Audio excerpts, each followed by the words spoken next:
Indonesian first team as well. They got themselves two already in the back, but starting as only duo as well. But finally finish off another player coming up from Laos first team. Secured themselves at least 3 elimination points, but starting off really handicapped here. We're talking about as a duo to actually fighting all the other 12 teams out there.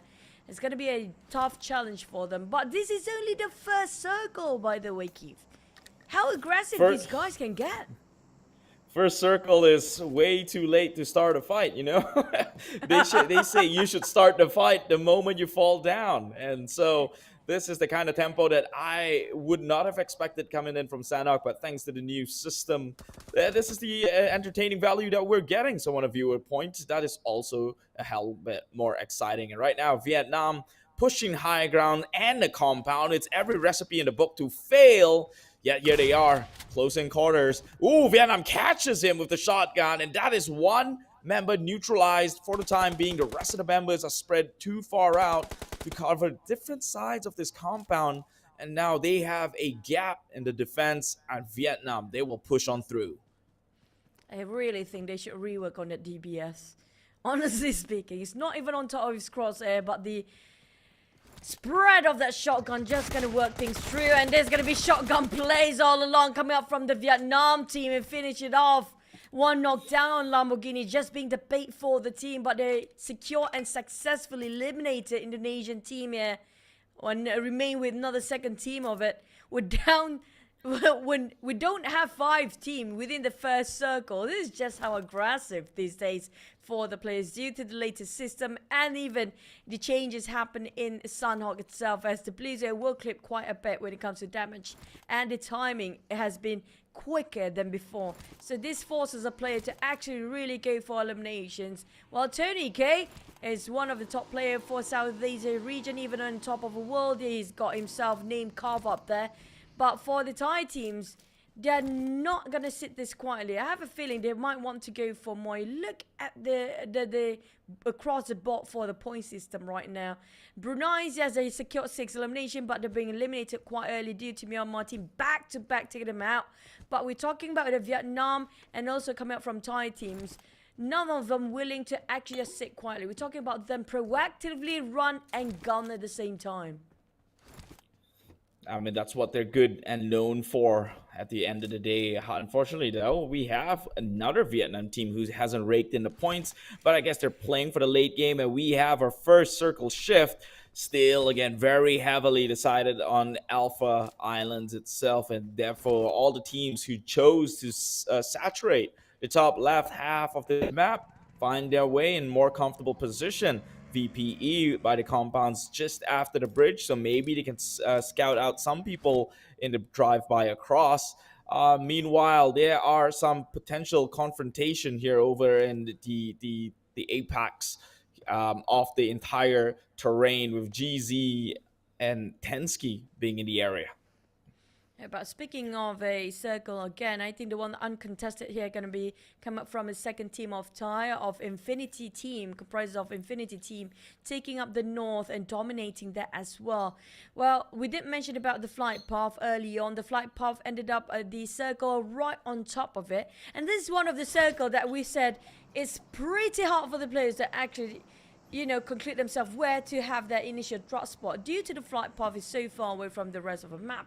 Plus, the circle just have to be on top of it. If you're not on Cam Alpha right now, you're going to be doomed, because you do know for a fact that there's so many gatekeepers waiting at the islands. Plus, it still comprises of all 3 islands. If the circle hard shift again towards the right side and the southern part, now imagine the headache for the players to just leave hard tin and go all the way in between those rivers of the 3 islands.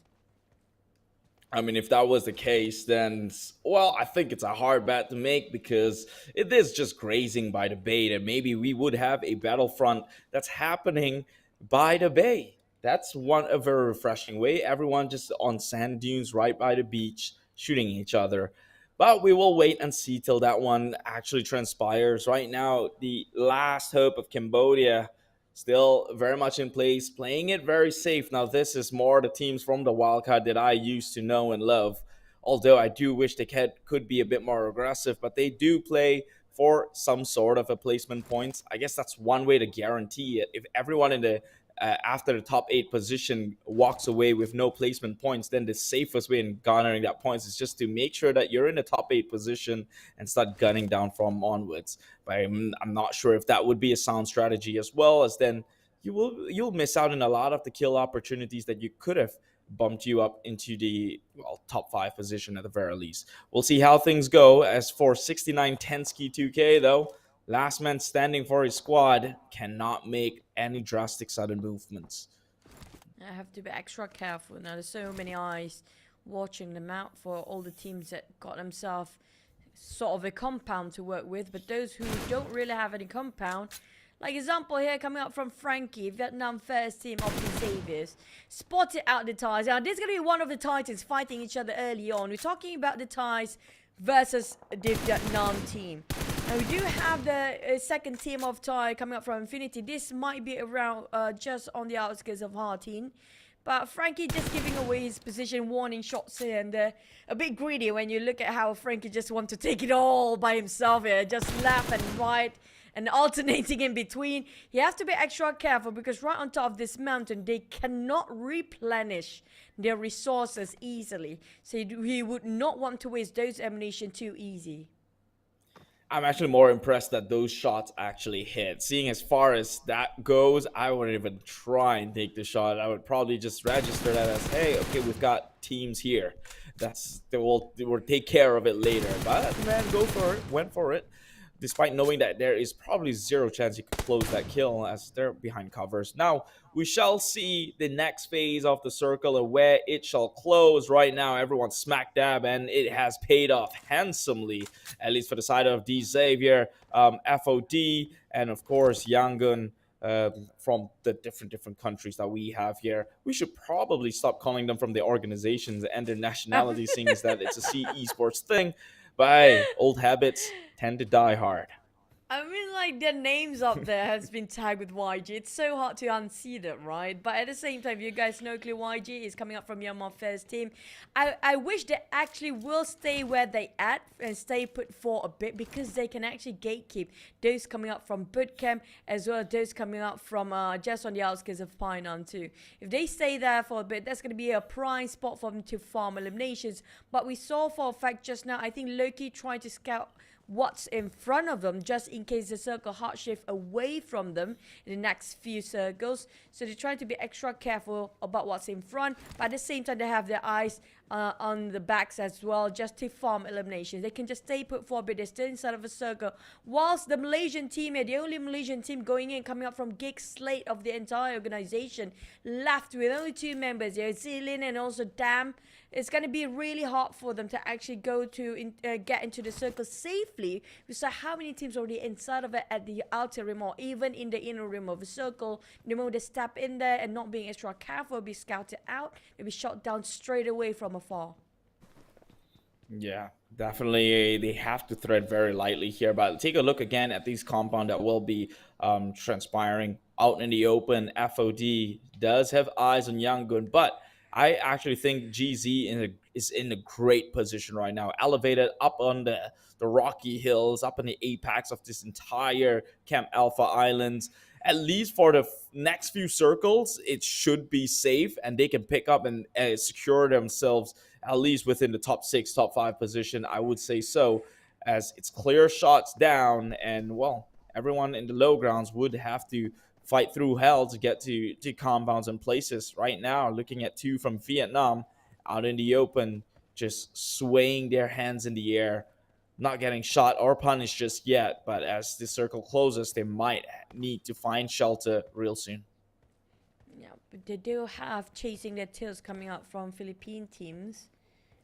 I'm not sure which Philippine is it going to first or second team there, but back to the side of Vietnam second team, which coming out from SLD or Shine Like Diamond. They definitely want to secure themselves and scout out for their perimeters. Back to the side of Myanmar first team, we do have coming up from YG, Romeo Boy. They lost Marnet, one of their star player early on.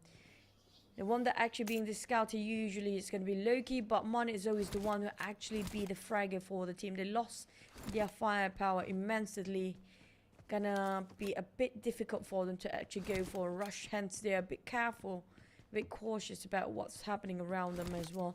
Very quiet if you compare with the first stage of a circle just now.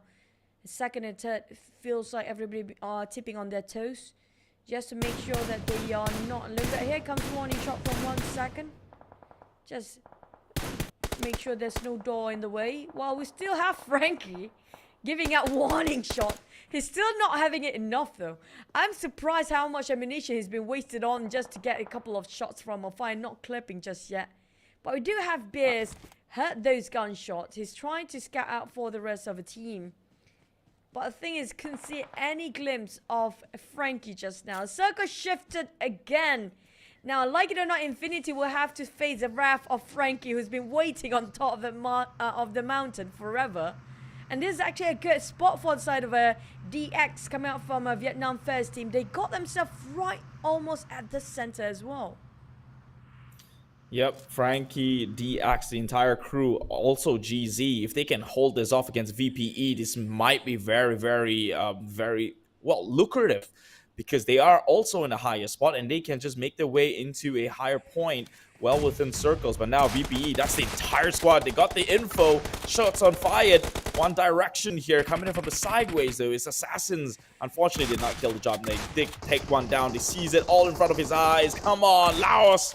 Full firepower ahead. They're wiping out the entire Giants. They're just jumping on through. 3 members down, only 1 left. Can they clutch it out? Fluketh not looking too healthy themselves. They will flatten them out. Only 2 points for the Giant Thai #1 team.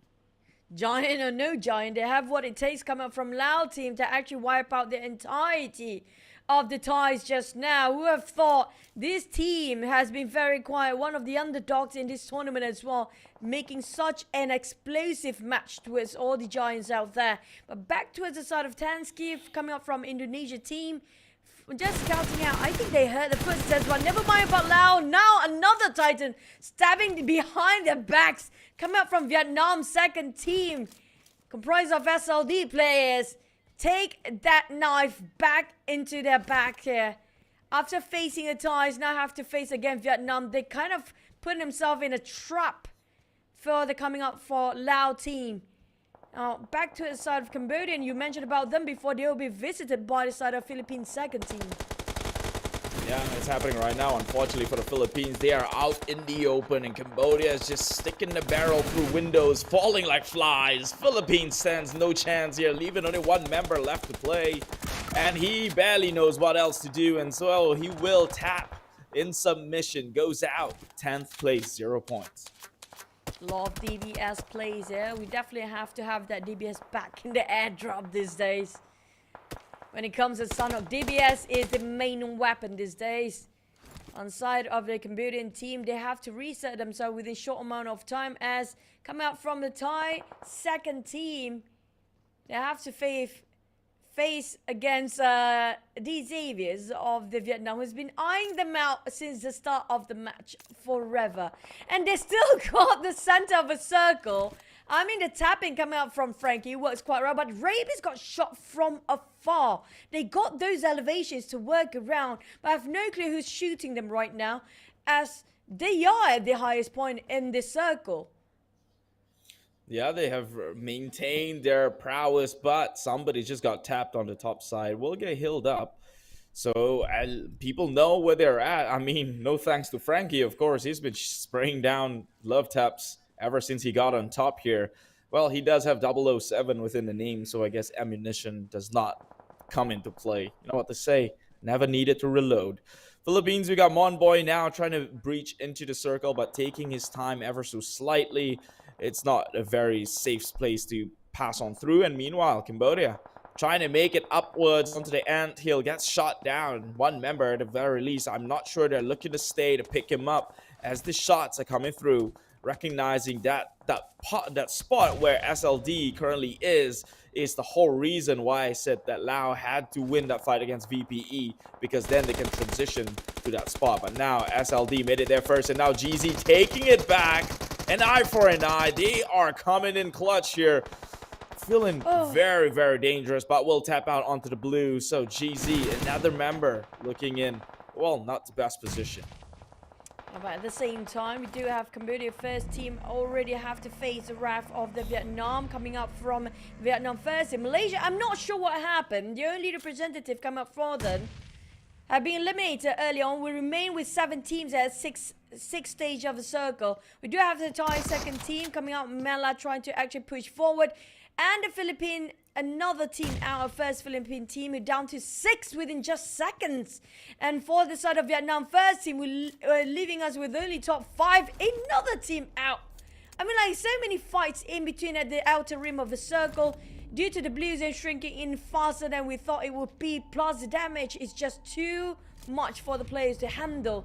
Those who are actually not in the center will be having a really tough time to get into it. Look at how dominating come up from Vietnam first team, taking over this circle with those elevations, having such a vintage bird's eye view. It's almost impossible to take them out. Impossible is the right word to do it. If anyone could, it would be Infinity, who's also trying to come in from the back end of that vantage high ground itself. But yes, being in the circle is not what you want to be in at this point, because that would be free pickings onto the side of D Xavier, who's currently perched up in place. But Infinity, you leave the wounds open, the viruses will come in, and right now the entire squad is trying to make their way through into the low ground and, well, catch the rest of DX in the process. God Tuning already positioned in a cross angle to make sure no sort of hiding behind rocks is going to save their soul here. But Thailand, bunch of a hit. Beer 11 will have to be a bit more careful. Mela, he spots the Infinity through, but gets shot down. Frankie comes in clutch, maintains position, but will be traded in the process, and now they're just raining on through. Who is going to hold his high ground? And it looks like Infinity might just very well have done it, but it's still 2 more within the situation. Could it be them who comes out on top? Logan just gonna... Oh, never mind. It's gonna be a Kirby come out from Rabis. Tony gonna push it forward, but at the same time, really risky. A bit of a trade to do by FOD. The Cambodian teams from behind just crushed this guy's dreams right off the bat here. And Easy just gonna have a go against Chua coming from DX. FOD, all of a sudden, just coming up from the back line, bulldozing every single team that's telling their vision on what's in front. John and Easy gonna have to work as a duo to shut down on Chua. He's the one that actually maintained his angle, but Chua dropping another Kirby to his side. That Molly will buy them a bit of time for them to actually recuperate and revive John. Rabis drop himself from those hills just to save Chua in this precarious situation, but it's not going to be enough. We're living with 2v1v1 as Cambodia, Laos and Vietnam, the only remaining team here, as Chua pushing forward. They managed to reset themselves. We have the Chua down to 2 teams. They're being eliminated next as Laos and Cambodia remains at the top 2. Where is Laos? Oh, he's up on the high ground. He's got the bird's eye view. He's taking the burn for it. GZ. Well, they've held on the apex for the longest of time. Will secure a second place finish, but it is the Cambodians who would walk away with the first chicken dinner here at the Southeast Asian Esports Championship 2023. It is Cambodia. Cambodia first team comprises of the players of FOD here, Joseph, John, Nang, and Easy.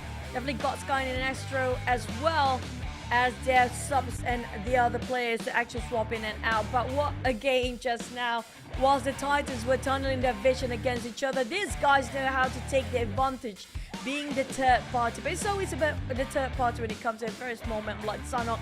But nonetheless, keeping their toes, really tipping it on the keen eyes. I have to say, Cambodia make it so well when it comes to sneaky plays and have set a tone when it comes to the first match and the first day of our finals, Southeast Asian Esports Championship 2023.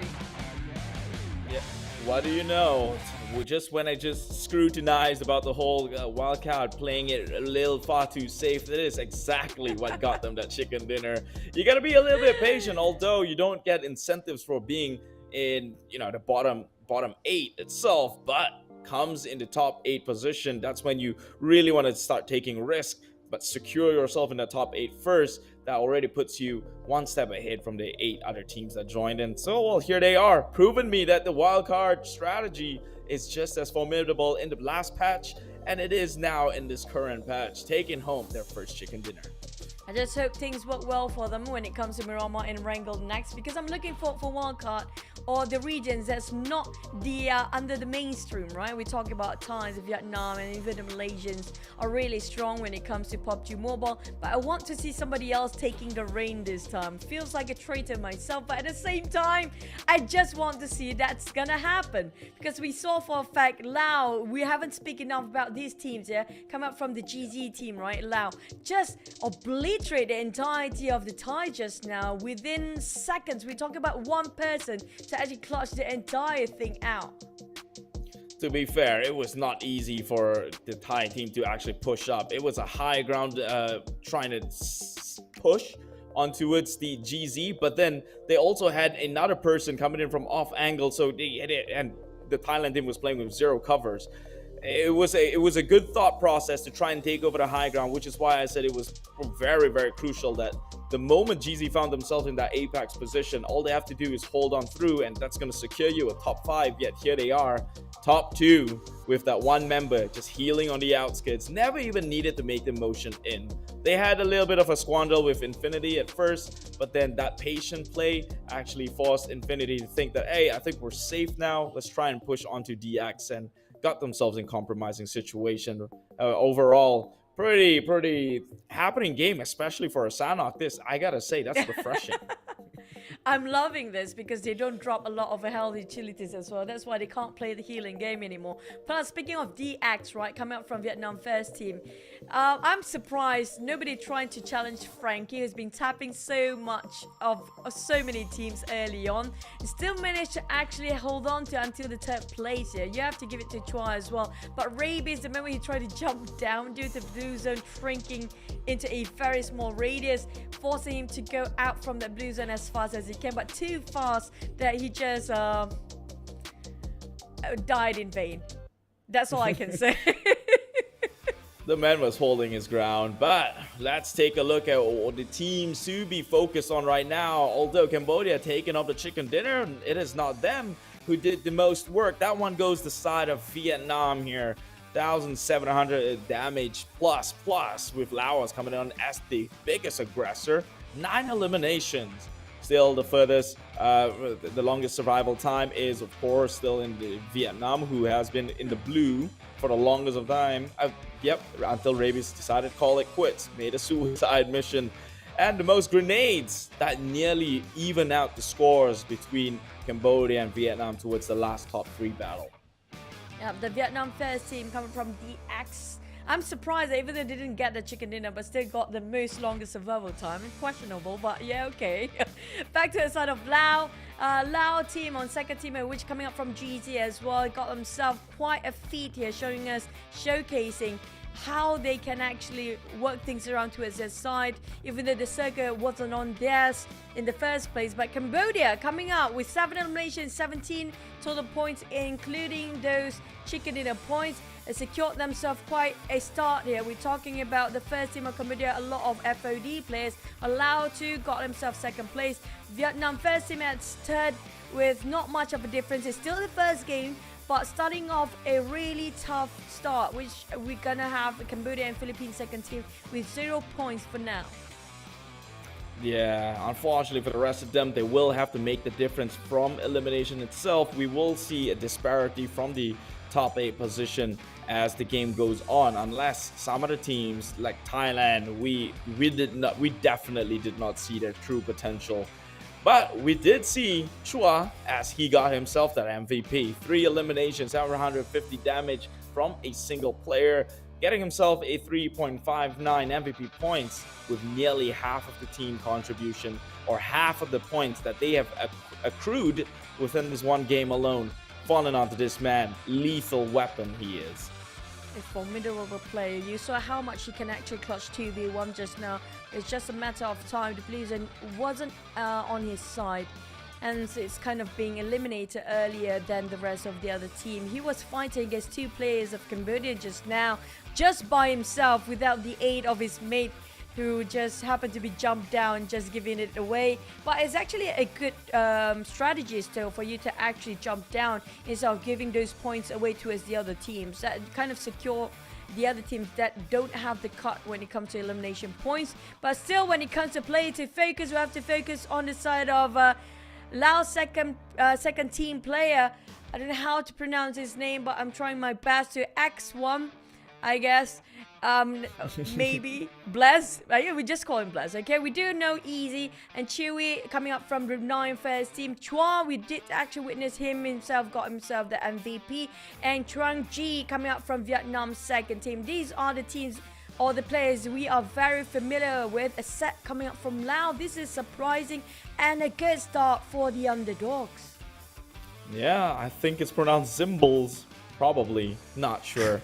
Maybe a PUBG Mobile of the man, the myth, the legend, Simple from a different game. But hey, you got to be inspired someplace to get this good. So number 1 goes to Lao right now. Let's see if they can pretty much maintain their spot as the teams to focus and the players to focus. And it all boils down to the numbers, because numbers don't lie. Eliminations and damage here in match number 1 of day 1 of the final stage. We have across the board, it is Vietnam with the most damage. That one probably thanks to Frankie tapping away from the top side of the hill, but Laos came in with the most efficient of plays, only dealing 1,200 plus damage and already have 9 kills under their name. Cambodia playing that late game, still very good strategy. Played safe for the first few parts of the circle until, you know, they can make a sound decision. But besides that, I think everyone else will need to step up, move it on forward if they don't want to get drifted behind comes day number 2.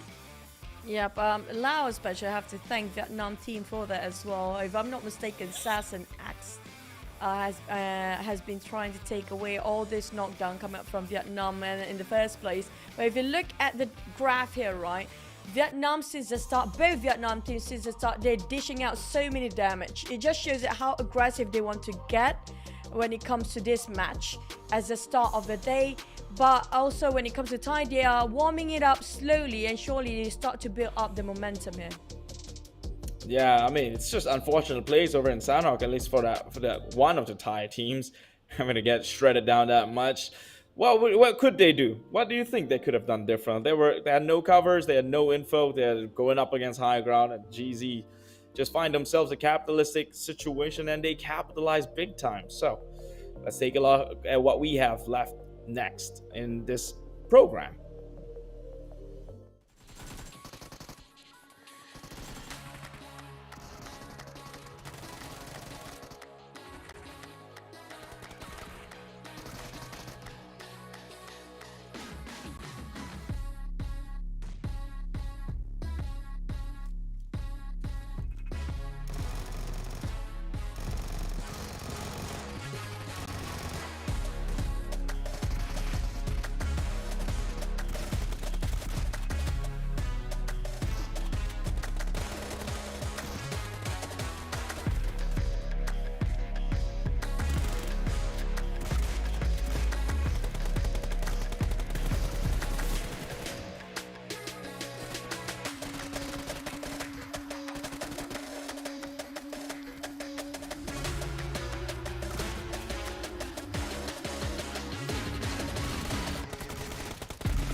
This March of 2023, we're excited to announce that the C Esports Championship PUBG Mobile is back.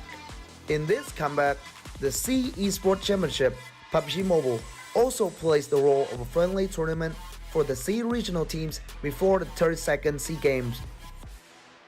20 teams from 10 countries: Vietnam, Brunei, the Philippines, Malaysia, Timor-Leste, Thailand, Myanmar, Laos, Indonesia, and Cambodia will compete to a prize pool up to $30,000. The C Esports Championship 2023 PUBG Mobile is divided into two phases: qualifiers and finals. The qualifiers will have 20 teams divided into 5 groups, competing in 3 days from March 8th to 10th without live streaming. 16 teams with the highest point will be qualified for finals. The finals will kick in from March 11th to 12th, and we're happy to broadcast it for all the fans.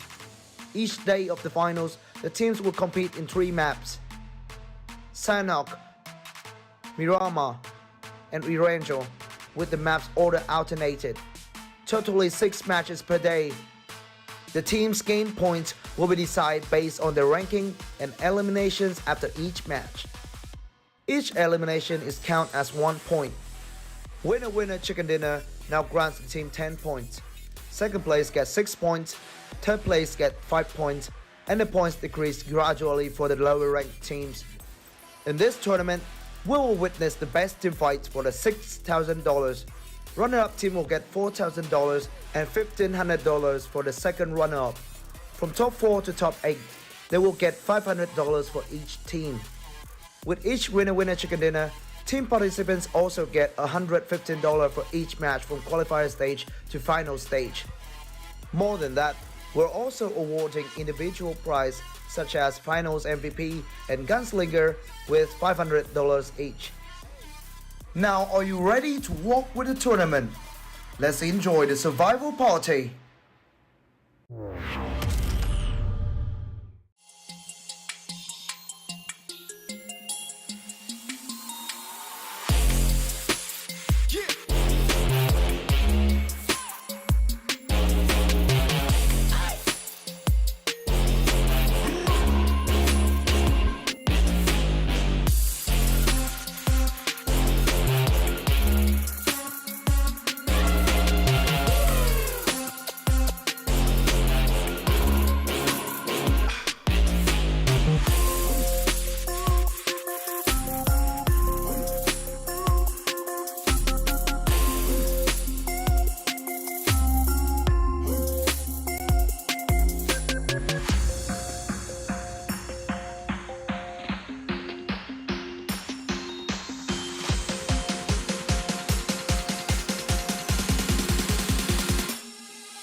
Now, are you ready to walk with the tournament? Let's enjoy the survival party.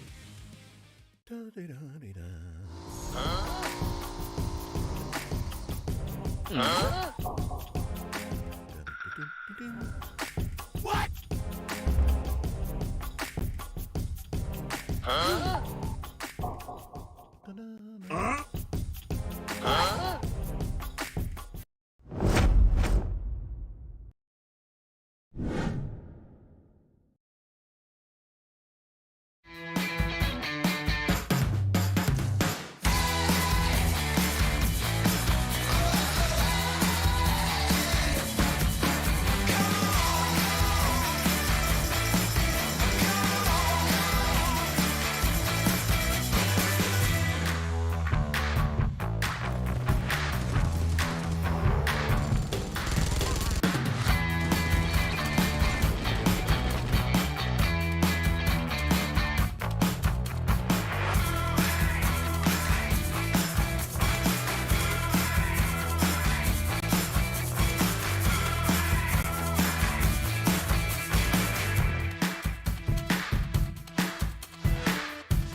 there, fellow PUBG mobile players!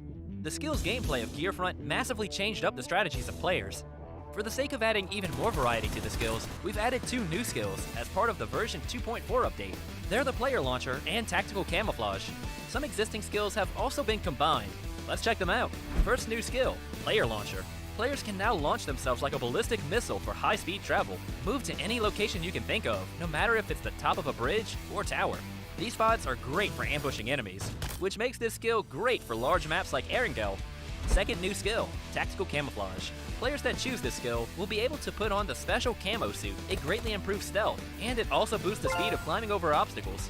So, no matter if players prefer a stealthy approach, or if they'd rather go in guns blazing, this skill will come in handy. In the new update, Supply Scan and Lucky Backpack will be combined into one. Lucky Backpack also no longer increases carrying capacity. Players can scan for nearby supplies and convert items. Furthermore, Vehicle Airdrop and Playzone Analysis have also been combined. The new updated Vehicle Airdrop skill now has the secondary passive ability to automatically detect the location of the next Playzone and Airdrop whenever calling for a UAZ. Players will be one step ahead of their enemies in reaching safety. In the new version, players who choose the Black Market skill will not only be able to get a free basic crate 5 minutes into the match, but they'll also be able to purchase and match crates that come complete with a set of gear. By purchasing these high-quality supply crates, players will get access to airdrop quality supplies. The Trace skill.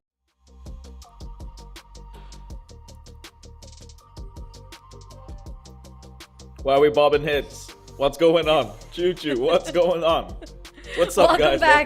Welcome down. Yeah, I mean, I'm gonna open it. Thanks for that. Welcome back, ladies and gents, for the Southeast Asia Esports Championship, brought to you by PUBG Corporation, Tencent Games, Lightspeed, and Quantum Studio. Thank you so much for Versa, and also VNG Games will be your casters here today, which can be Chichu and Keith. Now, before we get into the tournament back, okay, I think we have to explain what is CEC purposes here, because there's so many asking in the chat. So give me a bit of attention, okay, guys. This is not the SEA Games, but this is annual esports championship for the exhibition, or maybe you call it as a pre-hype before the SEA Games. Okay, we pretty much, PUBG pretty much giving a bit of a sneak peek how SEA Games will be, or how PMS would be before that is happening, just to see how much of a powerhouse this team were actually performing in the future tournaments. Long and short, it's a pre-game before SEA Games. So yeah, what is it for? Well, I really don't know. Now, to be honest, on a grand scheme of thing, it's kind of like a show match with all the national heroes, potentially heroes that will be playing in the SEA Games. Well, they get to play it out here, but it's not just any show match, because there's still prize pool that goes within it. It's not cheap. It's 30,000 before, and it's pretty much also training for some of these teams to make sure that they kind of fares on a skill level at par with the rest of the countries before they actually fight them down there in the SEA Games itself. Get it? So it's a pre-game before the SEA Games itself. Be it as it may, make it make sense. Get it, guys? Okay, now I think we finally got it. But also, speaking of the teams just now, I have to say a lot of teams really step up their games. So we're talking about Team Laos, and also coming up from Cambodians, coming into Miramar. How will they fare? It's all down to the flight point circle. And I have to say just now, coming up from Vietnam first team, they had the circle, but just the timing is a bit off when it comes a bit too long, lingering on top of that hill. Didn't climb down on time, where the circle right then shifted away from them in the last minute, making it so hard for them to climb down the hill. So hopefully that's not the case when it comes to Miramar, where we do know the terrain and the geography will play such a big part in this map. I mean, that's all you can rely on, the geography, because I guess 8 out of 10 times the circle closes into place. That's nothing. It's filled with nothing but desert dunes and potholes. So I guess he who knows the map knows the game, and it's always almost 8 out of 10 times. Again, people who close within circle close and they are towards the top of the hill always wins. It's a sniper game, and I'd like to see some sniper action happen. And here we are. It is match 2 of the SEA Esports Championship 2023. The second match of day number 1 here in the final stage. Take it away. Oh yeah, I think like this flight path is really generous from the start. Even though it's not really splitting the map evenly into two, but it's more than enough for anybody to reach out. Except for those coming up to Campo Militar or Terra Bronca, it's going to be a bit of a far fetch. But it depends on circle still. It's not worth investing up to the north if the circle right down the south. But there are so much unusual circle in Miramar recently that kind of worries me if we ended up in Los Higos, because it's not impossible these days. Like when it comes to Erangel, it's so hard that we've never seen Zalki. Back then, it's almost impossible to get Los Higos, but in this case, surprisingly, used to known as Damn Rude, these days he's known as Damn Good. Dropping himself early on now. Gig fam splitting themselves into two different continents. We're talking about across the river or across the sea. They do have two set of players dropping into on top of Los Higos, and some of them dropping right on top of Chumacera. But the circle, don't tell that I did mention about Los Higos. I'm not surprised if it's gonna hot shift down south all the way here. I guess we're back at I gotta chop on that damn rude joke, man. I guess you could say he became a good boy from a rude boy. But okay, yep. Like you said, the circle not in their favor. That was a bad one. I didn't know why. It was at least 5 seconds past since that joke. I just had to hop on into it.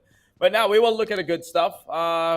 Focus no more on that. Infinity Thailand right now in position, sharing compounds with someone else. Well, I call that sharing, but really they're looking to out each other as soon as they can. And we've seen how Kill Enemy didn't fare too well in a previous match series as they got wiped out trying to push onto the Bruneians. Right now, it's going to be an even harder push to make onto the side of Thailand itself. So let's see how things fare out. Meanwhile, Circle still there. A lot of the teams saturated on the outside here. Geek Fam found their way, or Malaysia found their way on Valdemar and Los Higos. I don't think it's a safe place to put a pin on because it seems like it would probably most likely close on to Chumacera if I were to, try and make a prediction. But we'll see how things go. It's 4th row right now in kill row. We'll see. Is it gonna? If it's Chumacera, it's still generous enough rather than Los Higos. I worry for the players if it's Los Higos in the first place. But those coming out from Power Grid, now that's a bit too saturated for the players to share coming up from the northern side of the circle, because it's going to be like what I think around. It feels like almost 20 teams, even though we got 16 teams in here. It feels like a majority of the teams come up from Power Grid area. I'm not sure if they want to take a bit of a longer rotation, just circling around downwards to its south by using their vehicles. The problem is, with so many teams dropping right on top of each other, it's going to be very limited amount of vehicles for them to actually take on. Including in this case, it's going to be Cambodia second team coming up from KE. Versus the side of Infinity. Now this is going to be really interesting. I want to see how Infinity or come out from the Thai second team here. Will they start to challenge? Popov got himself quite a high view. I mean, like, he put a lot of effort just to be up here. Hopefully he gained something out of it. Yeah, Popov, I mean, he always plays as a sport, and he's a good one at that. So him already finding vantage point to maybe come in with the cover fire should it need be is a good way to start. But then again, compound fights, confrontations in general, and this time around, well, Infinity just said it's probably not worth it to stick around any further. The place has been looted up. They've taken their half, and even if they wipe the likes of KE, there's not much left to go around anyway. So decides to instead play it a little bit more conservative, move on to the next one, and loot on there instead. Well, unless Kai has got something to say about it, tapping on through. He is no Frankie, that's for sure. Yeah, well, at least they try to put an effort on it. So on the side of Cambodia second teamer, Cambodia KE, try to just take down from afar. I think that's like, what, 300 meters apart, but it's just a bit too hard. There's kind of structures in between still. But coming out from HFX Indonesia, I think this is going to be the first team. They're taking this as a slow rotation form, but I think they're dropping not too far off either. But it's best to save it and just try to build up your resources first, because we saw how many teams actually didn't gain that much utilities when it comes to Sanhok back then. So it's best to actually prepare for longer fights when it comes to biggest map that is in PUBG Mobile, When it comes to Miramar, you have to have the vehicles. I'm sure they have 2 for themselves, but will be enough. We're talking about if you want to be safe, it's best to actually have at least 1 minivan, just in case they need barricade in the process of rotation. If they got ambushed during migrating towards a circle. But we mentioned about the circle. Feels like Chumas are a big part of it. But we're not sure if the circle going to hard shift down south all the way. But definitely it's already a hard shift towards south, nowhere near north. And a lot of players, if they got themselves right on top of that Chumasara mountain, it's going to be what a day for them. We're talking about that's going to be the best place to farm eliminations. And one of the teams that are already up there is going to be HFX, the first Indonesian team. But coming up from the back line, we do have divided into 2 set of duos. Gig Slate come up from Malaysia first team. Already have a majority of the circle just by themselves by doing that set of duos to work things out. Yeah, but I'm quite afraid of that strategy to go straight onto the high ground here, especially for HFX. I mean, that strat sounds viable, assuming you have all the resource in the world, right? But they landed there at like minute 1. They've never really gotten a chance to actually go around and accumulate their resources and perch up towards the mid game onwards to be as lethal as they could, or as lethal as they should. You know, much like how Frankie was on the top of the hill in Sanhok, he was just spraying down with no worries to care because he knows he's got a full stack. But if you don't really have that much ammunition from the get-go, I don't think you'll capitalize the situation as much as you like. Talking about situations though, right now, Indonesia and one from PG, Laos, Honda in trouble, is trying to find a way to get onto the next compound and maybe play it from there. He's got allies in the area already trying to scout out any sort of rotations movement. Counter out from 69, but we'll see how this one pans out as his friends are back into the area. An M16 in his hands, so Lizzie just trying to tap things out, but they got, I think, 1 knocked down just now. Not sure if they actually clipped with those grenade. I'm gonna have Honda tossing about the grenade again, giving a bit of a pressure. While coming up from Laos, they're pushing him. Same goes for the side of Indonesia. They try to fight for the compound, but Honda holding on the compound too long. Forza coming up from afar, giving a bit of a support fire from high grounds. But Revone, there's no way for him to actually get out from there for Honda. Definitely will be the sacrificial lamb with the first blood going into the hands of Indonesian second team here. But they're going for ring around the road. They're taking the corners. Coming out from Hulk with the UMP as well. Back out. I feel like that Nate will hit if Hulk will stay himself there. They're not welcome here. Tansky taking on Lizzie. Back out, having a bit of exchange and trading to do. Both team severely injured here. We're talking about heavy toll on both sides. While Tansky trying to recuperate himself, swapping over to DBS, trying to scout if there's any support fire coming from afar, because they have no clue those coming up from the high ground shooting out. But Tansky will secure himself a double elimination from that. Feels like the Indonesian second team is winning this CQC. Well, they got to be careful and do it fast. Already coming in, scavengers from Philippines, trying to be third party in place here, position themselves. You've got Dragon, 777, scouting down. He's marked the location already. 69, 1 member gets taken out from the far end.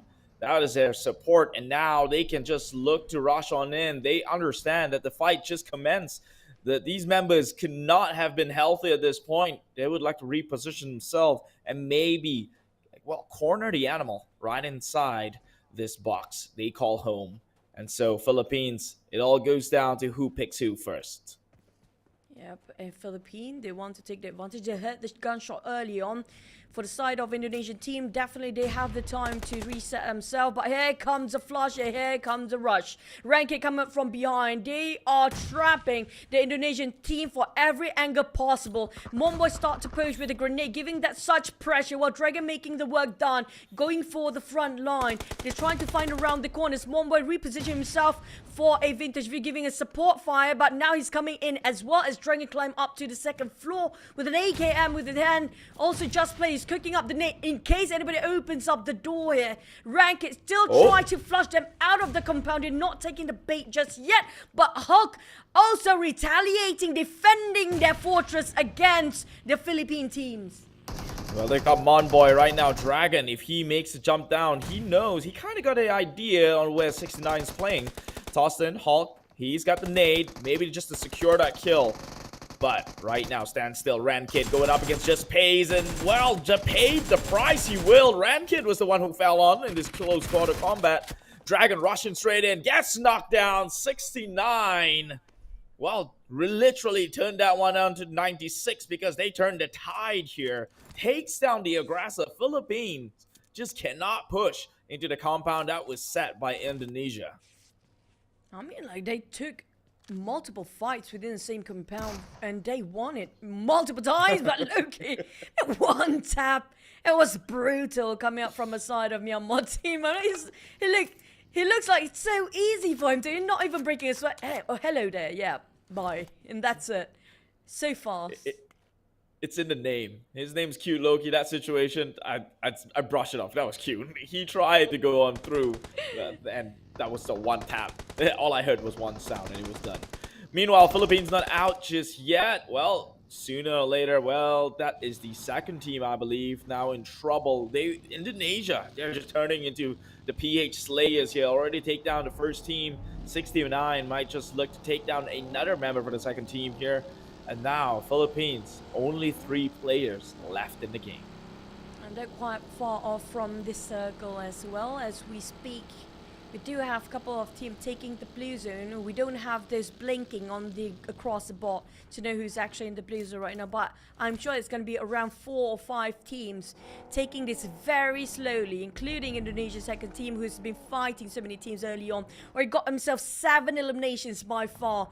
2 squads be taken into the palm of their hand, but we do have Chumasera. Well, lucky enough, it's not going to be lost because I'm glad, because Chumasera has been holding off by HFX coming up from the Indonesian first team as well, taking it the longest time. Even got himself an airdrop to have a bit of a bonus. But here comes Malaysia first team. Gig Slate coming up from behind, trying to take away those compound out of the hands of HFX. But at the same time, we do have SLD from the Vietnam team, if I'm not mistaken. We're slowly crouching towards the side of Gig. At the same time, whilst the side of Indonesia, who won themselves that fight just now, have to fight through the blue zone. But so many gatekeepers right at the rim of the circle. Yeah, do the Geeks really want to face up against this as confrontation? He seems just about done here. They will lose the one member, but as time passes by, more people will be occupying towards this rim of the circle. And I think this is just a sign for Geek to just book a ticket out of there, because they are not getting past this team. Let not, or better not, the team right after them. So the Geek in quite the sticky situation. However, Yangon seems to be having their way through. Perhaps if they leave one member here to kind of shoot down one member from Vietnam, that could create an opening. But we'll see how that turns out. Yep, back to the side of Vietnam. And waiting for 69 or coming up from Indonesian team. Just easily can take them down. But this is going to be where Frank is not happy anymore if you compare it with last map here. YG coming up from the Myanmar team, taking reign over this and trying to contest, but Chua making sure he's the nade god, Chua. Every single time he drops something, it will clip onto somebody else here. We're finishing off Loki with that UMP after Molly burned him down. And now their next target is going to be a Romeo boys, just across rabies, try to flush them out, but at the same time they don't have that much time as the blue zone will shrink even further, and Romeo but have to move, have to budge, have to expose himself in the open field of these Xaviers coming up from Vietnam, slowly taking all the eliminations in their pocket here. They got himself already one, and also there's also the Indonesian team taking on YG at the same time. Now this is going to be precarious coming up from YG. They don't have anywhere else to go. They're just taking the fight head on. They have to take the fight if they want to live. Yeah, he dropped a huge pack of a mini piano there. That was being looted over. That's interesting. I'd like to know the thought process behind that one. But forget about the mechanics of game right now. Geek already again losing another member before they could even make it into circle, forcing themselves into, well, only playing themselves with 2 members for the rest of the entirety of the game. However, they do have 3 points. I believe that was from the previous game itself. Haven't accumulated much since. And right now, their chances just got slimmer and slimmer. Meanwhile, FOD from Cambodia spread out real open here. I guess John has found himself company against the Bruneians. they will send off the message. But can the rest of his teams and will the rest of the teams actually make some forward? Because he is but a scout and he walked into flames. That's literal definition of out of the pan and into the fire. He went into it head front. He went into a double utility. That was the right timing for that one hand grenade to explode right in his face. Plus being burned by the molly the moment we want to step out as well. There are doors that you don't want to open, and those doors are going to be the doors into hell. Literally. Back to the side of these Avis coming up from Vietnam, fighting Tini and pushing himself, denying their entrance into the circle. It's going to be a tough one as we talked about gatekeepers. Yeah, Frankie has his back as well. One person, but they got clipped from the back line. I think it's going to be FOD coming up from a different team entirely. Now, they have to be extra careful. It's going to be more than one set of eyes watching them from the back line. And we're down to only 13 teams now within 4th stage, a bit slower than last Sanhok, but at the same time they do have the time and space for Vietnam first team to recuperate themselves, as the smoke will buy them a bit time. But the moment the smoke dissipates, everything will let loose. We're talking about Tini will have to push, but Symbol is actually taking a different angle entirely. Now that's really smart coming out from Laos. Well, Lao may be smart, but can they outsmart their way to a championship? We've seen them do it previously in Sanhok, making away with GZ. Can they do that one again? It is similar nature. We have a lot of hills to work on with, but right now eyes are on HFX, who has a pretty good start all the way smack dab in Chumasera, and right now they are about to meet their first ever contestant or challenges from Vietnam. It is SLD up on the top side of this hill. Now take a look at VPE, who's up against Genesis. It's Master Key taking a little bit of a grenade splash onto his end. Fluketh, a bit hesitant on whether to pick or not, playing around the slope of a hill here. We do have Vietnam second team with domination over this. 5 eliminations already just within the Miramar map. But Tony K just scout out a couple of players just across him. We have 3 teams contesting over this side of the circle, including the Thais, the Malaysians, and the Myanmar team here. Really close enough. Even the Brunei is just across them here as well. We talked about how the north, or in this case the eastern side, is going to be super crowded. But Chumas are taken over by the side of a second Thai team. Infinity taking reign on top of Chumasera. Gig coming up from Malaysian team did actually manage to squeeze in and just pass by HF Actors. Been there forever. But on the side of Myanmar, they kind of hesitant who to shoot first. I mean, they have to pick their poison now. And Brunei just stab into FOD coming out from the side of Cambodia, trying to flush him out, but he got so much fires onto him. Chewy couldn't hold it in. Burn out now, but at the same time, feels like they had this in their hands, and they got Shako to give a support fire from the back line. It was really detrimental if they made a bit of a mistake, but it didn't happen. They made it so organized on the side of Brunei's team, but FOD, oh well, they made a bit of exchange, got 1-1 for both teams here, but the one that I'm eyeing out is going to be Vietnam coming out as a third party. Right now, they're losing every sort of advantage. Brunei, they got a great entry. They got the flames onto the right members, but right now they're just crawling away and going to get picked up. Cambodia outsmarted the rest of them. It seems like flames would be the themes of these two teams. And we're talking about under fire right now. It's well, the rest of Indonesia, as Vietnam tries to push onto compound. If they got one member through flames again. This is go time for the rest of Vietnam. They immediately making a push on forward. Advancement, they shall, and they eliminated the rest of Indonesia. And this was a team who found themselves comfortable in minute 1. And the second Vietnam team is actually on the roll. They almost secured double-digit eliminations by now. 9 in the back. Shako on the other hand still struggling to just stay alive. Playing ring around the roses. Shako! Oh, he didn't move fast enough as John finished off Brunei's. Oh, the only representative coming out from this nation finished off themselves at 10th place. Now we're down to 19s, but John is going to be smoke up minivan, even though he's the most tankiest vehicle there is with 2000 HP, but still got burned down, exploded. in the middle of nowhere, right in an open field, flat plane, nothing else to barricade himself. We do have FOD now knocked down in between of the Titans, between the Myanmar, JE going to the side of the Xaviers. We have FOD kind of trapped in between. Now, Myanmar's second team, how would they want to approach this fight? Do they take the fight against DX first, or will they take down on FOD?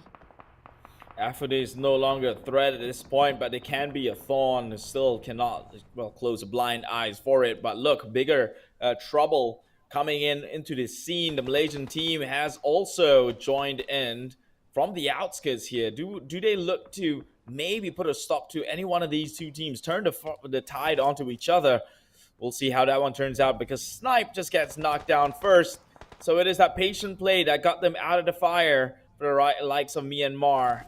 Now on the gunfire, it is the Malaysian teams instead. It's going to be really tough for the Malaysian team, as they have only one survivor left.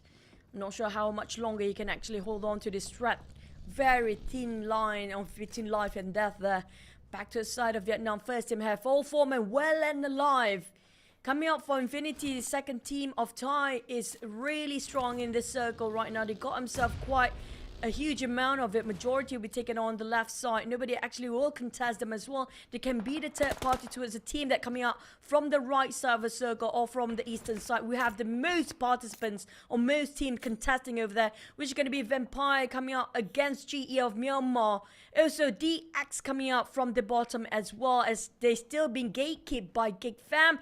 But I'm sure that Gig Slate Malaysia team managed to rebound themselves and picking back up his teammate. It's going to be a duo that try to gatekeep against Vietnam DX. At the same time, we do have the Titan fightings against Vietnam versus the Thailand teams. Infinity have a bit of a tap by the side of Origin with that Mini 14 from afar. But the thing is, so many structures in between, so hard for him to actually connect the dots. They have to push forward because they're not inside of the safe zone yet. Yeah, that's always the objective of the goal, at least when you're playing for the outside. But well, unfortunately cut short is this advancement from the Malaysian squad.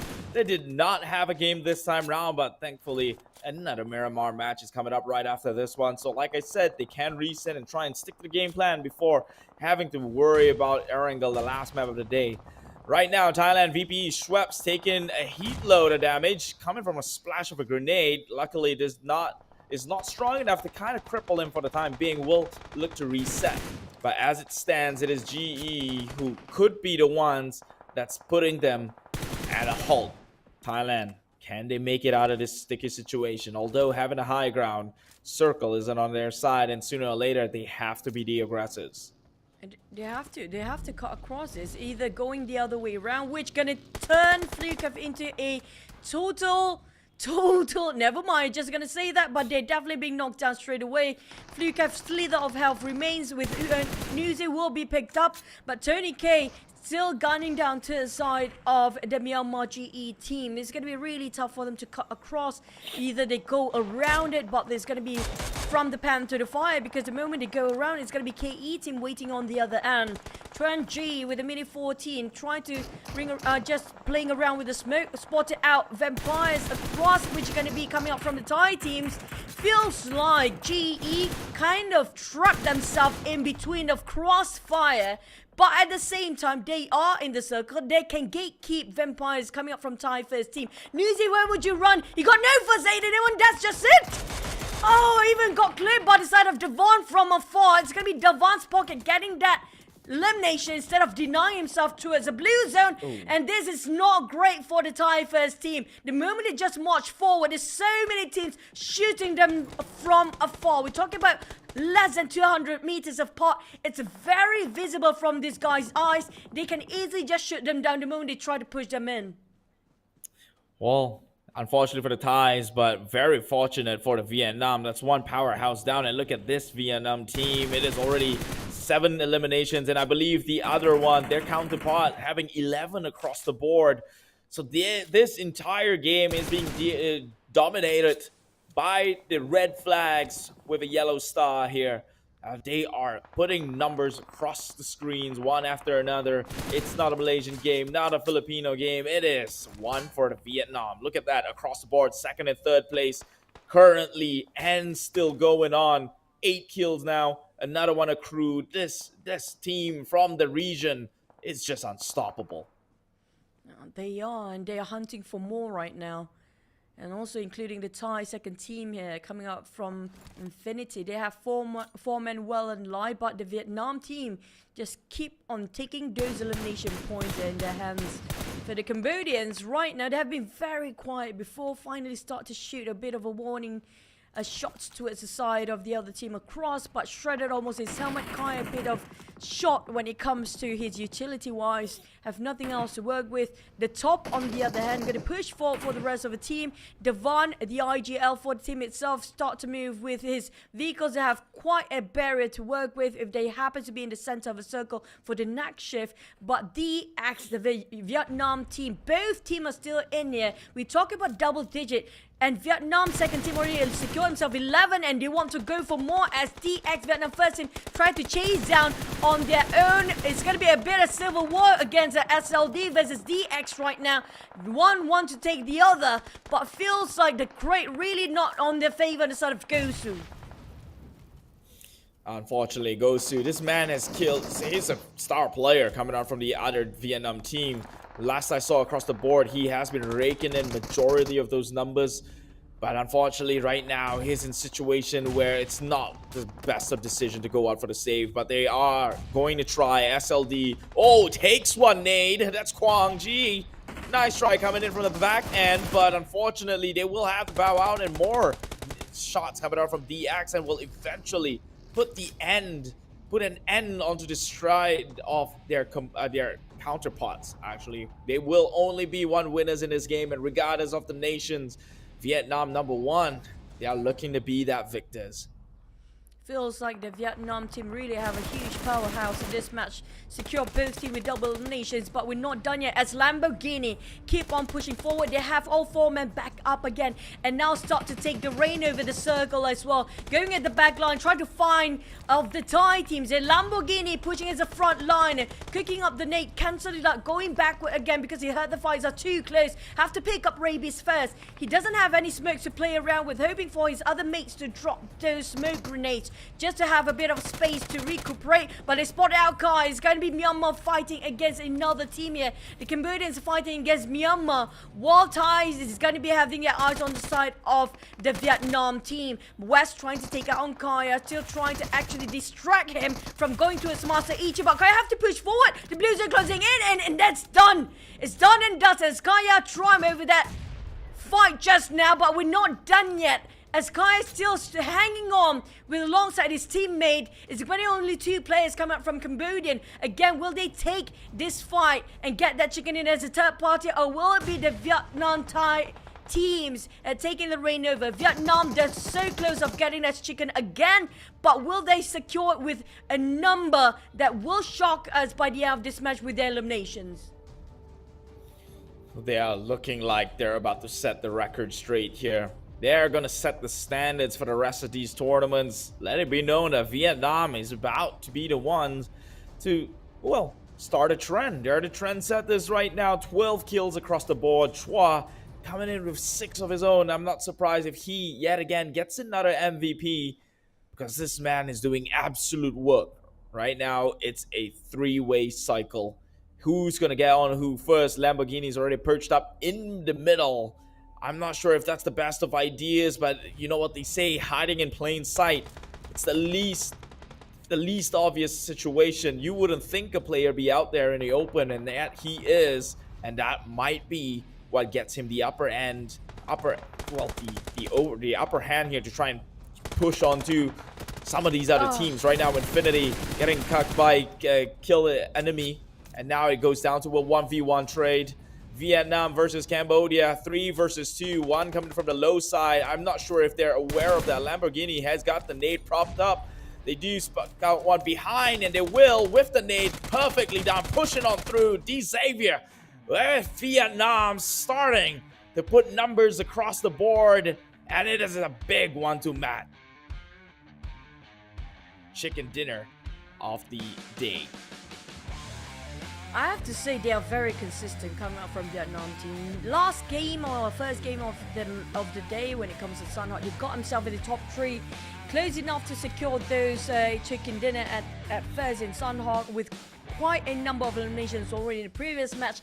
Right now they're coming in very strong in Miramar. I'm not surprised. This is what their standards are when it comes to Vietnam team. We're talking about both teams survived to the end. Even coming up from Vietnam's second team, they got quite a number of eliminations. Feels like Vietnam teams are the bulldozers. They are the monsters in this tournament for Southest Asia Esports Championship.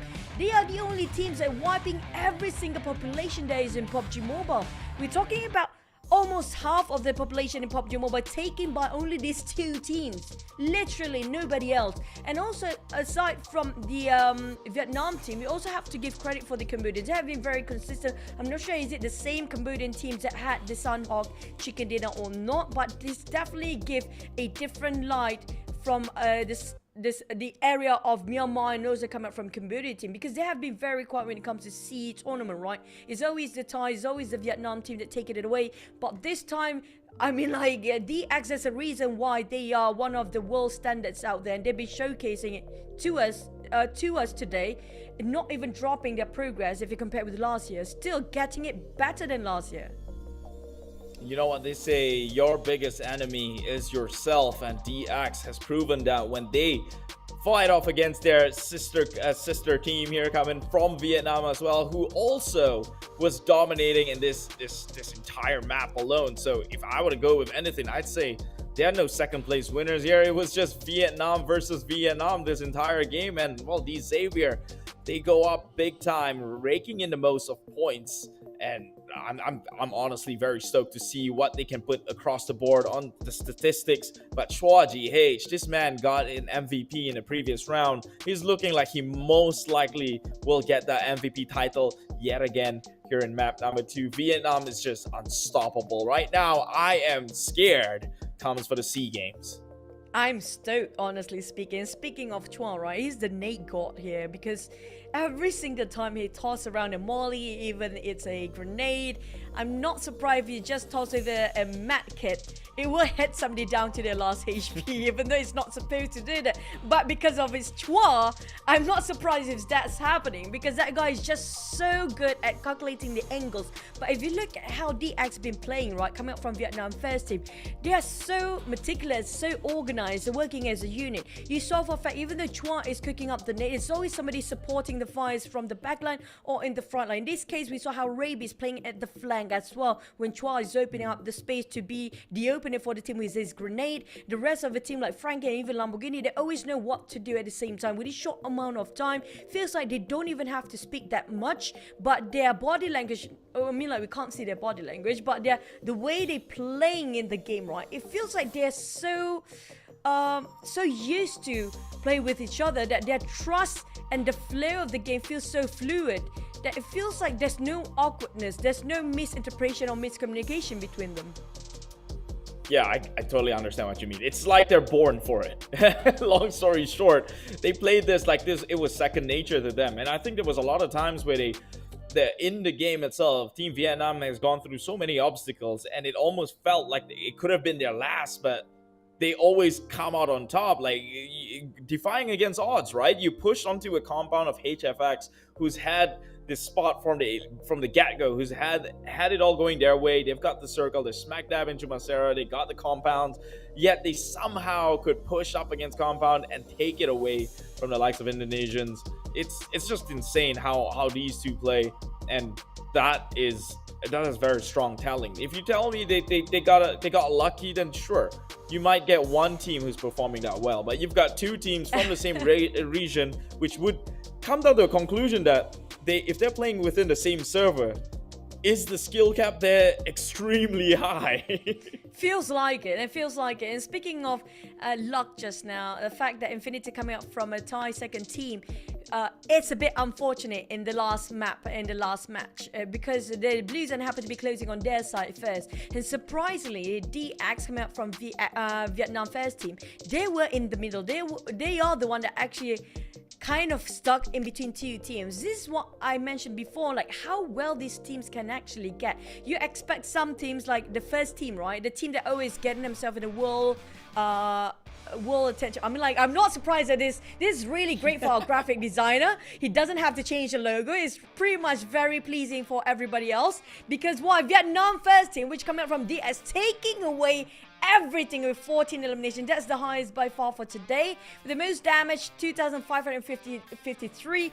I'm not surprised how much nade they're being used. We saw how many nades they're being pressured towards all the team when they're trying to push. You talk about how DX were quite far apart if you compare with HFX, who's already on top of Chumacera.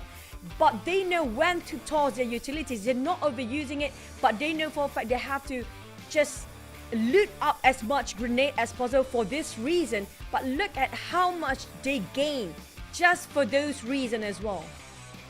Yeah, I mean, if I'm looking at this graphics right here, I would just, wipe off all the names down there because it doesn't really show, right? Because with Vietnam in general did extremely well.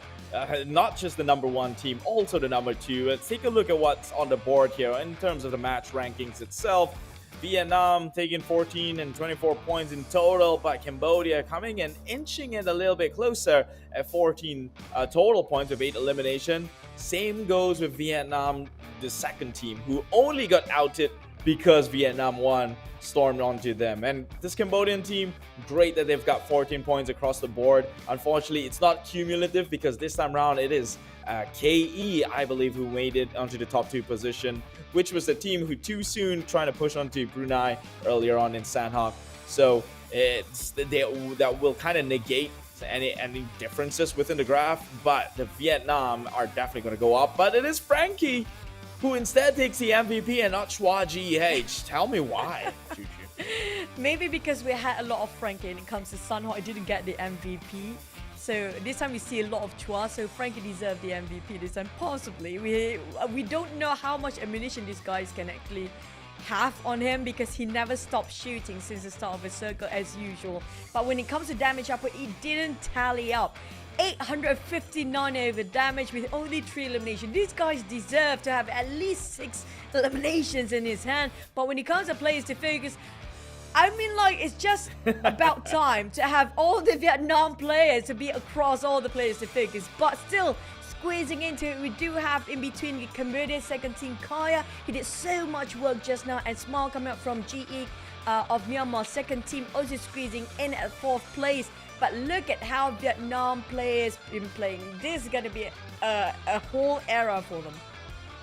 Yeah, it's going to be scary coming into SEA Games. The power levels already feels very tilted towards the Vietnamese side. Second to that, maybe Thailand, but even Thailand is struggling to keep up against the likes of these monster of a team. Both their teams, look at that. This is where it's more foretelling than the previous stats because you see their towers are only second to none. No one else comes in and compare. The only one who can match up against Vietnam is Vietnam. Yeah, that's the thing. It's only Vietnam in this match right now. They're so overpowering. I mean, like, we saw them, how they were playing in the last SEA Games, right? This time, starting off with 2023, I mean, like, last year was their year. Feels like this year might be their year again because Vietnam is just not showing any sign of slowing down at all. But the one that really is worrying for us are the teams that actually didn't gain any elimination, including Malaysia, including the Philippines, and even Indonesia, who used to have their own era at the dawn of PUBG Mobile at first. Indonesian team has been so strong at first, then it shifted towards the era of the Thais. Feels like the era of the Thais are fading away as their Vietnam stomping in since last year, including early this year. I'm not sure how much longer they were stomping down all the other teams, but right now they are really strong. First and second place, Vietnam across the board. If only there were more slots for Vietnamese teams, this entire top 4 position arguably would have gone on to their end as well. But thankfully so, there is cap for participation. That brings in Cambodia right ahead from the Thailand squad. So this is something refreshing. Who would have thought a wildcard division team right here standing amongst the greats here in the top 5? Yeah, feels like maybe everything is building up slowly now, coming up from the wildcard region, especially Cambodia, Laos, even Myanmar, right? It feels like maybe by end of this year, they are the one who will be starting off their new era, provided that Vietnam start to lose their momentum. But I don't feel like they're going to go down that soon, as how they just showcase us how overpowering they are right now. But back to the side of the other region, we have to talk about a bit of Philippines, Malaysia as well. It feels like they're really having a tough time when it comes to their transition there. Now, Malaysia didn't really have a game. I think the way they rotated just came in contact to so many different teams. And then at one point, they had a chance into the ring, but they just couldn't because, again, gatekeepers are all... which is kind of sad, right? To be saying that their game was ended by circle when they were within circle over in Los Egos down in the bottom. But I guess we can only speculate. We don't know what actually happens on the back end. Could be a call from an IGL leader. Could have been something that's not the usual. But enough of that, because we will take you through all the highlight that happened in match number 2.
This March of 2023, we're excited to announce that the C Esports Championship PUBG Mobile is back.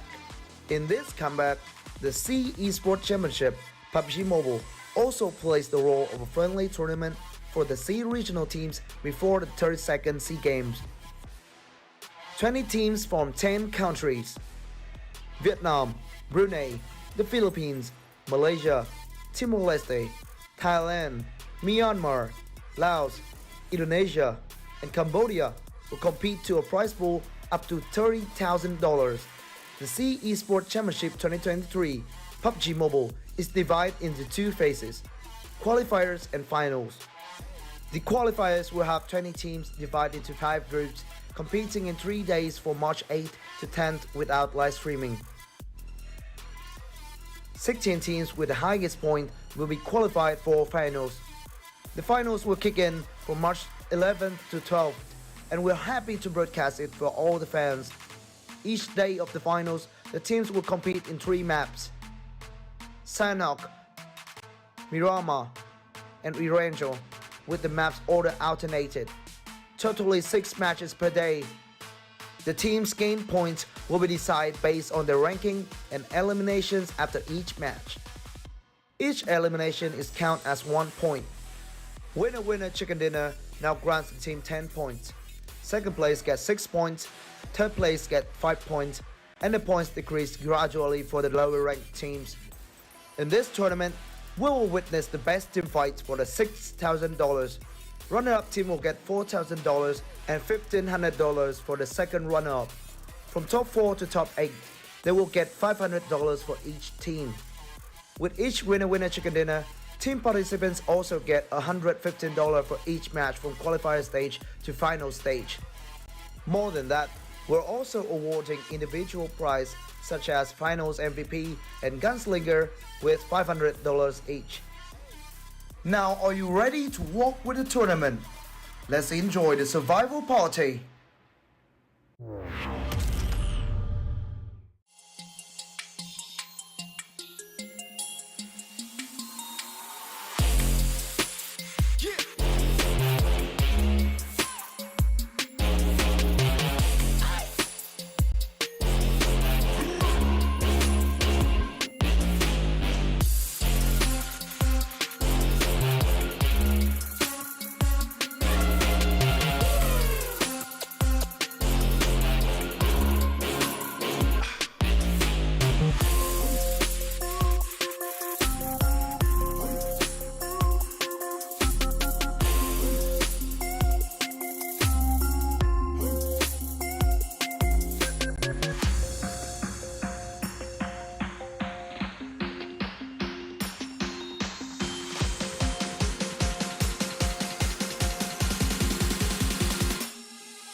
Now, are you ready to walk with the tournament? Let's enjoy the survival party.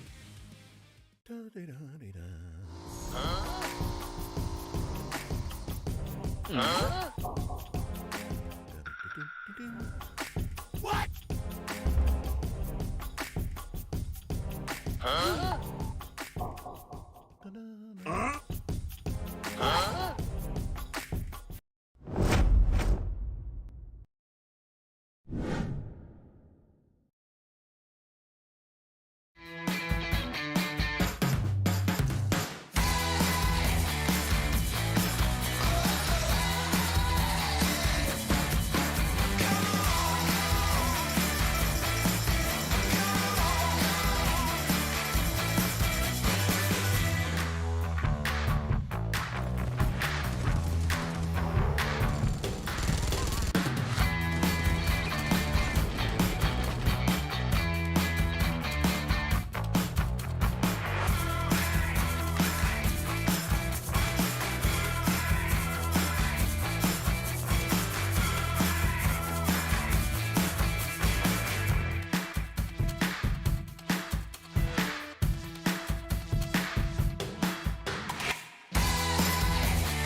Hey there, fellow PUBG mobile players!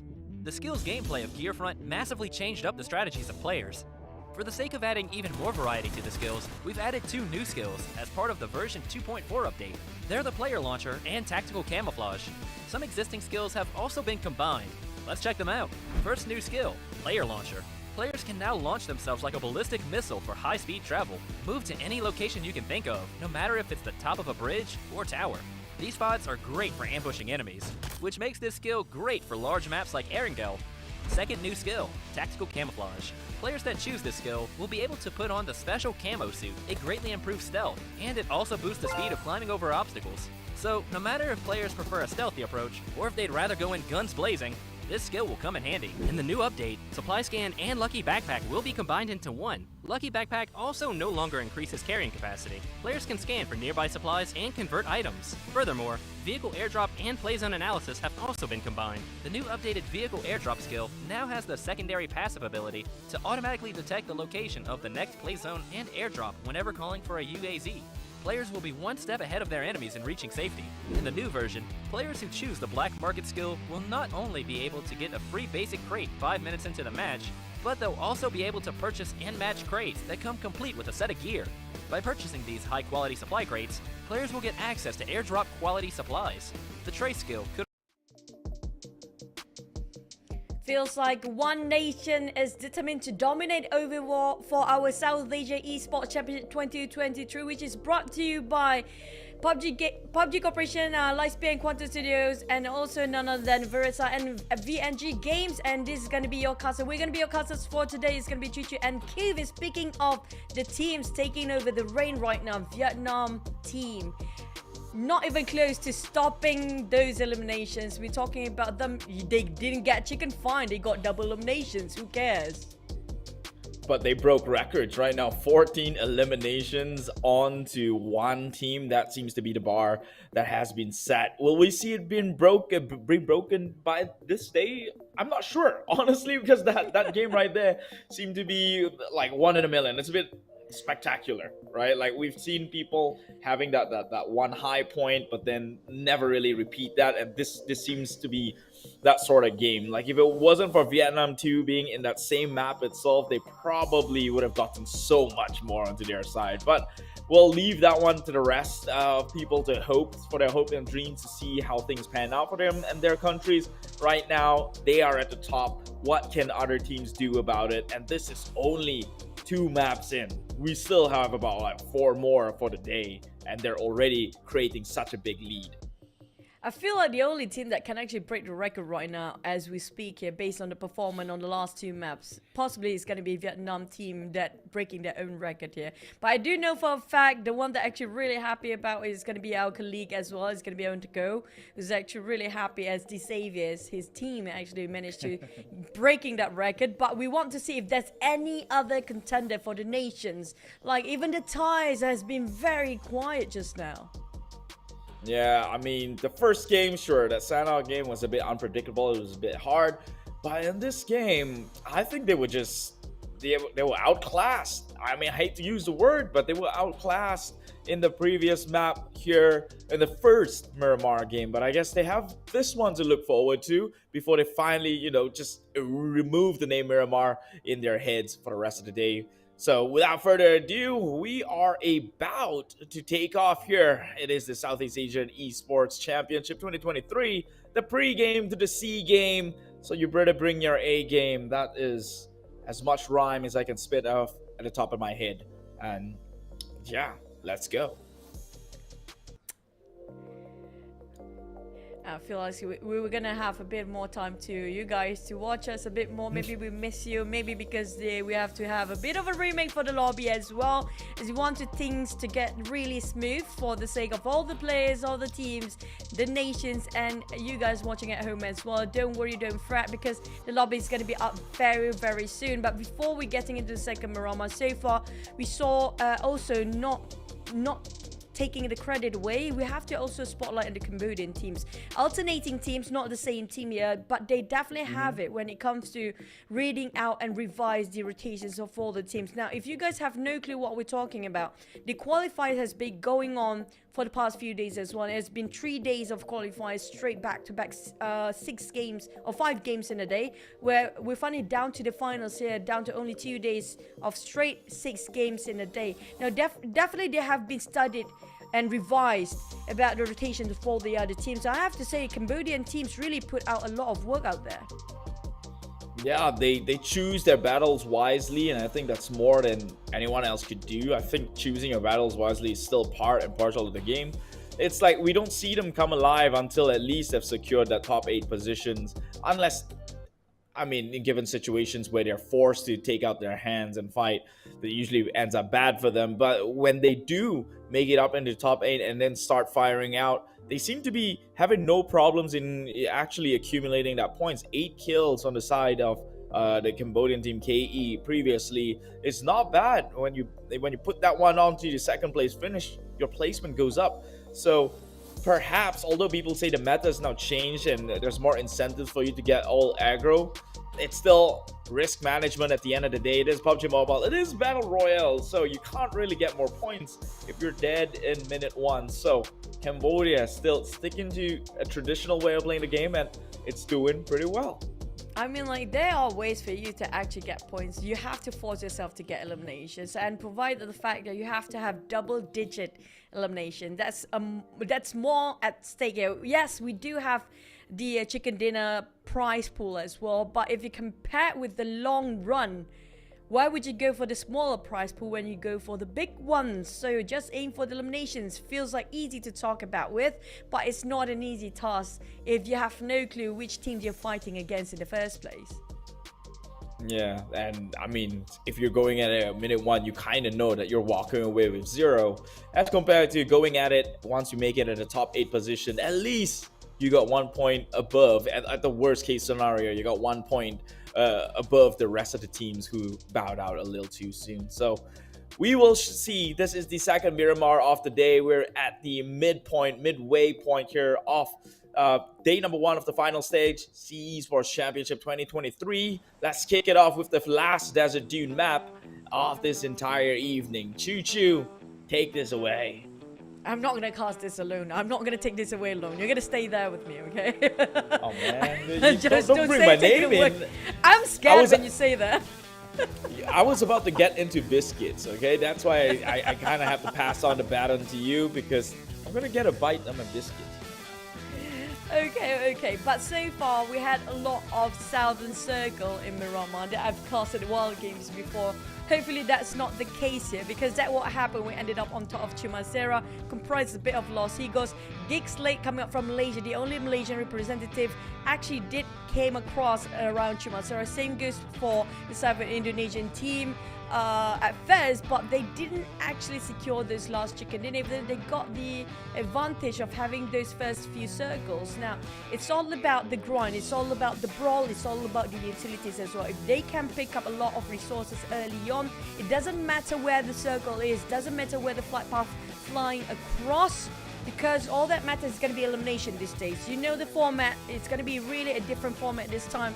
It's down to eliminations for the scoreboard. It's way more than those chicken dinner, but it's down to, can they drop themselves in the drop spot where have luxury enough to supply for the entire team. Speaking of a fight, we do have the second Thai team fighting against KE of Cambodia, who got themselves in the top 3 in the last map. Feels like a bit early skirmishes again, but I'm surprised Infinity of Ties always have to be the one of first few teams that's involved in the first circle fights here.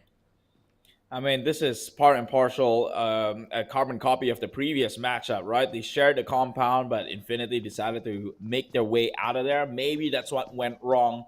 Maybe they should have crashed on to kill enemy here and actually get the confident boost to play aggressively like they should have been in a previous game. So we'll see how the same scenario turns out this time around. Will Infinity take a car and get the heck out of there, or will they actually finally shoot back? Because think about it, had they fought in a previous one, it could have been them at number 2. And talking about number 2, Philippines number 2, taken cute Loki, nipped it by the edge. Yeah, but at the same time, they don't have enough gears to work around it. I'm not sure if this is smart or just reckless at this point. For Philippine 2 teams, they're forcing the fight out of a Myanmar team. Loki will be knocked down. There's going to be a scouter for the side of YG of Myanmar. Second team of Myanmar, the first team of Myanmar actually. And first blood taken over by Pickles.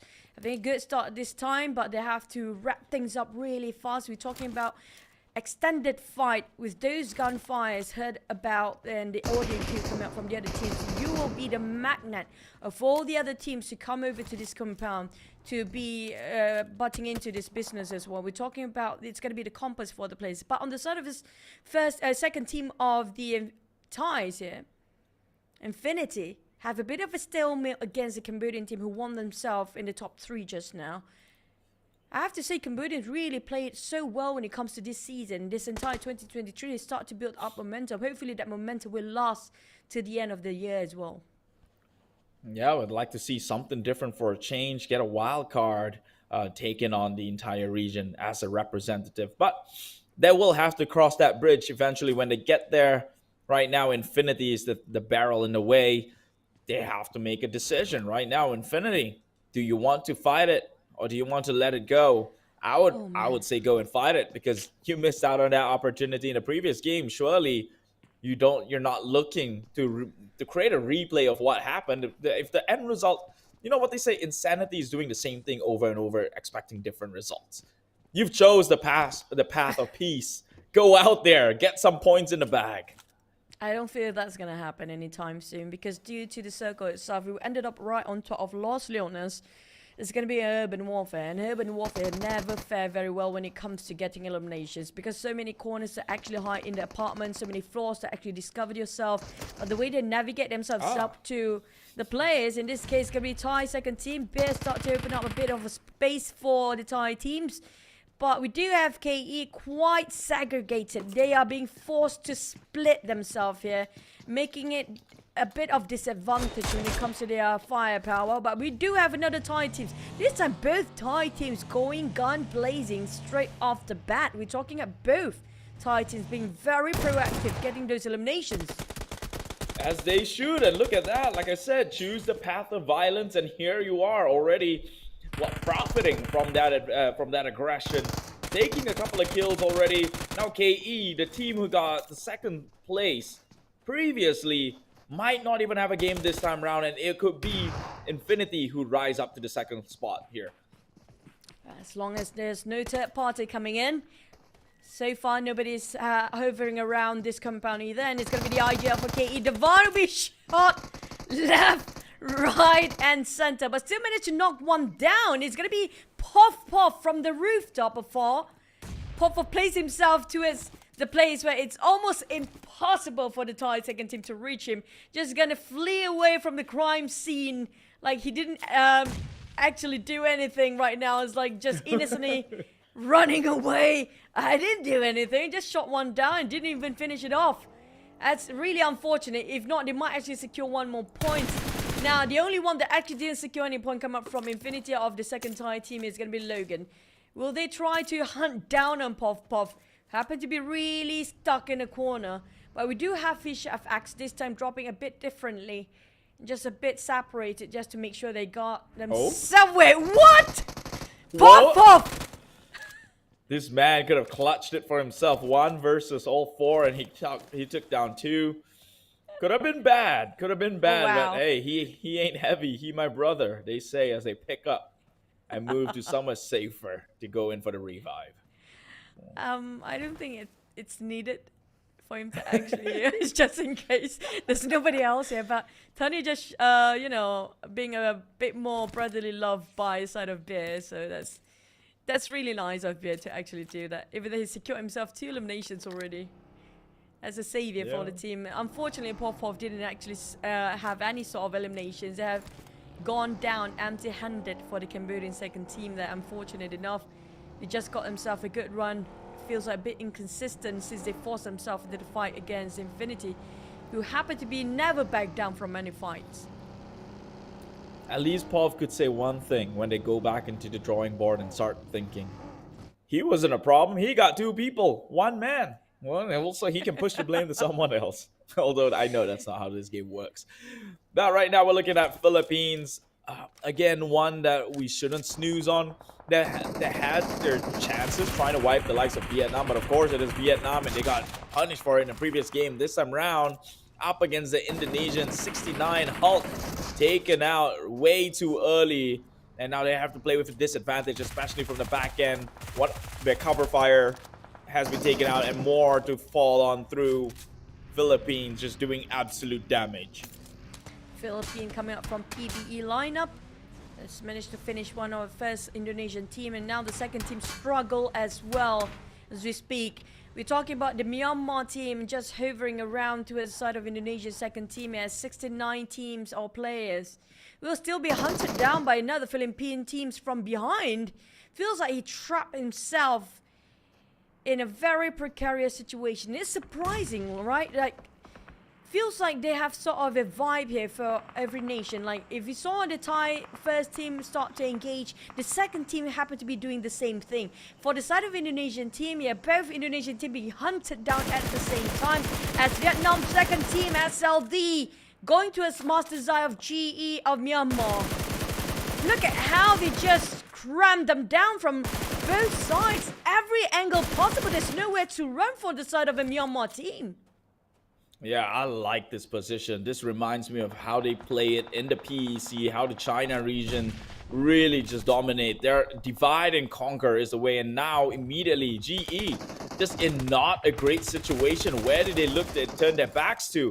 At every angle they seem to be covered by the likes of SLD. They were spraying in the barrel, and eventually they will have to crack. Master Kai is left, but he's silenced. Even so, they heard him breathing right at the corner of the walls.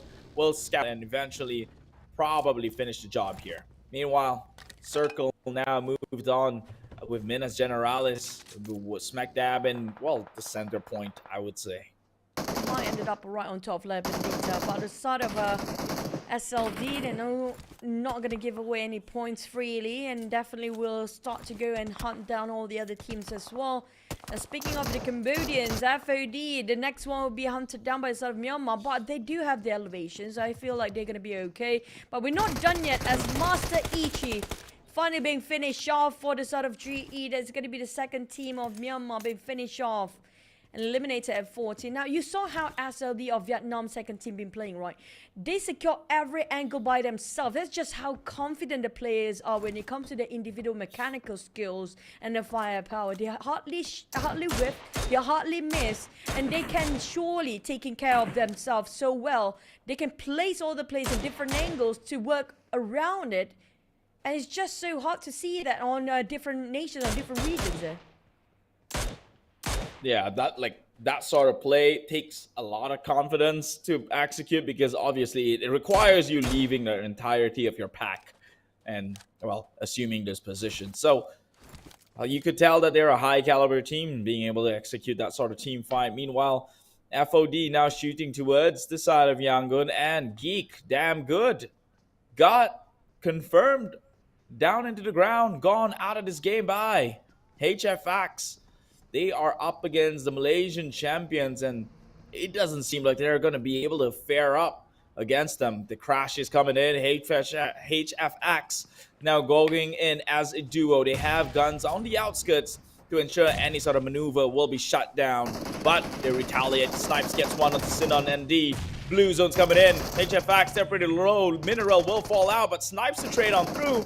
More coming in. Agency right here, getting shot out by Zillion Boy. It's it's a battle of mechanics right now, and it is a stalemate at the very least. Feels like Can a this one nade and it all? Feels like a lose-lose for both teams. The moment they jump out from this fight right now, the blue zone will shrink, and it's not going to be enough for them to actually recuperate themselves. We're talking about no first aid there, unless they actually have time to just loot out from those death boxes. But back to Southest. They're not done yet. Stuxnet. How can he actually close this? Last stick of health will actually clip out the blue zone. This is not doing well for the side of Malaysian team. Finally bowing out 12 plays. It's just so hard with the blue zone against them. And Harvest secured those elimination by himself. The entirety of Gig Slate coming up from Malaysia first team. Clutch out by this one player. You know what they say, get them on the next one. Then I guess, hey, that's all the Miramar they're going to be able to play today for the Malaysian teams. That yielded to potentially maybe less than 5 points in the 2 game. I would even say 0. They didn't fare too hot as well. But now DX coming in to clean up, takes on members of HFX. That is going to be them again, setting themselves up for success here. We've seen how they got 14 eliminations alone in that one match, and this is still the same game in Miramar, same compositions of teams. They will be trying to strive and break their own record, or even just get as good. Just get as good. Yeah. Back to the side of Infinity of the Ties. Taking a bit of a pick, but lucky enough they have the compound to work with. The Philippine second team do have the high ground advantage, but at the same time they are quite in the open. No barricades, nothing except for the terrain to play around. But on the side of a Thai second team with AKM in his hands, Bear scouted out where exactly they've been standing coming up from the Philippines. Now they do have walls to take covers from, but if they extend this fight, I have a feeling it might be a third party coming in. You do know it's going to be navigating towards these shots instead of the direction of a circle for these guys. They want to hunt down for eliminations. Logan coming up from the flank side, try to climb up from the flank, but finally DX plays himself in a compound that have a bit of elevations there, but it's right across FOD. Look at how the Cambodians place himself, 2 of them are high grounds, just to see if there's anybody coming up from the part of where they're scouting over. Fires shot, but nothing connects, and Rabe slowly pushing towards the side, but it's a bit difficult for them to actually see through things from this side of view. Yeah, I mean, they are up against elevation. It's a bit hard. DX as well. They're pretty far out. So many covers in their targets. So they will not yield to anything lethal. Circle has closed on further. Smack dab in center is SLD. Another one of those Vietnamese teams who reigned supreme if it wasn't for DX. And right now they are in position to take the fights on with Infinity and PH second squad alongside with VPE. The Thai squad has found themselves on the inside, and now DX Rabes gets shotgun to the face here up against PH. It instantly alarms the entire rest of the crew, and more fire to be held here as PH now primed up the nades to get ready to kind of throw things in and turn the tides. They will have some sort of a connection here. Lamborghini taking a bit of a flat fire damage, but right next to him, does he even know? Tossed in the nades, will clip it onto Rankid. Rankid takes a lot, and PH will eventually fall to the Supreme. That is DX, and they didn't even confirm a single victim in this situation. It was a sour one, and still they got away with a full squad and additional kill points onto their names. This is really difficult to fight a CQC, long range, whatever kind of fight you're fighting against. DX feels like they are just way too good and outclassed, like you mentioned early on. Now Lao taking a fight against the side of Cambodian team. Honda being knocked down from those nades coming out from FOD. They are pushing in, they are flushing it out. They are going in for the rush. Easy coming up from the flank side just to clear the corners for the rest of the team to get an entry. They are breaching into this compound right on top of Lebanita as well. It's going to be swapping over Joseph to Scott L. Cooking up another nade. He heads up first steps, taking it down easily, not even breaking any sweat. Swiftly, Cambodia first team of FOD just taking reign over this compound and taking dominance over it as well. It is just insane how these teams are just stepping up big time. Only match number 3 now. Second Miramar of the day, and you could already see it's all out or nothing for most of these teams. FOD in quite sticky situation, holding in that stalemate for the time being. They did clear. They have some breathing room, but HFX still on the top side.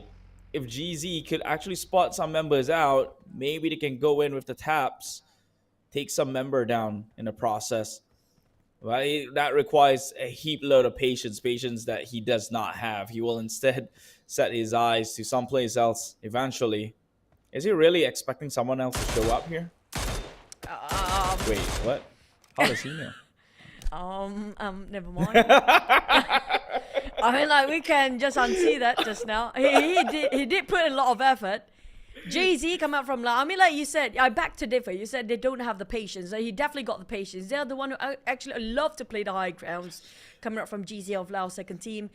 They always take it as a third party, waiting for the other team to actually open fire first, and being the third party just taking in the fight, and not really taking the fight. They didn't even dish out that much damage, but they just secured the eliminations from the sidelines. But a questionable movement just now. We're just gonna forget that. We shall not talk about. It's something that we should never mention again. But back to Asia facts, right?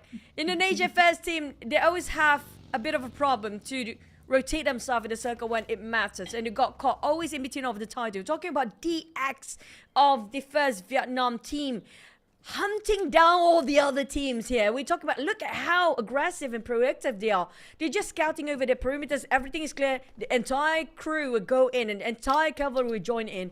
Now, they definitely spotted out vampires coming up from the Thais right across those mountains, just across them, opposite them. But they spot out there's another team opening up fire from the side flanks as well. They are definitely attracted towards the side of Philippines, who's fighting against another team, which is going to be another Thai team. Still having a bit of a stalemate. They realize that the low ground won't work. They rush straight onto the hike and going in with the DBS. Logan secure this if he wants to. He can. They spot out on one, going for the sprays. Logan swap to M41 since, and the spray will play such a big part here. Logan playing it in zigzag manner. The Philippine team don't even stand a chance. And within seconds, they secure himself 5 eliminations already. Finally, a push that goes to the side of Infinity. They tried to do this over in Sanhok. They got punished big time, but now look at that. Infinity, 8 kills last I checked. Or was I looking at it all wrong? They've got a heap amount of points going on their side. That is insane. Infinity finally showing their true colors, and now they have the top side of this entire circle. They will be able to, here on fourth, spray down and pray and hopefully get more kill under the bag. But DX has got something to say about it. They have a lot to say about that. They got himself already 5 eliminations. So we're talking about 8 teams remaining. This is where they go really out and about. We're talking about these guys are monsters when it comes to getting those last eliminations. But we do have strong teams remaining, including both Thais and the Vietnam still in there.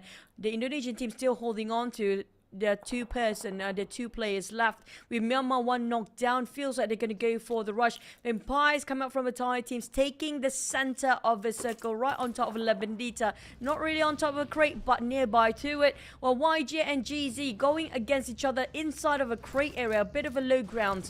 The moment FOD spot this out, they're going to be the third party taking away all those eliminations from afar. But the thing is, Strong Zin coming out from Vietnam second to spot out exactly where the entirety of Infinities is. It's going to be really tough for them to get out from here, because the entirety of Vietnam will have their eyes onto the whole team of the Thais there. Look at how they line themselves in a straight line. Yeah, that is less than ideal for Infinity. They do have the car though, which they have driven upwards, but Dod Tuny taking a little bit. Beer 11. Can you match the likes of Parajin, who's got the scopes right onto you? I guess we'll find out soon enough. But the other Thai team, VPE, that is a statement. It's a statement for teams to smack dab in the middle. You know what that means? It means they're ready to fight. Come at them at all angle. They're right there. You could try, albeit potentially failed. I'm not sure, depending on who's the better firearm in this situation. But DX, they've proven themselves more than plenty, and Infinity looking at to challenge that prowess. Yep, they're slowly hiking up here. But Bear do have a support fire, a bit of covers for him. Logan waiting for the right time to take fires on, but they will be trapped in between if they don't move right now. Infinity have to cut across. SL, they have to move as well, because they are nearby towards the circle. One of the players already secured the perimeters inside of the rim of a circle, but Sunny will boost himself up first in case things go really south, right? SLD of Vietnam, they don't want to waste any more time. You know what? It's not worth investing so much with this sort of a long distance fight. It's like, what, 400 meters apart anyway. It's so hard to clip them. Might as well just get into nearer inside of the circle instead. Don't have the double pressure going on with the blue zone coming in from the back line. DX on the other end, look at Chua. He just pushed forward even though he got himself those walls. He doesn't care. He wants to go for the kill. They might actually secure this, but they're going to flee for the Indonesian team. Realize that they don't have anything else to cover with, but now giving a big view to the side of the Vietnam team. There's FOD right across them. They want to get all the eliminations as they can, but how they stop them from moving forward, FOD will be the next victim the moment the Indonesians leave their compound. Man, these teams are just like pixel perfect right now. I can't even make a trace on a single pixel on where their bodies were, but right here they are, picking them up. Meanwhile, HFX thought they found shelter, gets blasted out by VPE. Like I said, they're smack dab in a circle. They're ready to fight. Someone tried it. They got blown up in the process. And so now more points going inside of Thailand. Two Thai teams still very healthy. 8 kills already on the Thailand team number 2 and 6 on Thailand number 1. This could be the turnaround they're looking for. Vietnam not far behind, 5 eliminations and 4 respectively. And they're going at it with each other. Infinity being undergunned down by SLD. Oh, smoke up. Buggy Lamborghini just gonna drift it away and just over around and just blown up the Kaiser's covers. But the pixel shot coming out from FOD Nung from afar with M416. Taking down one of the players coming up from DX. Now, Rabies definitely is not happy about this. Trying to fight back and redeem for the loss of his teammate. Spotted out Nung, exactly the guy that blown up and finished off Lamborghini just now. Look at the revenge coming up from the side of DX. The moment you touch your teammates, they will not let you pass by. Easy just popping his head for a bit, but the Mini 14 did so much work for the side of Ravis. Vietnam first team just stopping FOD from the entry point here. Lucky enough, they still have smoke to take covers on, but the moment the smoke dissipates, it's going to be a clear view. Everything unfolds is going to be triumph over this map. But right now, those in the middle, those stuck in the center of the crossfire will be having a really big problem to get themselves out of this war zone. Yeah, luckily for DX, though, they're the ones who tap onto Infinity, so well, Rabies don't really have to worry on the back end because they've already got them marked out. The Infinity, I meant. They've already got Infinity marked out, so he's comfortable to play the angle to keep FOD at bay for the time being, but now they're all brushing into the circle, rushing through. DX is going to have one heck of a treat going their way with FOD right next to them, or they might just turn around and leave that one for VPE to clear up in the process. We'll see how things turn out. Meanwhile, we've got Vietnam 2, team number 2, already in compound here, but still by the edge of the circle. So for how long will they have this, well, this grace period before they have to leave and start their way into the center? At least right now everybody's still safe. They don't have the necessity to leave just yet. But speaking of Frankie taking on FOD, they have too many attention on their side. Two teams try to take them down bit by bit, including a YG coming out from the side of a Myanmar team, and Persian having their eye to the side of Infinity of the Ties as well. They cannot even pick out. It's going to be Persian's job to hold this angle, while the other of the rest of the team will actually have their focus shifted over to the other side entirely. Long still taking out a bit of a fight with DX for the longest time. Now Chua already cooked up the nade, but explosion! Wiping the entirety of DX! It's gonna be Nung, the playmaker for the team as well. What were they thinking with the smoke of Buggy? Everybody clustered themselves in there. Goodness me, Cambodia have it going with 8 elimination with that tree secured by Nung only. You know what, they say till death do them part, and that's exactly what happened. Unfortunately, the brotherhood bond caused them a little bit too much here, but meanwhile, Cambodia, they are the 6th team alive previously, now one of top 5. That's when they start letting loose with their trigger finger and start spraying down to make it count.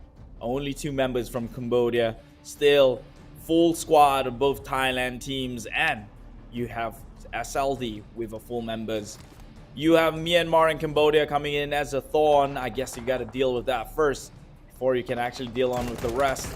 But right now, SLD, they've got the covers. VPE has been holding in place for the longest of time. And it is SLD and Infinity that are barging in. And both Thai teams still there. Feels like the fight of the Titans, and Cambodia, and again proving us that they have the consistency. Stone, on the other hand, have to figure out how to actually see what's happening outside. FOD being spotted out by the side of the Thai teams. Tony K still indoors. They have to be extra careful, extra vigilant in case there's somebody tossing over the nade indoors. It's going to be really troublesome for them. But it's going to be so many Thai teams up there having those elevations to work with. Parajin with a Mini 14 might actually spot out a bear, but the terrain is making so hard for them to land the shot. Grand G taking on Romeo Boy. And it's going to be a bit of a spray clip. Quite half of his HP now. Newsy right across him. Swapping over the UMP from the AUG. Just across the fence. Right in front of him. But the shots, the terrain's making so hard for them to land the shots. Shrubs taking over Infinity. It's a bit of a warfare, it's going to be a civil war between these guys of the Thais. They happen to be bumping into each other. Well, YG coming up from Myanmar, just hogging around the slope of the hill here, hoping it will buy them a bit more time. Well, FOD trying to flush out VPE of Vampire Tony K, but it's a failed attempt to do so. We're down to 4. Right now, they're playing Ring Around a Rosie. Myanmar, 1 sec, may have 1 life, and he might just let it go here as Myanmar out in 4th place, 5 eliminations, but SLD still in the game. Thailand, first team, has got all 4 members, although 1 out of commission. They will get the revive done. Infinity using 1 member already, and 2 more will fall here, coming from Crossfire from both sides. Infinity coming in clutch to kind of aid Vietnam in the process indirectly, but will also shoot towards the flags in red. They are coming in to capitalize on the warfare going on with VPE and SLD, and they have to do it very, very slightly. It looks like Vietnam just bowed out. It is 1 for Thailand. They said that we are not having a new region take over our glory days, and we're coming back on top. 11 eliminations for the side of Infinity. God knows how many there are taken out from VPE. Could they look to break the records that they have set? They are 2 teams, but there's only 1 flag waving right now. Both teams coming up from the Thais, showing how strong they are. Still got it in the bag. Not willing to give away their era of glory days back then. Now coming back really strong. Well, we do have the elevations working on side of Infinity and second team of the Thais.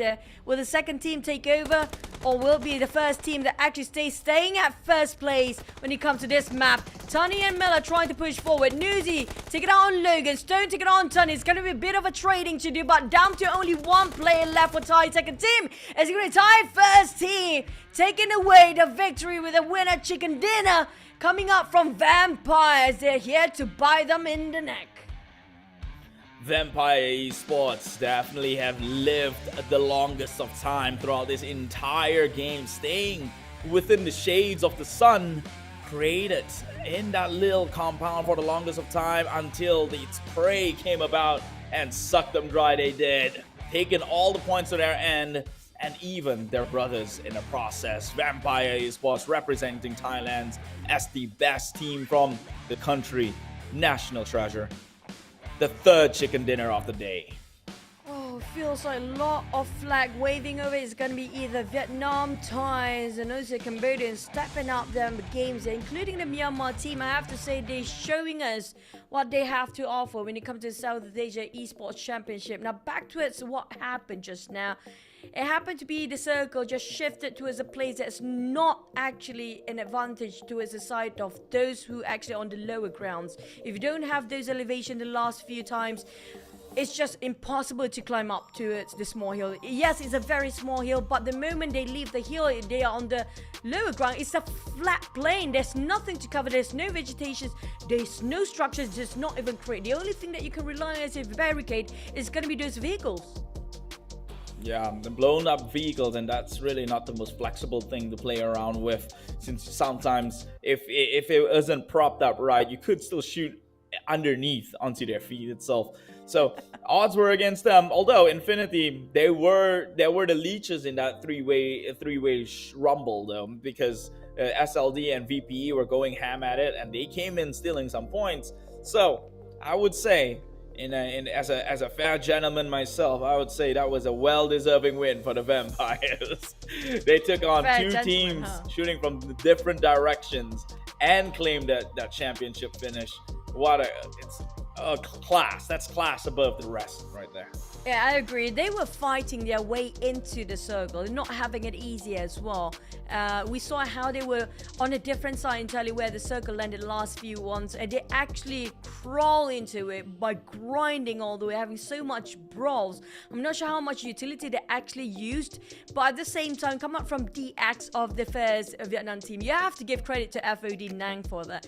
That one vehicle being blown over, entirety of the team, two of them were healthy back then, but being knocked down straight the moment that vehicle being blown over, just the entire thing goes down easily. If DX was in the last few mix, it's going to be really massive, really a lot of gun blazing, but because of that, there's nobody else contending towards the last top 3 places, and the only one that coming in from those directions is going to be just another Vietnam team. The others of the Thais already got himself quite an elevation to work with. No, that's true. I think that moment right there, the car explosion, that was a pivotal point.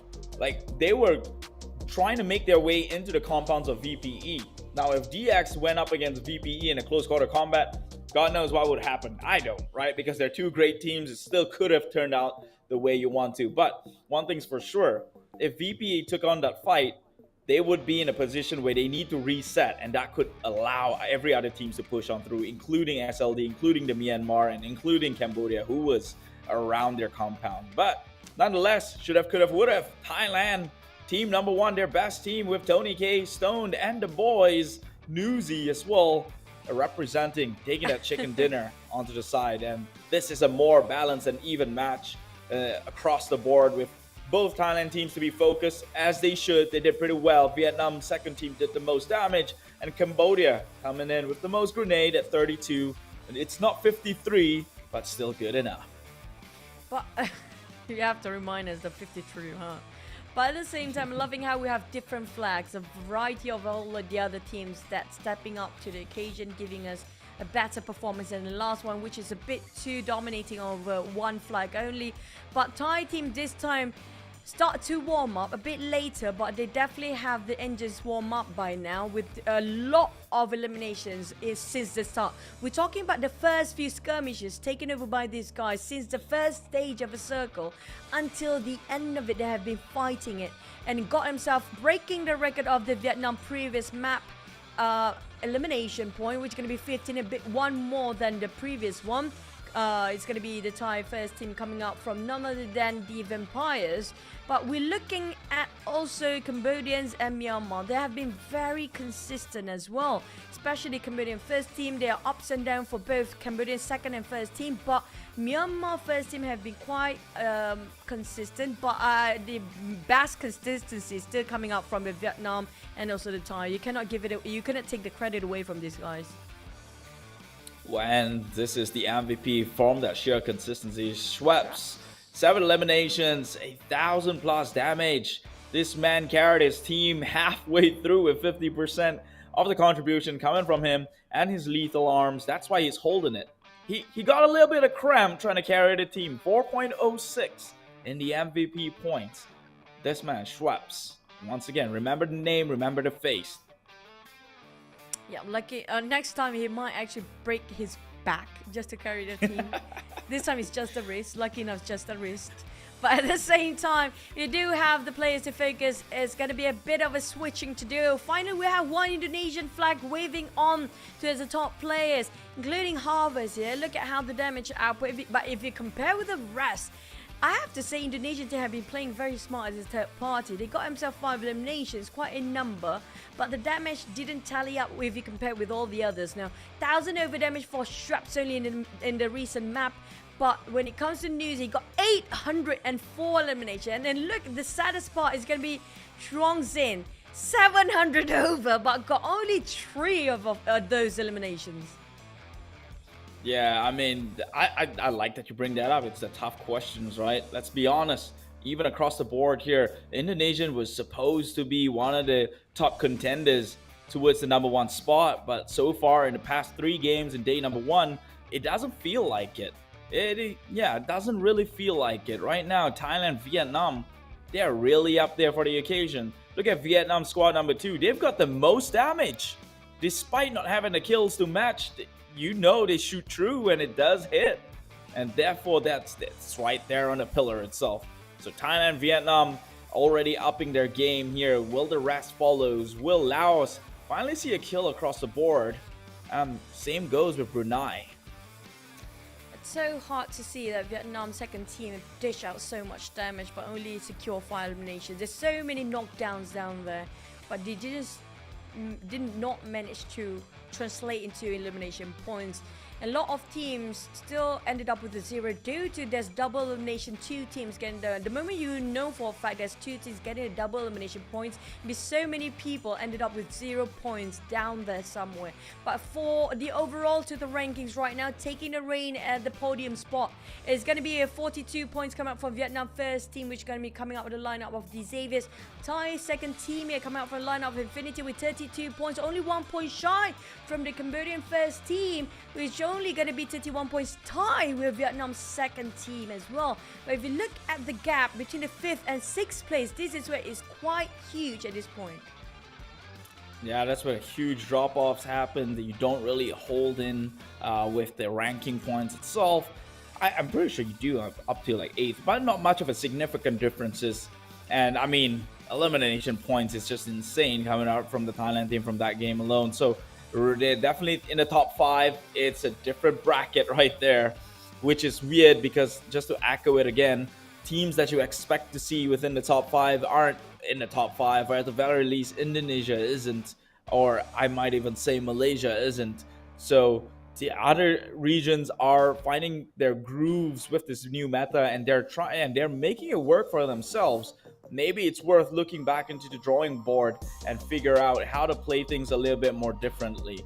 Of course, it's not the end of it. It's only 3 maps in, and we have the next 3 maps that will happen in Erangel itself, all the way through, which means if they fail in the first Erangel, they can gear up for the second, and if they fail on that, you can gear up for the third. Yeah, that's true. When it comes to Erangel, it's going to be a totally different game entirely. Those teams that actually managed to secure in Miramar, they have to push it out when it comes to Erangel. But before that, we're going to head over to a break for a bit and see you guys after this.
this March of 2023.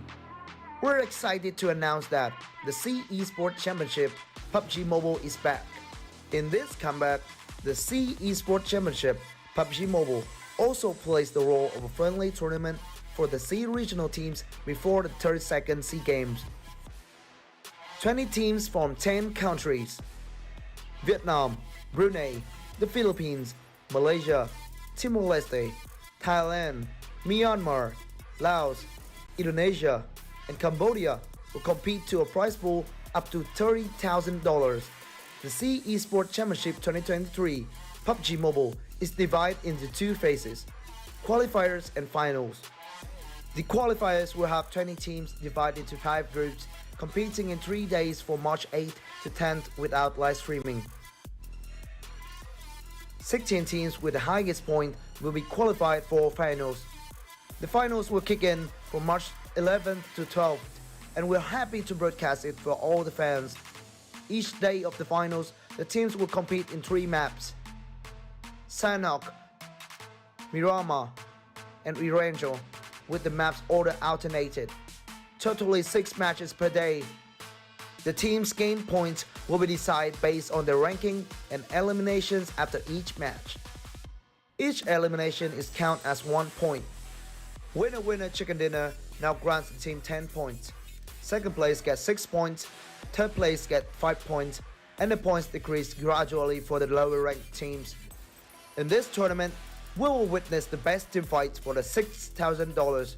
Runner-up team will get $4,000 and $1,500 for the second runner-up. From top 4 to top 8, they will get $500 for each team. With each Winner Winner Chicken Dinner, team participants also get $115 for each match from qualifier stage to final stage. More than that, we're also awarding individual prize such as Finals MVP and Gunslinger with $500 each. Now, are you ready to walk with the tournament? Let's enjoy the survival party.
Now, are you ready to walk with the tournament?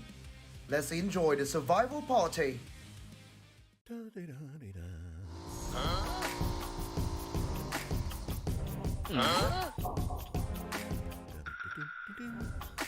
What? Huh?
there, fellow PUBG mobile players!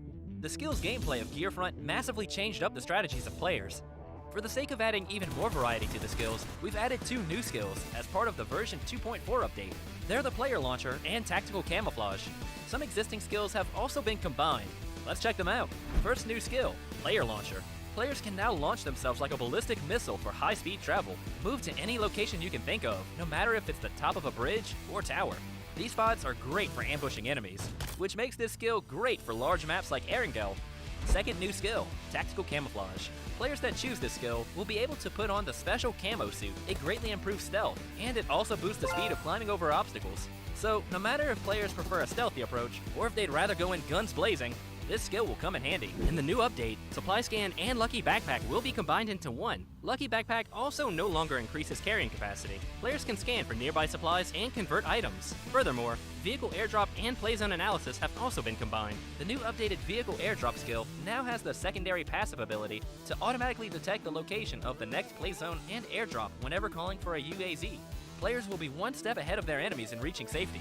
In the new version, players who choose the Black Market skill will not only be able to get a free basic crate 5 minutes into the match, but they'll also be able to purchase and match crates that come complete with a set of gear.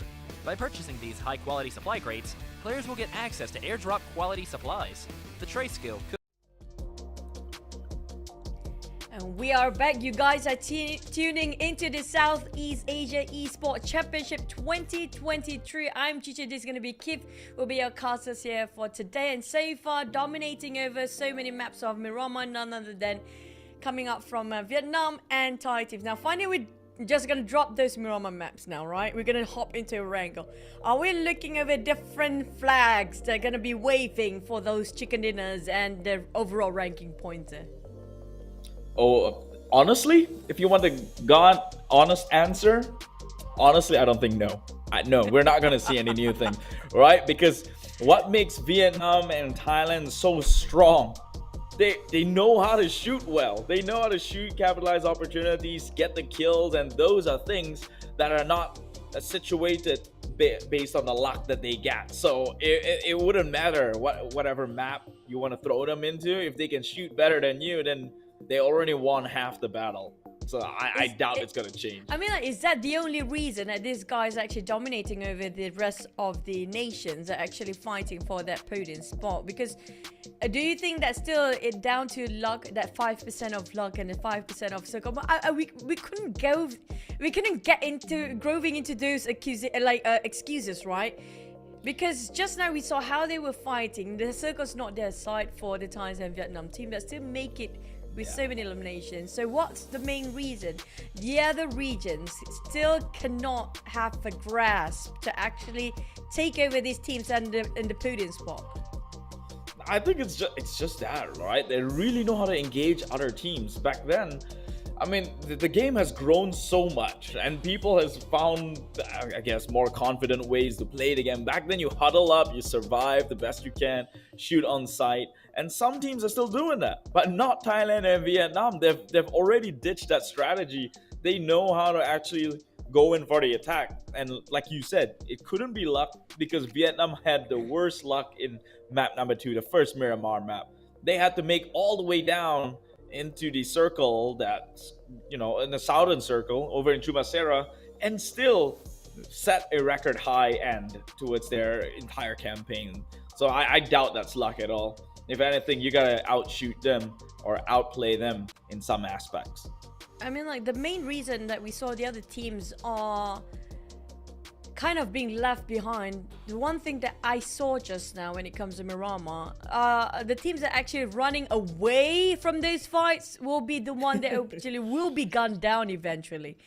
Feels like at this state, and so much at stake for all the other teams out there, it feels like they have to force the fight anyway. It's like you cannot run away. You have to face it. It's either you cannot even leave it. People say take it or leave it. You have to take it in.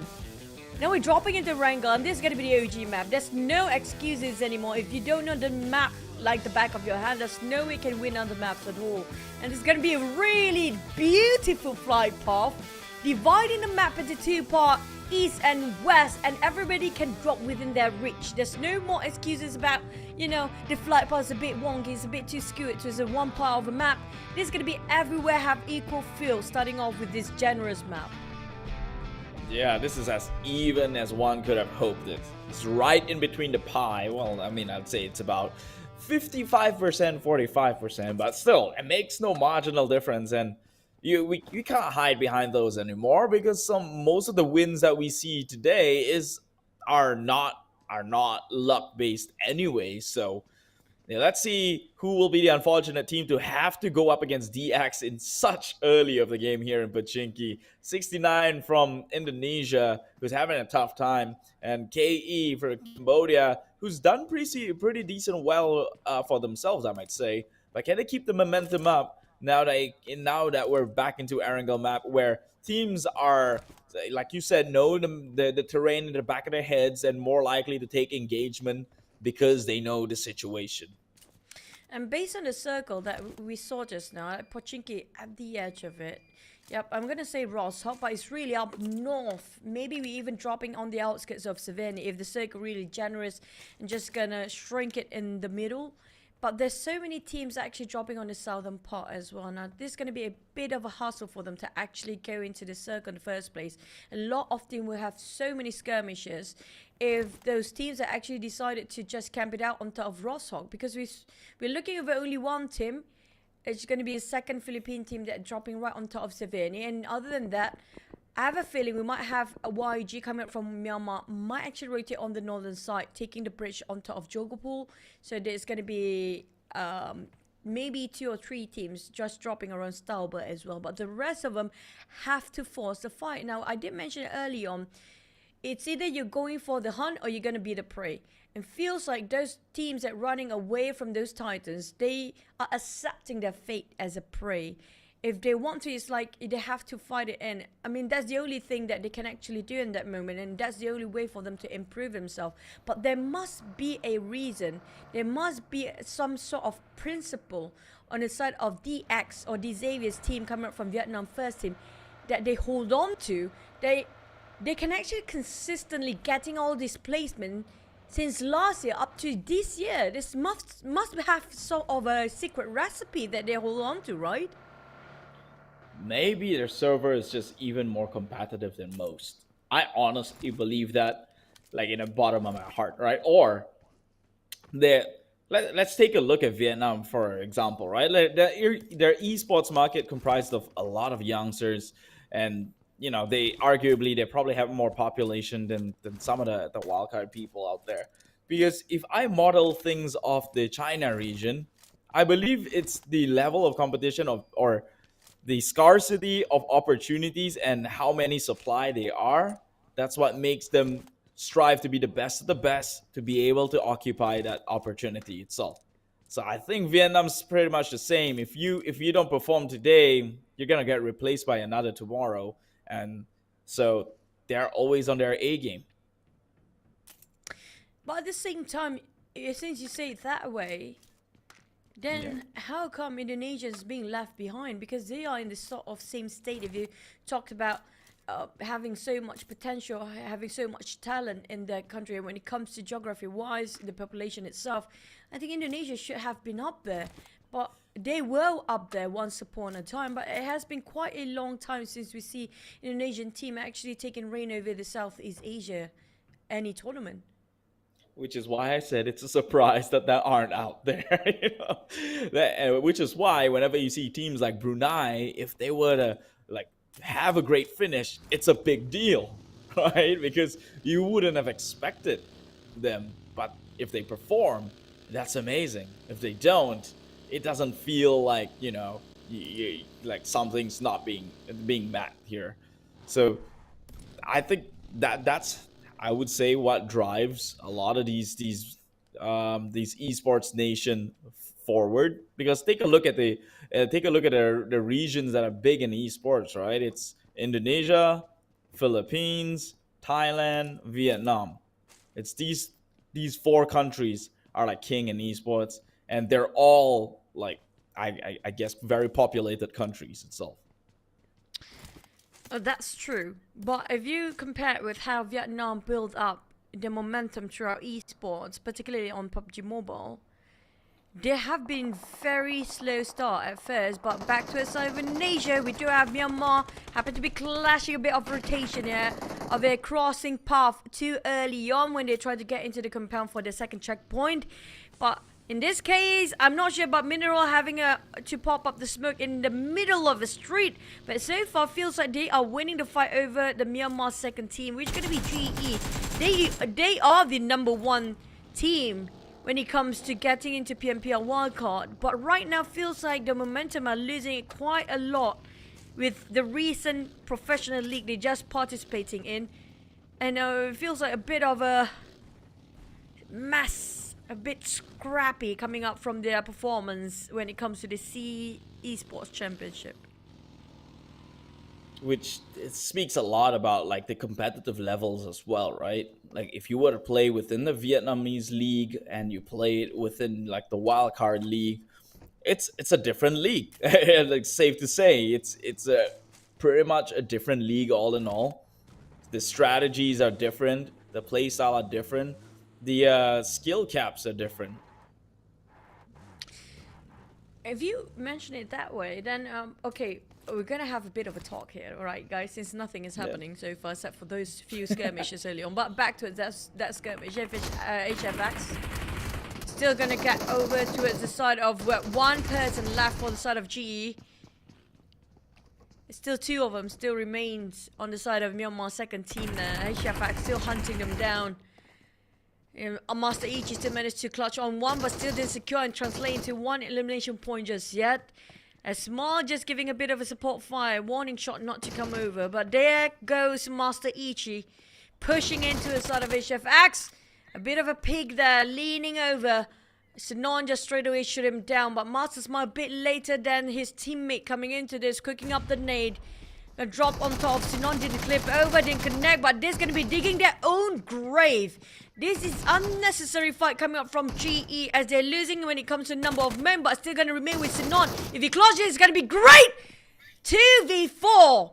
What not? Why not? And we mentioned about Indonesian teams just now. I'm going to talk about this later on. Don't worry. We're going to go back into it. But Myanmar with 2 men remaining, they clutch it out against an entire team. Entire squad of Indonesia first team HFX just now. Yeah, Myanmar is just a different set of phenom, man. Just recently, I think earlier or late last year itself, Myanmar start to shine on through with their esports. They are actually producing high-performing players, and yeah, that might go against my theory, but then again, they are outliers in every theories. It's not rule, it's a theory. I mean, 1 out of 10 person who breaks the theory doesn't make it a rule, and Myanmar is that rarity right now. In all fronts, Myanmar is just coming in super strong. That's right, especially this season, this year as well. Feels like their era to start. The dawn of their era coming up from Myanmar and Cambodia as well. But on the side of Myanmar, this is what I talked about before, right? You can't run from these fights. And they're taking the fights and realizing that they can actually take the fight. It's all down to confidence. It's all down to the mindset. But in case of Bruneians, they prefer the mindset of running away than fighting it straight on. Maybe one of the many reasons newbies don't have enough gears to fight straight into the hands of Infinity of Ties. They are a bit split out. Spreading too wide among themselves. And forced to do so due to the hunt coming up from the side of the Thai teams. Will reunite with the rest of the team, but newbies, can it get away unscathed? FPG from Laos. Back up, will not back up from any fights here. Trying to find for more. I mean, like, he just back out, literally. Like, that's too far for me, giving it away. You know what? Yeah, I'm going to take that back. Well, backing out sometimes is a strategy. It's an attack strategy. How? Because you're recuperating to fight another day. And as long as you're still in the game, you're still playing to win. That's pretty much Battle Royale in a nutshell, in case you guys didn't know. Meanwhile, Circle closed. SLD, they had the better part of the circle for the longest time. Right now, smack dab in the center is Vietnam, Thailand, and so on and so forth. VPE will be coming in and pushing maybe into the likes of back out himself. So we will see if he would back out from this fight or actually hold his ground. How can we not be surprised? Thailand and coming up from Vietnam, they know every single pattern of a fair circle. Exactly got himself in the center of a circle this time. Feels like they know Erangel better than the rest of the other teams competing here right now. And circle shrinks even further. It's going to be on the outskirts of Yasnaya, right side to the side of Roshok. Infinitos, he plays himself in the center of everybody else. But we do have KE again. When it's about reading the circle patterns, I feel like KE actually can do it better than some of the other teams.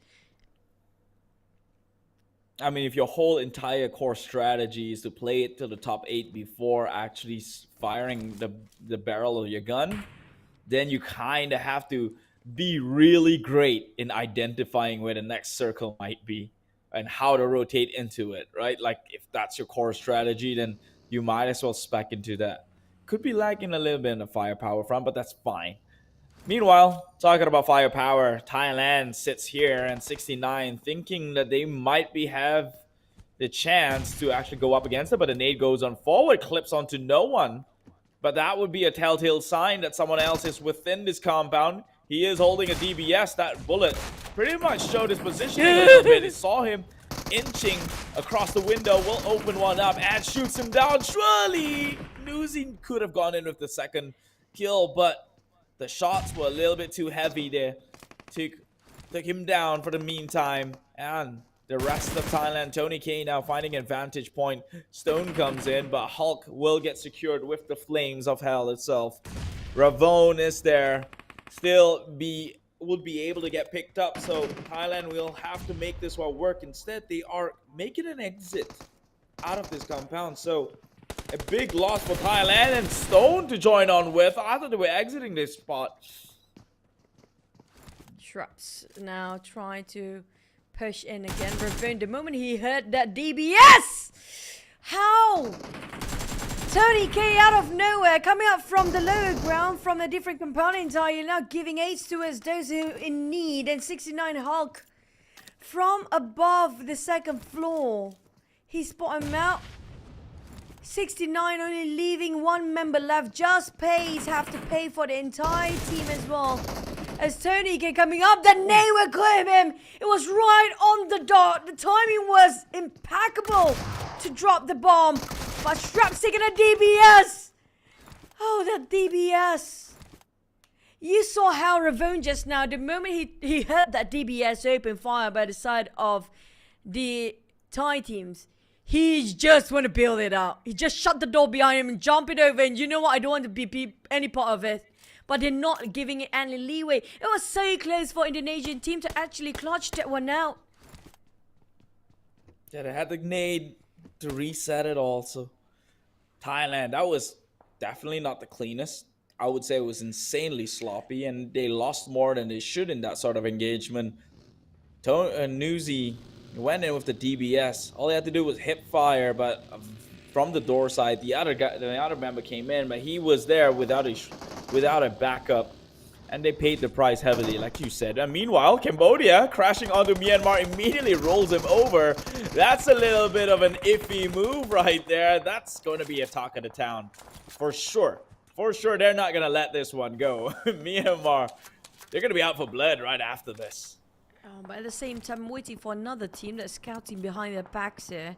Feels like they want to go for the rush against Cambodian FOD right now. But they're thinking things through. They're being surrounded. They take themselves this watchtower. It's going to be coming up from Philippines. The team coming up just behind them, tossing out the nade at first by Rankit, but it was a bit too long, too far-fetched. Nang just gonna get himself a couple of scopes, a bit of upgrade of loot, but they do have another contest coming out on the other side. It's going to be coming up from Myanmar team GE. GZ, as always, the ones who's ready for any fights, but the moment they start to fight, everything goes a bit messy due to attracting unwanted attention from afar. It's always going to be stuck in between two teams here for the side of GZ. But the X on the other end spotted out VPE, who start to migrate themselves to be inside of a circle and let them pass by. Since they are in vehicles, quite hard for them to actually shoot them down. But Rabies and DX, they are committed to take the teams out, which is going to be right across them. Lao, PG is nearby as well, sharing compound. So many teams around this corner, and we're talking about 4 teams here. 4 teams around DX, that only makes them happier and happier. That's like 4 teams. That's 12 points across the board, and they only need 14 to break their record. So I don't think saturating around Vietnam is such a good thing. Look at that. Immediately Parajin already tagging onto the Bruneians. Philippines also on their sight. This is one man with 2 windows, and he's balancing the back and forth real well immediately. Already getting this player half HP from the Philippines, who's tossing up a nade. Both of them are reflecting each other, but he's cooked one up much sooner and will detonate it right onto Shako, who's now on his knees, and teammates are a bit too far to come in for the rescue. I'm just trying to finish off the job here by exploding that vehicle. Easily finished off Shako and translate into 1 point. Even though they don't have 24 frames, more than enough to actually slowly push forward. They have to recuperate themselves. SLD have their eyes right on towards this Philippine team, who just finished off 1 small victory. But Master Ichi coming up from behind as well. I'm not sure where are the rest of GE, but right now back towards the circle. Infinity and KE do get themselves in the center, with Empires coming in just as a duo. Well, we have Bruneians, one from far apart. I'm not sure where the rest of the team already got finished off, possibly. Only left with Piasao. While the Philippines still fighting against SLD to cut across. We have Master Ichi at the back line as well. This is going to be the backstabber or the playmaker between these 2 teams that have more men fight against. But again, the circle right in the center for Infinity of Ties. Wow, I mean, they don't even have to budge, they don't even have to move, but hopefully they have enough resources to last them long enough in the center. And talking about moving though, Malaysia, Geek, Slate, finally making a move here against the Cambodians, who had the compound and actually just get wiped on clean. 0 contest needed, thank you very much. 3 points going to the side of Cambodians. Kill enemy. Killed off the entire squad for Malaysia. That's unusual. We're talking about one of the best teams out there in Malaysia contesting right now. Not showing any sign of fire or sparks of fight at all. Didn't have any helmet just now, due to maybe being shot down in the head a couple of times. Breaking his helmet all the way down to none. But now back to the side of Lao. I'm loving how Lao, coming up from GZ, has been quite consistent to stay at top 8 all day long. It's unusual for us to see Lao actually have this sort of consistency. This is actually a good sign for them as well. But the one that actually still hard to shake them from the inside is going to be Vietnam. Again, DX start to move forward. Look at how confident they are taking an open space. But the one still firing on inside of a field, it's going to be FOD trying to take down on the Philippines. Raimon spotted out by John. But John have to pick his point, whether to go on left or right side, because the open window will actually be his bane there. If he focuses on too much on what's in front, the other side of the window will actually shoot him down. Blanks taking on Trongs in of SLD. They're taking 2 fights at a time for the Philippines. This is where the rest of the Cambodian squad are strong, right? They can hold strongholds very well. We've seen it already. Malaysia try to push onto them. Yeah, it's gone down in the process. And now they have the sniper's nest, which is going to be something that they're more comfortable. Yeah, that sort of warfare engagement. Meanwhile, haven't seen much of Laos besides that one moment that they backed out from a guy named Back Out. FOD, on the other hand, secured a bunch of the name from Philippines on their hands. And even Puff Puff taking another Filipino team. And in fact, getting them eliminated at 12th place with only 3 points. So, FOD from Cambodia and kill enemy. Doing set up for a good start. This is Golden coming up with Porza. He got a straight line of sight to see DX to take down the Titans easily. But he managed to clip only one elimination. One more. Frankie is down as well. Porza is such a thorn. Just next to Lamborghini. He's just such a nuisance to the side of DX. But Porza making such a golden play for the entire team. Going valiantly coming up from the side flank and just wiping the floor clean, and Vietnam won, eliminated due to this. Wow. Due to that one person. Pausa. Wow. That is going to be painful to think of right now. They have the lead at 43 points. And now, look at Cambodia. They're really raking up the kills here. They're really raking points accumulated. They've already made their way this far. Top 10 teams in the mix. Now they just need to get the elimination across the boards. It's already 6 for FOD. Surely, with 37 points under FOD, or was it Kill Enemy? I think it was Kill Enemy with 37 points. Them from 43 points is really nearby. It's any time now they can just take over the first spot if they have that consistency not being eliminated early on. All they need to do is just keep the boat afloat and stay alive. They're gonna take over the number 1 podium anytime soon. It's been never or hardly we see Cambodian teams or Laos actually taking over the number 1 spot ever. And this might be it. This might be the time for us to actually see a new history in the making. But still, coming up from Philippines, they tried to challenge on the side of the Cambodian teams KE, the top of Devan and Kaya. Definitely are aware what is happening here. But in the meantime, Philippine first team don't have any covers set for those terrains and hills. A bit of vegetation in between. That's all the covers they can actually take on. Raima slowly crouching toward the other side. Assassin taking on a bit of a civil war of Laos. Honda straight away blown up from that shot. Lazy spot out the rest of the team coming up from GZ. PG, they're doing so well this round. Eliminated entirety of DX early on. Now taking on GZ, another contender for them. Spot out Assassin, but that spray feels like it should be connected. What a good spray, but unfortunate enough, didn't clip any of it, but Assassin walked straight into KE on the other side. Like I said, this is their language of war. You give Cambodians a hut to turtle into, and they will shoot through from the window side, and they're gonna make it count. Look at that. Even you cannot. They're so confident when it comes to fights across the field, but when it comes to a close quarter combat, they get a little bit shaky somehow. But Cambodians know their strength, and that's why they're playing towards their advantage right now. Formerly with the Sniper's Nest, they eliminated Philippines, and they're eliminating more teams across the board. Look at Cambodia's first team here. Already 8 eliminations, 40 points now in total. They are this close to taking over the number 1. And the one that actually chased it was going to be PG, surprisingly. It's coming up from Laos. I agree with the fact that Cambodia is really strong when it comes to long distance. That's why they tried to hush away everybody who was trying to get near them in the first place, taking all the high grounds. But now Tony K spot out Honda, who got knocked down early on, got revived back on his feet. But look at how back out and Lazy just going to cook up the nade right across the street. Now, this definitely Honda going to give away this information. The relay back towards the rest of the Rosa, but Posa being spotted out. He's running away from the Blues, and the Blues are clipping on that side first. They barely make it into the rim of the circle. Circle going to shift again, but Posa almost close, and now finally knocked down to the Blue Zone as well. But the spray and the pressure from Tony K. Oh, goodness me. So close of being knocked down for Shrubs. But the Blue Zone is closing in. Tony K have to save himself out from the whatever rut that he's actually stuck in. But here comes the rest of the team of another tie. Oh, boy. This couldn't go any worse for Tony K right now. He needs to pick up his mate. He needs to make sure he's alive. There's one more team coming up from the back line and one more team in the front chasing them out as well. Oh, no. It's a splat for Schraps.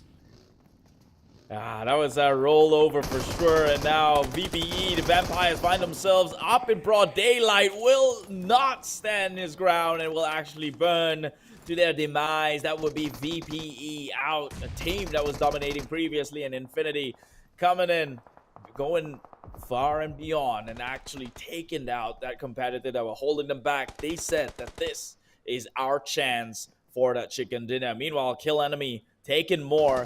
PG falling like flies, playing in the blue right now, straight up in the open, and Cambodians, they don't miss from the far side. They're making sure it counts, and they are raking in those kills. 41 points, already 8 from it. eliminations in total. This is their overall standings within the group. It is Myanmar who will bow out at 6th place, 4 kills. Both Cambodian teams show strength when it comes to this Erangel. They try to keep the distance between the fights that they're having right now, avoiding a CQC, but for the Thais, they're forcing it in. But on the side of PUBG, they try to keep also a mid-range distance and will back up from the top as always. But back to the side of Infinity of the Thai, the only remaining Thai teams here. Well, we do have one more Philippine teams remain as well.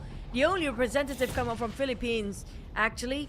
Back to the side of the Thais, they're spotting out FOD. This is gonna be the Cambodian first team who got himself those 8 eliminations. Now heading towards the side of Thai second team, try to show who got the super strength for the brawl in the field. But the Cambodian second team going towards the side of PG, coming towards just right across. They're playing around the corners. Back up will be burned off by the Blues and leaving only Lizzie out. Feels like KE have no problem to clutch this one out. It's going to be 3v1. There's no way he's winning that for Lizzie. Still Lao placing himself at the top 5. There's quite a consistency coming from Lao team. But here comes Sunny. Greeted heavily with that nade just now. Kill enemy made it onto the 10 elimination across the board. 4 more to break a record coming in from Thailand. Can they do so? Both Cambodian teams still in the mix. FOD now being the thorn to Thailand's Infinity. But Thailand will be able to go in with the revive. That's going to take their manpower back up to health and going to be able to take on the pressure that will be coming up from the side of Cambodia. But they have to be careful because Philippines, 2-member snake in a bush right now. And with the DBS, if he could get close enough, that could be fatal. Philippines playing it super safe. They have the information. Do they choose to react? Philippine team even dropped their backs. Molotov. Just to be sure they won't be scouted because they are in the open field here. Just about the toss of one nade can change so much at these circumstances. The top with SLR. And nade dropping on Puff Puff. He's on his knees right now. Ranky giving the pressure straight onto his side of top. Infinity might take advantage towards this, but KE the top have his eyes onto his side of Infinity. Bear be scouted out. SL, straight gonna be on. That was a perfect crosshair, but he needs to reload back. And Bear couldn't even leave his spot right now. Just to attract the top to face him, while the rest of the team making a bit of a work and effortlessly going on the outskirts of it and going from a back line. FOD feels like they are stuck in between this crossfire, but KE still have the walls to guard them for a bit more time on it. Raimon slowly coming over from the Blues, but John in the back line, Mela with the nades. It's just remarkable toss. Over that long toss, but here comes Tony, make a big U-turn and Mela down on the ground as easy. Taking back off redemption towards his teammates being knocked down. Puff Puff want to take part of it. They start to push as well. Nang finished off Tony here. Kaya on the ground. Is Ryan taking advantage. But KE moved to a side of Philippines. They have to segregate their attention. Philippines stuck in the corner. Which one do you want to fight first? They are a bit hesitant. But the top swapping over to the DBS. Going through the smoke. Crossing the street now. It's going to be right in the face of Infinity Base. Just right across him as well. They're right across it, but blinded by the smokes here. He will shoot through it. FOD gets a couple of pickoff onto Infinity. Beer 11 gets taken down. It is the top who moved up of the front lines. Now being a snake in the grass. This one rattles with the DBS. He takes down another. Now Logan, should that information be transferred onto his end, and maybe he can make an informative decision to react accordingly. He has his gun equipped, but I don't think they're staring the right direction in the top right now. It might just come in from their sides. It's not going to be looking great, but PH and Logan takes one of the opposing Cambodian team, but little did they know, the top actually got onto Godtuni. Godtuni not down and out just yet. Going in with the heels. Philippines out in the blue, and Logan finally shows himself once again. The pressure's on at the top, runs straight into the sight here, gets gunned down from the barrel, takes a little bit from the left-hand side. Surely they would have changed the trajectory. Thailand's playing absolutely out of their mind, trying to do pixel perfect movements, but unfortunately gets caught out. Gartuni's still in. Devon will now come in from the side of Kill Enemy. Goes in for the pickup. Increases their chances for survivability. Same with Gartuni, who's making a run for it. FOD will cleanse him out. Now it is Cambodia versus Cambodia. No, it's gonna be either 1 or 2 there. Cambodia's second team. Well, I guess that's not necessary now because it is Kill Enemy that takes home the ultimate victory here. A chicken dinner put on their sides after perching up from the sniper's nest. They found their way compounds after compounds, holding it relentlessly, shooting across battlefields, and they find themselves at a double-digit kill score. It is one that's named Kill Enemy, and the enemies that they kill. A chicken dinner going to the side of Cambodia again. I have to say, both Cambodian team might actually secure the double digit. Just now, it was so close of taking it away from Cambodia's second team, and this chicken is going to be a Nang. But his HP was so low, he doesn't have those health utilities to reset himself. Hence, it's going to be on the side of Cambodia's second team to take away it with the last revival that actually saved a lot for them to actually secure this chicken dinner. But there was a hell of a map just now. Ended up right on top of an open field. Plus, you have to give it credit for the side of the Thai teams just now. They were with only 2 players. We saw how the top was actually hovering around with the DBS for the longest time. They were just too focused about towards the side of Philippine teams as well. And this time, I mean, like, they survived long enough to get in the top 3 in the open field, kind of stuck every angle possible with everywhere everyone is shooting them down. Still managed to hold it in. But Cambodia, this is the era of the World Cup region, right? We mentioned before. Both teams have been showing such promising outcome come up from Cambodia, especially taking out the fight long to mid range. It's so hard for them to actually secure really CQC. We saw that even though the DBS in the hands of the top, but it did work out quite well. But back to us in the mid to the early game, they have been going really proactive so far. Yeah, it's insane seeing. I'm reminded on the Cambodia's prowess, right? When push comes to shove, if they still have their teammates, they work well. They know what to do, and they know how they're going to end the game. And the top is just showing us what that sort of sacrifices are, right? Maybe you send one person up in the front line. They know they could risk that because they have 3 more members that were still in play if anything bad happens. But still, like you said, props to Thailand. That was not an easy one to get out with. They were crossfired between 2 Cambodian teams, to say the least. Same goes with Philippines in that situation itself. But Cambodia now probably the first nation to get 2 chicken dinners, if I'm not mistaken. So congratulations, that's a lot going on their side. Yeah. Is it? I feel like if both teams actually did secure each chicken dinner early on, was it really? We have to go back to the overall ranking, but I do want to know where they stand right now, because we do know for a fact it's so hard for us to actually see Cambodia when it comes to overall ranking to take the #1 spot in South Asia. This might be it. The first time we're looking that Cambodian team actually overtake and might be already overtook the first place, which was early on, is either Thai or Vietnam team as always. But the thing is, can they maintain this sort of consistency? At least it's just 2 days, right? If it's a long league, it's going to be exhausting, but lucky enough, just only 2 days. But can they make it within these 2 days? We're halfway through and we're only down to 2 more map of Erangel. Can they finish off as still #1 spot? Wow. Well, they can be #1 if they keep up this consistency, nearly breaking a record of 14 eliminations. Now with only shy 13. And you're talking about a team who was absolutely a beast earlier on, Vietnam. And taking most damage, about the 3K mark as well. And Thailand, again with the 50 bomber. That is no surprise, as we all know that from that region, they love their throwables. Vietnam got the 53. So still, Vietnam will be holding records upon their sleeves with the most elimination and probably the most grenades used. I think Thai actually got 4 or 15 elimination just now, right? Yeah. I mean, there's going to be the top contenders next. It's going to be Cambodia. But at the same time, loving how, including Laos just now, who took down DX, who's supposed to be at #1 spot early on today. by taking such a golden view from the sidelines. But so far, when it comes to the eliminations, 23 points in total, including their rank points for Cambodia, first and second. Both teams performing such a brilliant outcome when it comes to first and second place taken by the Cambodian team. The Thais been pushed down here with only 12 points, but the Vietnam is like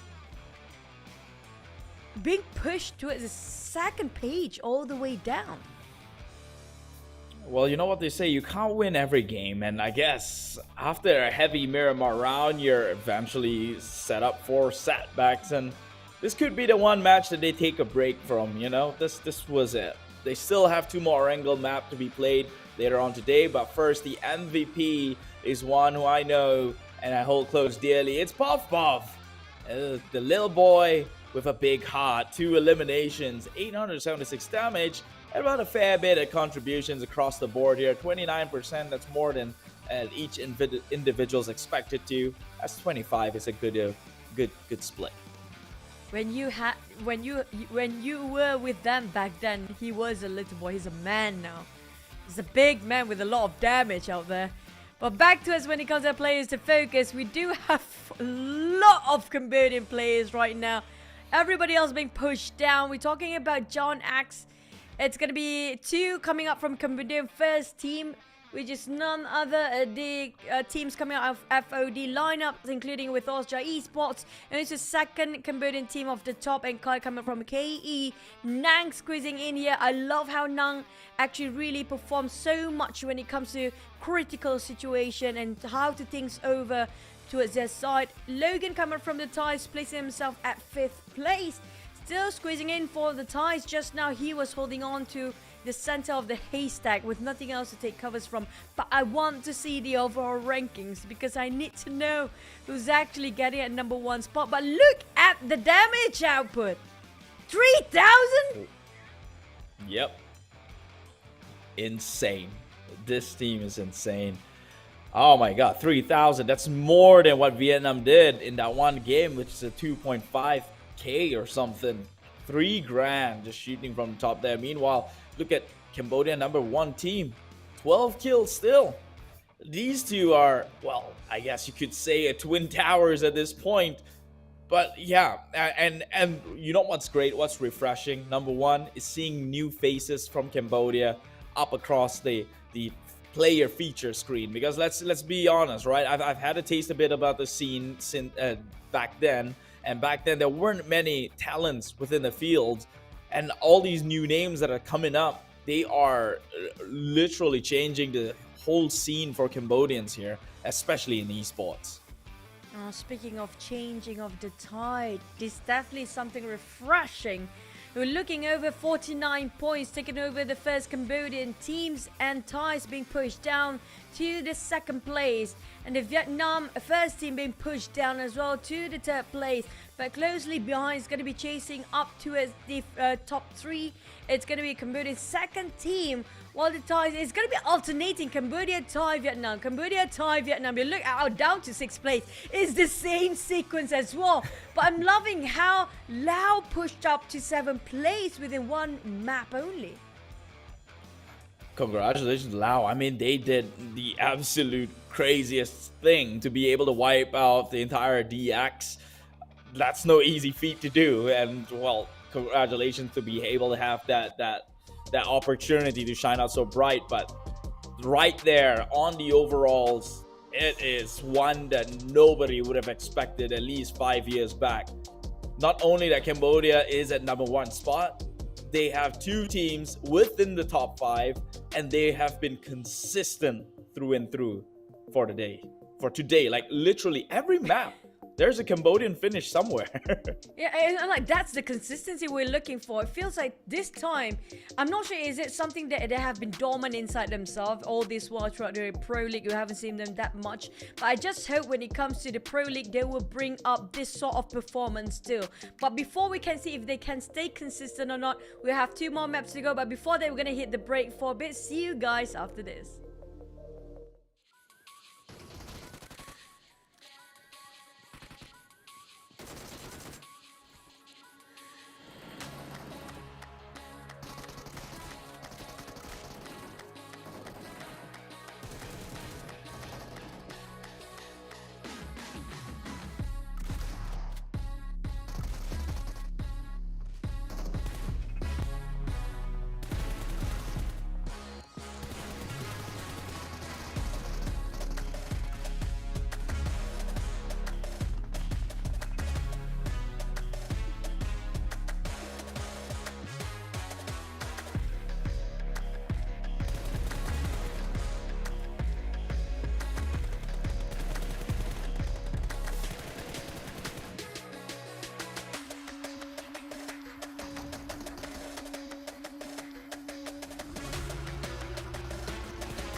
this March of 2023. We're excited to announce that the C Esports Championship PUBG Mobile is back. In this comeback, the C Esports Championship PUBG Mobile also plays the role of a friendly tournament for the C regional teams before the 32nd C Games. 20 teams from 10 countries: Vietnam, Brunei, the Philippines, Malaysia, Timor-Leste, Thailand, Myanmar, Laos, Indonesia, and Cambodia will compete to a prize pool up to $30,000. The C Esports Championship 2023 PUBG Mobile is divided into two phases: qualifiers and finals. The qualifiers will have 20 teams divided into 5 groups, competing in 3 days from March 8th to 10th without live streaming. 16 teams with the highest point will be qualified for finals. The finals will kick in from March 11th to 12th, and we're happy to broadcast it for all the fans. Each day of the finals, the teams will compete in 3 maps: Sanhok, Miramar, and Erangel, with the maps order alternated. Totally 6 matches per day. The teams gain points will be decided based on their ranking and eliminations after each match. Each elimination is counted as 1 point. Winner winner chicken dinner now grants the team 10 points. Second place gets 6 points, third place gets 5 points, and the points decrease gradually for the lower ranked teams.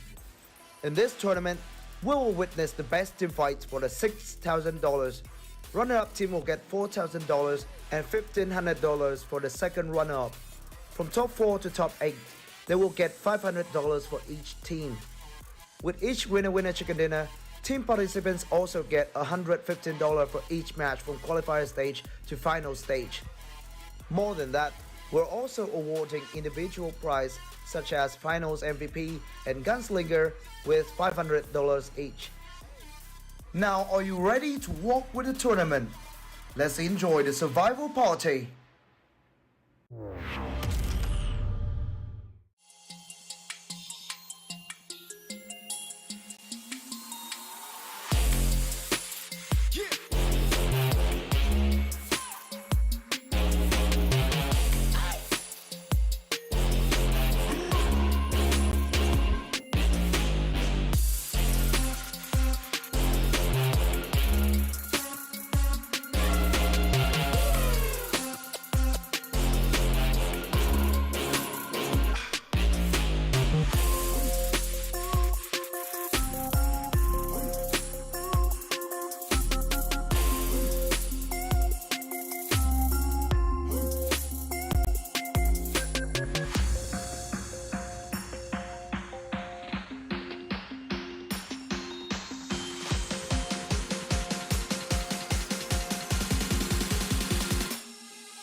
Now, are you ready to walk with the tournament?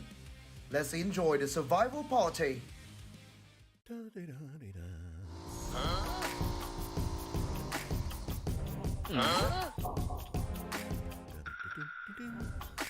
What? Huh? Huh?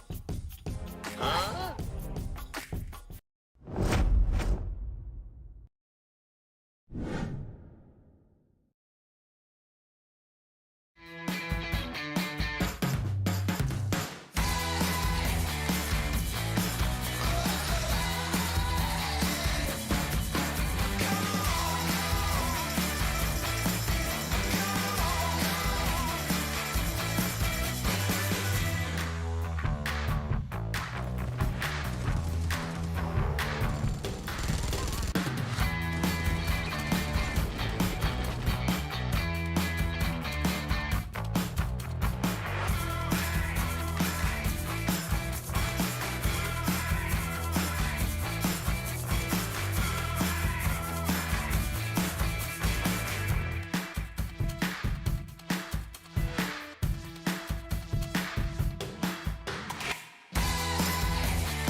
there, fellow PUBG mobile players!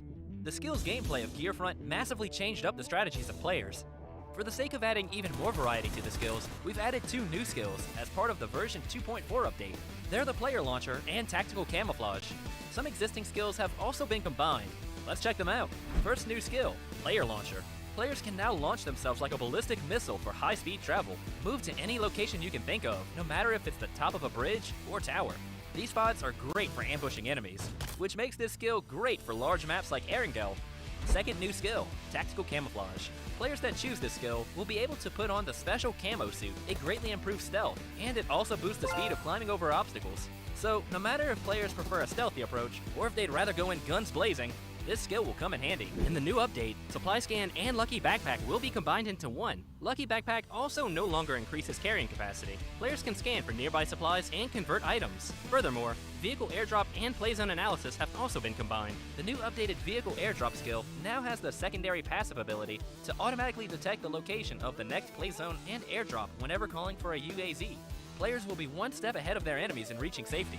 In the new version, players who choose the Black Market skill will not only be able to get a free basic crate 5 minutes into the match, but they'll also be able to purchase and match crates that come complete with a set of gear. By purchasing these high-quality supply crates, players will get access to airdrop quality supplies. The trace Will new history be made with the wildcard region, and especially coming out from Cambodia, Laos, and Myanmar, if they can take away the podium spot in the hands of the Titans like Vietnam and also Thailand. Now we're back in the Southeast Asia Esports Championship 2023. I'm going to be your caster here today alongside with my partner Keith. Amazing as always, I'm Chuchu. And speaking of which, you guys still have so many questions in the chat asking, is this SEA Games? No, this is a pre-hype for SEA Games, okay guys? So it's sort of a exhibition match before we get into SEA Games. And before we get into more tournaments in the future, we have a bit of a glimpse about what's going to happen with all the top tiers of South Asia teams happen to collide in this tournament. Yeah, and I guess you put it well and nicely. Will we set new records right now with the, well, I guess the glory of wildcard being in a #1 spot? I do have to bring in mind though that you can win the battle and still lose the war. So let's not get over ourselves, because it is a two-day run actually. This is only the second last map for the day before we conclude the day. But hey, having a Cambodian team or any wildcard team or any of the non-popular regions in a #1 spot is a good start towards actually winning that war comes tomorrow. But yes, this is the pre-game to the SEA game, so bring their A game, as we have 2 more to play today, both happening in Erangel. And I guess you are right as well, Chu. It did come out differently, although I said it won't. I mean, we're looking forward for that. I'm actually feel like a betrayal by rating over the World Cup region to finish strong day #1, still maintain #1 spot. The problem is the gap is not too far off for the other team to catch up on them. I mean, like, yeah, we do love how you did mention early on when it comes to technicalities and their firepower, when it comes to their knowledge on CQC and how they take the fight and the approach to a certain compound is way better when it comes to the Thais and the Vietnam team, right? But when it comes to long range fight, feels like teams like even Cambodians and even on the side of Laos are doing it better. It's all just to pushing it one step at a time. But right now the gap is not too far off. It can easily be overtaken again within one map. We still have 2 more Erangel maps to go, and that was just the first one. Yeah, so this is, if anything, it should be redemption to all these teams who may not have finished it greatly in a previous match. Malaysia, just saying, it could be anyone who's down in the bottom or the bottom half of the entire page roster itself, right? Vietnam didn't have it very nice as well in that previous match, but hey, that could be a wake-up call, seeing their #1 spot being handed over to Cambodia. That could just be what it takes, what it needs to actually drive them full throttle in this next Erangel match, and probably the next Erangel match, to solidify the lead. But so far for the circles, and also the flight path. A lot of circles dropping right on top of those flight path. We had generous circle and generous flight path in the first Erangel, but when it comes to the second one, will it be almost the same or similar? We have to wait and see, because usually if you have a back-to-back same map, the circle and the flight path will be very different, but the circle won't be as far off than the first one. And so far, when it comes to the flight path, we do having from the southern part, from on just the outskirts of Milta, up to a sort of shooting range. I feel like we might ended up right on top of the center again. Possibly. Then again, we've seen time and time again how circles can throw in some sort of a curve ball and go all the way down very pure, per se.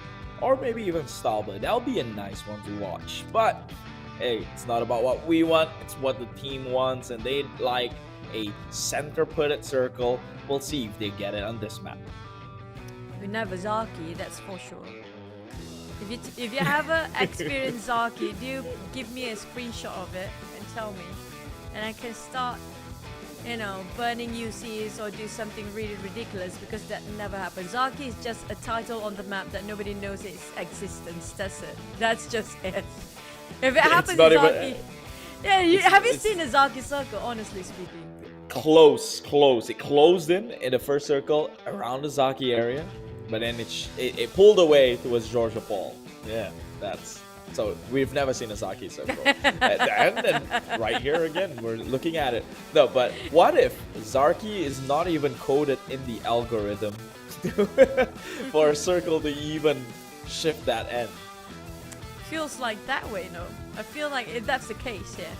Because we might end up right on the outskirts of shooting range. Usually that's where it might end up, but these days it's so hard to read the circle, including how hard for us to actually read the first few fights there. A bit of skirmish too early on as they try to fight as their first compound between the Indonesia versus the Philippine teams.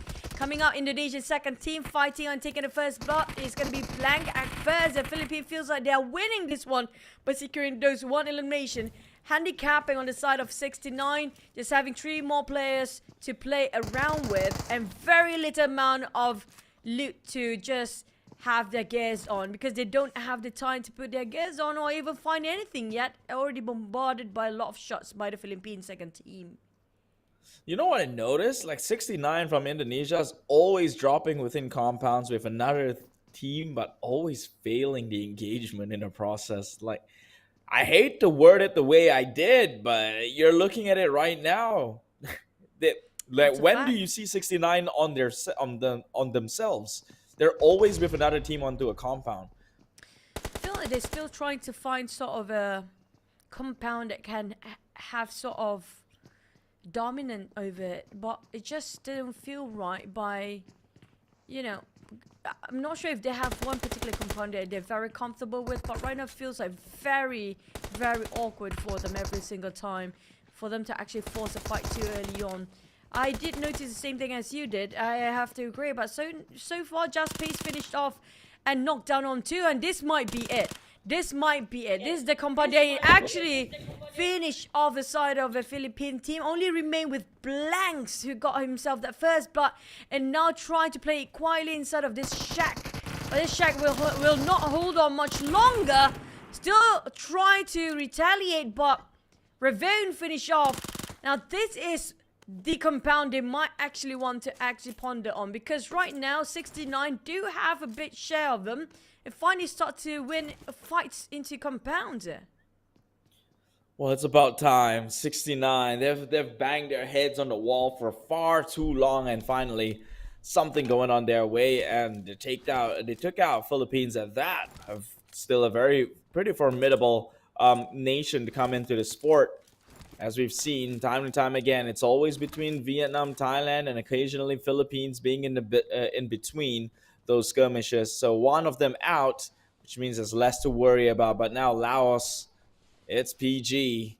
Can they keep the momentum they did in the previous round and maybe rise above the ranks?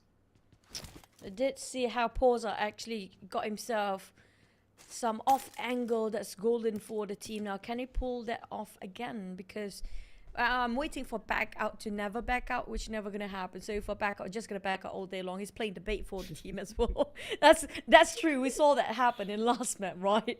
But on the side of Vietnam team, they have this compound all by themselves. Look at how separated they are, how confident they are when it comes to taking care of themselves and not even contested here. So you can expect at this point, when it comes to the first few circles or the first few stages of a circle, the teams that will have those skirmishes will be the teams that not on the top spot yet. We're talking about the Philippines and Indonesia. Even Malaysia might actually try to get in a bit of a brawl early on just to get themselves at least secured with a couple of elimination points. But those are actually taking out the compound by the side of Vietnam and Thai teams. Nobody willing to touch them. Yeah, I think people learn, right? In the first Erangel today, they were at Yasnaya and everyone was just like saturated within the area. You could say maybe it's a circle thing because they did get the circle in the first Erangel of the day. But also, at this point, you probably tell yourself, hey, Vietnam drops there, man. It's probably one of those. I'm not going to stand up against them. Choose somewhere else to drop on to, because that's just a death sentence at that point. And that's true. I mean, like, they're not willing to put everything at risk.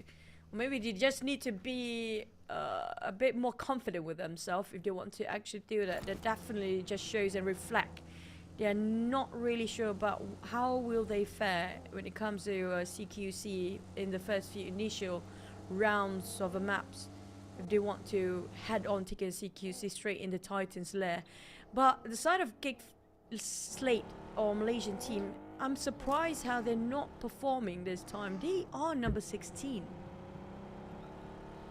Well, hence why I did a little brush for fun earlier on today, right? I think we noticed that, thanks. Yeah, it's time that they do a little bit of something different. I don't know, honestly, because I can't say they don't know what they're doing because they know more than we do. Number two, the damn good has been proven time and time again to always show up in the MVPs doing what he does best. And something's just not working out. But talking about not working out, it's Logan 777 here, Infinity.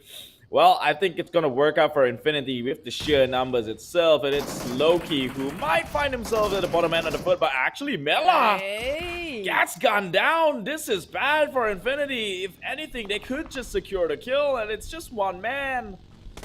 Oh, that's unfortunate. No way. Now 1 second chasing the tails of God Tony.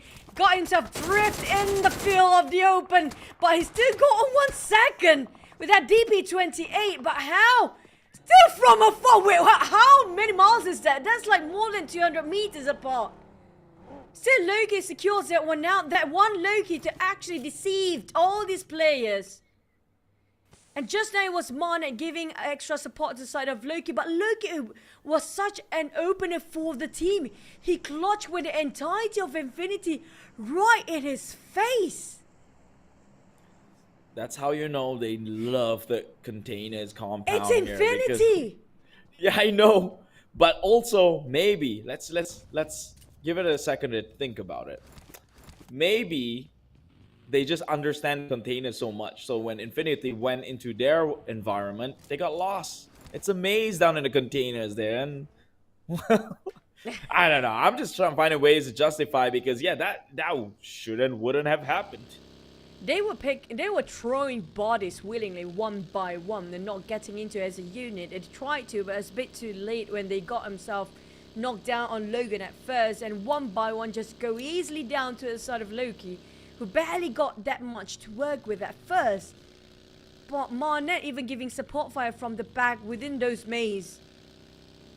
What a miraculous outcome coming up from the side of Loki and the entire team just now. I mean, like, we're talking about the Thais, who's supposed to be in the number 2 spot. Now even DX being ambushed by KE. What is happening here? Close quarters? DX, come on. You can't lose this one out. Already, they even out the trade. Now, more members have fallen down like flies. Lamborghini now walks in with a shotgun, but it has already primed up that grenade here. Will it actually connect? Oh, nice lob. It does. GX find themselves in the back foot here. Only Chua GH. Come on. If anyone's going to be able to clutch things out, it should be him. Trying to go for it. Chua GH wiggled around the Jeep for a second, but yeah, gunfire coming in from the back inside. And VPE also. They stopped them on the tracks, and guess what? They're out. I'm baffled how wild these guys can get. Talking about the rising of a tide here. Cambodian second team eliminated, but they take the fight straight into the Titans' lair. Both and the second and third place team have been shut out, entirely done. Even the fourth place, leaving Cambodia first team to get the reign over podium spot, and nobody else within their reach except for the Thai second team, first team. Out of nowhere. I mean, this is surprising. Well, at least we got our narrative still straight away. Hold on, Philippines. Well, he's not be able to take him out on the get-go. But the narrative stays, and at least you know they will still be holding the #1 spot at least till the next map if nothing drastic happens. But right now, they're increasing the league, and if it wasn't for Cambodia's second team to bow out so soon, it could have been 2 teams up in the top 2 position from Cambodia. I have to say, coming out from FOD, the entire team of Cambodians right now are crazy. They are driving insane here. So many unexpected moves coming up from them. Even Vietnam's second team are thinking it twice to actually engage with all the other teams. He's stuck in the middle for Chuan G with Philippines around that area as well. And the circle happened to be right on top of Jogo Pool. Oh my goodness me, this is going to be a tough one for those not familiarized themselves with the mazes in Jogo Pool. Plus, look at how crazy the fight can get. We're still on the second phase of a circle, but it already drives all the players really hasty enough to get themselves in the safe zone. They're forcing so much fight time by time. We're talking about Tranji stuck in the middle, but lucky enough there's nobody else around him somewhere. Not close enough to actually see he pop himself that smoke, but that smoke definitely will attract too much attention while they are in the middle of the crossfire. Things has just taken it for the worst for some of these sub-power star teams. Meanwhile, the other VPE is left to try and clutch things out for his teammates. Tossed on the Molotov, stops him from advancing. But he's left his teammate there to tank in all the bullets while he goes in for the reload, and now he'll be capped and ready to go on in, but Schwabs takes a nade. Now on his knees, Stones has to come in. He sees 3, or at least 2. 1 through the door itself. He knows the other one was always been within this room. Can he try and play his way out of this one? I've seen Stone do many good things in life before. This could be one of those if he can hold it off. Wait, kids. That was a self-team nade. That was newsy. Nading on to a Schwabs. An accident that definitely should have not happened.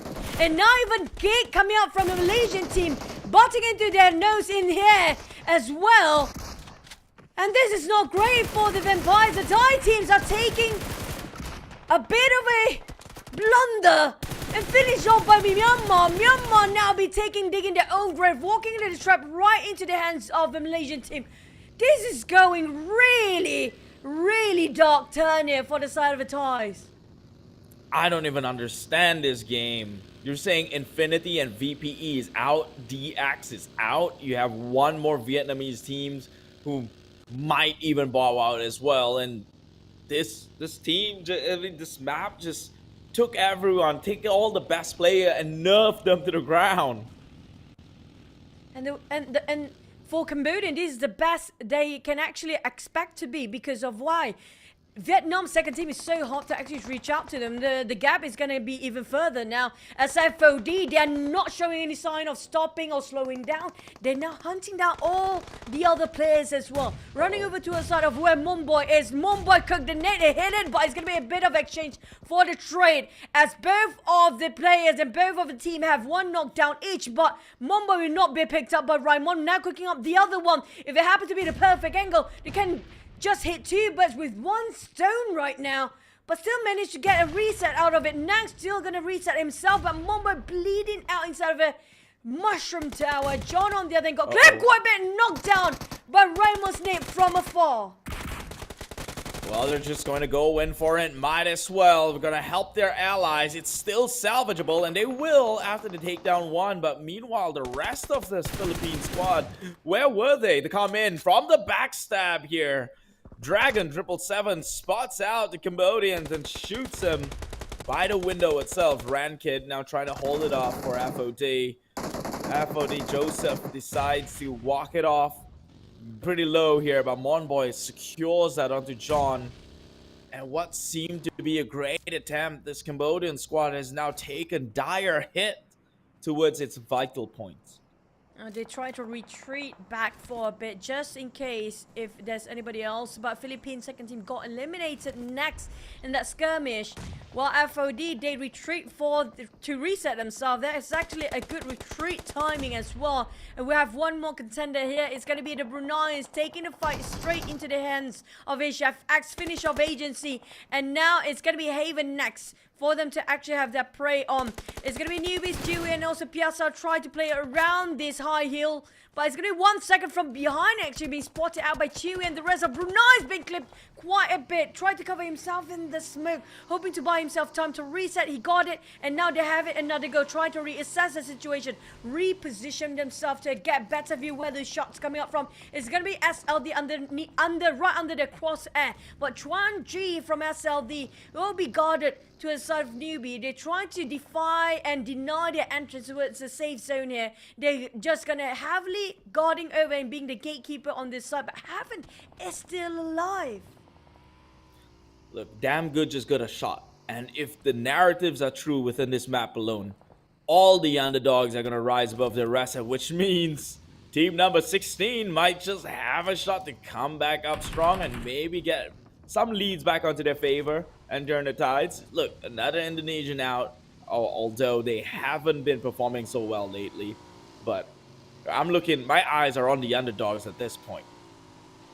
Yeah, we're talking about the team that still remains in here, including Laos.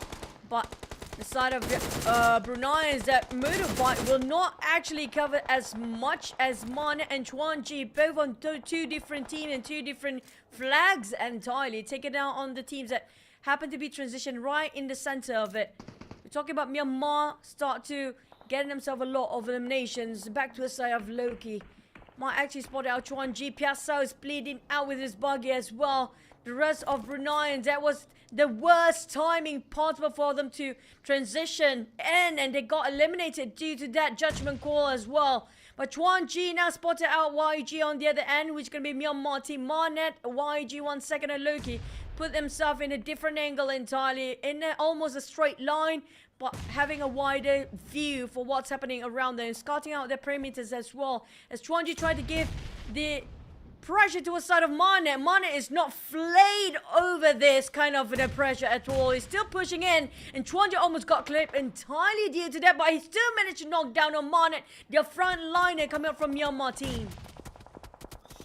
Right now, that Cambodian squad that was playing super aggressive out, which means Vietnam, they remain to be the only powerhouse left to play this entirety of the map. I know Battle Royale doesn't work that way, but logically speaking, this is their game to lose, and they've already got 2 across the board. Can they get even more? Can they at least put up a fight, seeing as though that they should be the top contenders? Trying to play by the hill here, but the Philippines, they have the sheer numbers, and they're holding off, especially with Myanmar coming in from the back end, just, preventing them from actually committing onto this hillside fight. Let's look at a circle. Geek is finally in. All members still up and running. They might have a thing going on with PG soon enough. Same can be said with Genesis and Yangon. The 2 teams from the same region is going to have to battle each other eventually, I feel. But back to the side of SLD and also Philippine teams here. They're trying to fight for this hill the longest time, thinking it might actually shift it towards the right side. But Throngs in, taking on one of the players from afar and taking on finish off straight away. They can't even revive him. Ranked realize it's an effort in vain, just trying to back up for a bit. We do have GZ of Lao. Both Lao team is still playing in this one. Another team is going to be PG. waiting for the right time to engage to a side of Gig Slate from Malaysia.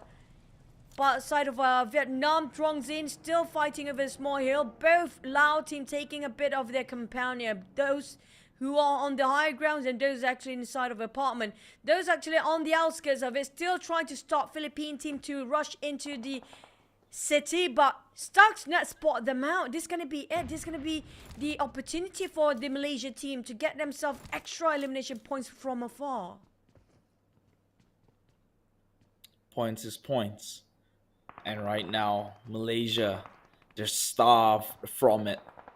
They need to get something across the board. They have got a star-studded lineup, and this is not the finish we would have expected them to have. Right now, GC under gunfire, but it's PH who falls down onto Assassin from the far side.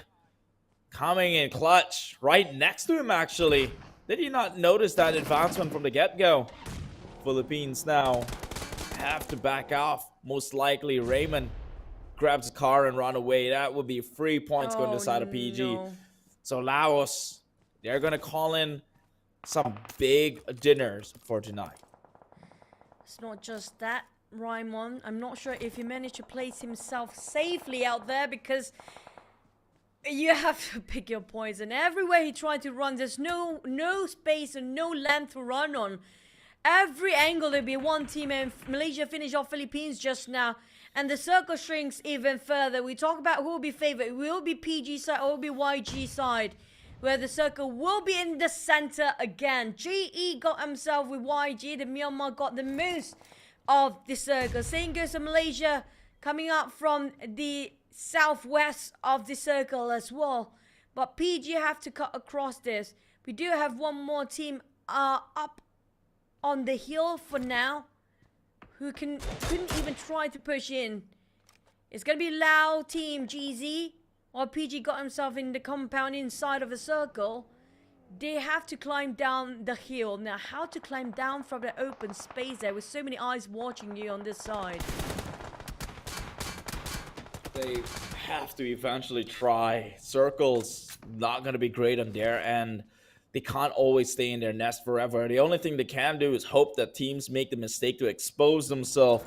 Let them clear off a bunch of them before making their advancement downwards. Because even now, this seems like an iffy play right here. The moment they see cars driving in, you're going to get blown up. That's 3 teams shooting onto your direction. Your car won't stand a chance.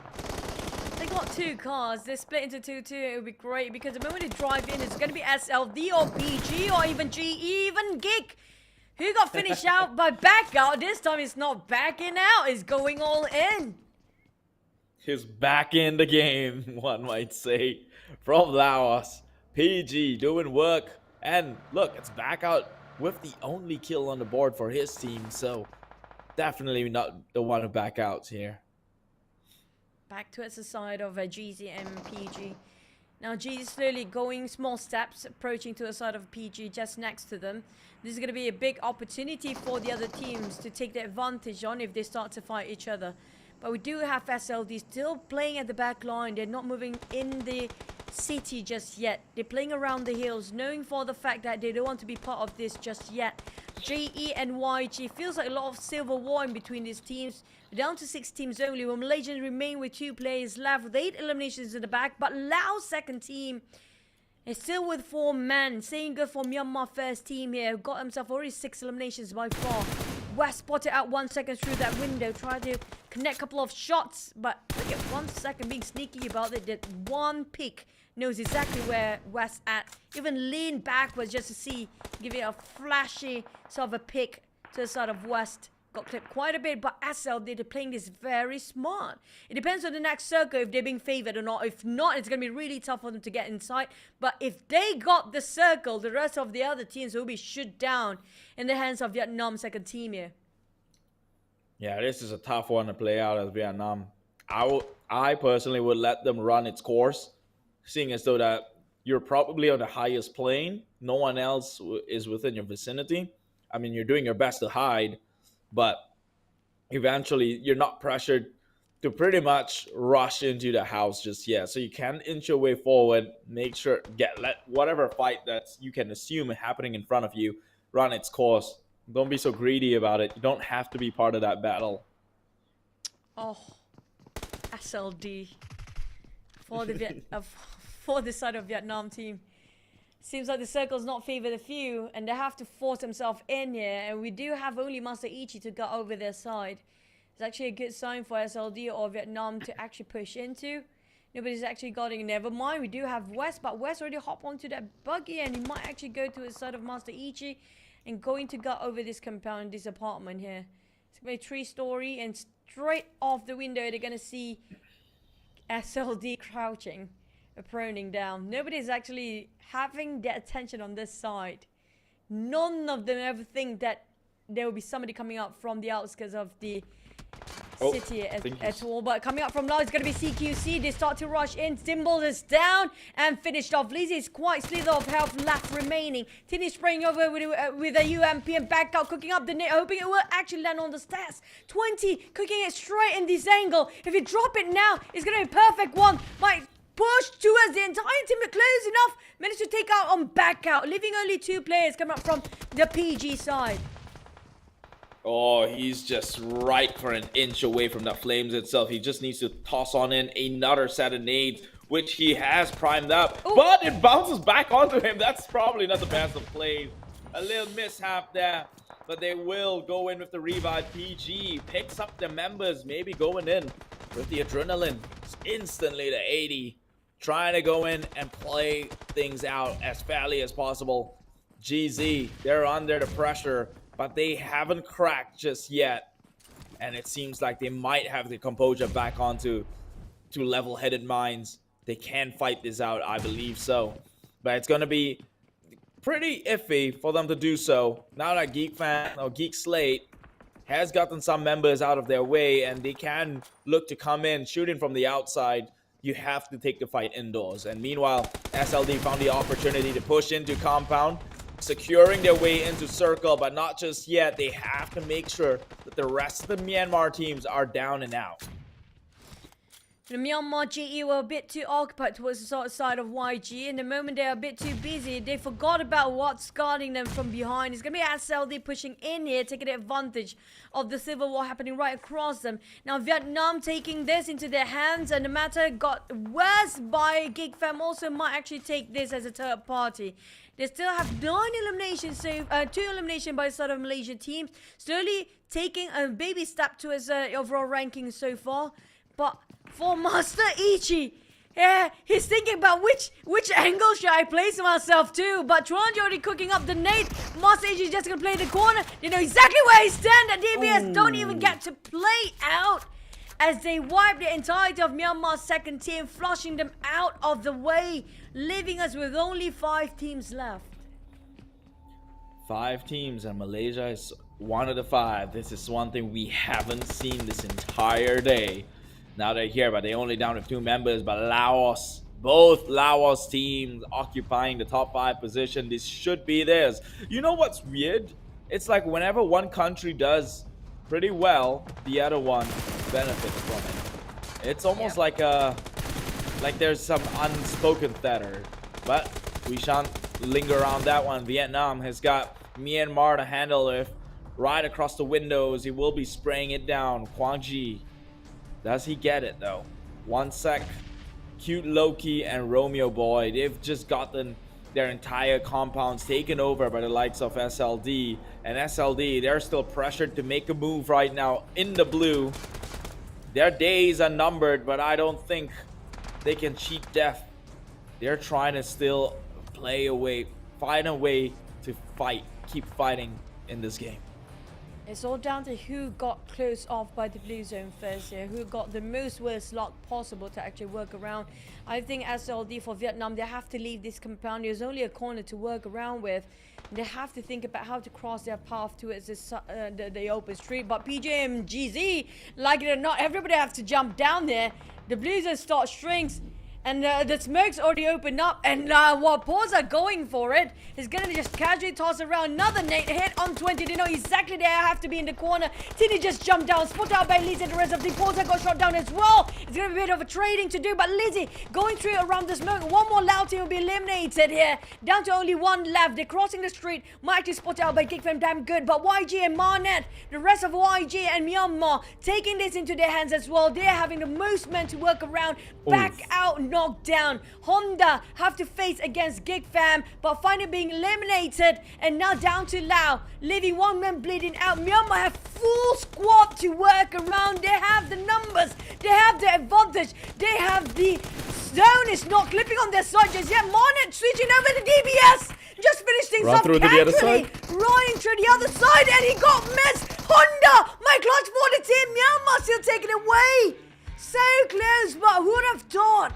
This game, the wildcard region, Myanmar, Cambodia, and also Laos has been playing so well to close things off with our last Erangel map later on. My God, PG, he could have nearly clutched that one out, albeit it was an impossible push. It's one man against the whole squad, but the circle was also closing. That would have kind of, forced the like of the Myanmar team to overstep themselves. But unfortunately, he saw one, he clipped it, and he immediately panicked, didn't know what to do. Decided to run out the other direction a little bit late. Otherwise, we could have been clipped in the highlights right there. But nonetheless, Myanmar getting that winner chicken dinner.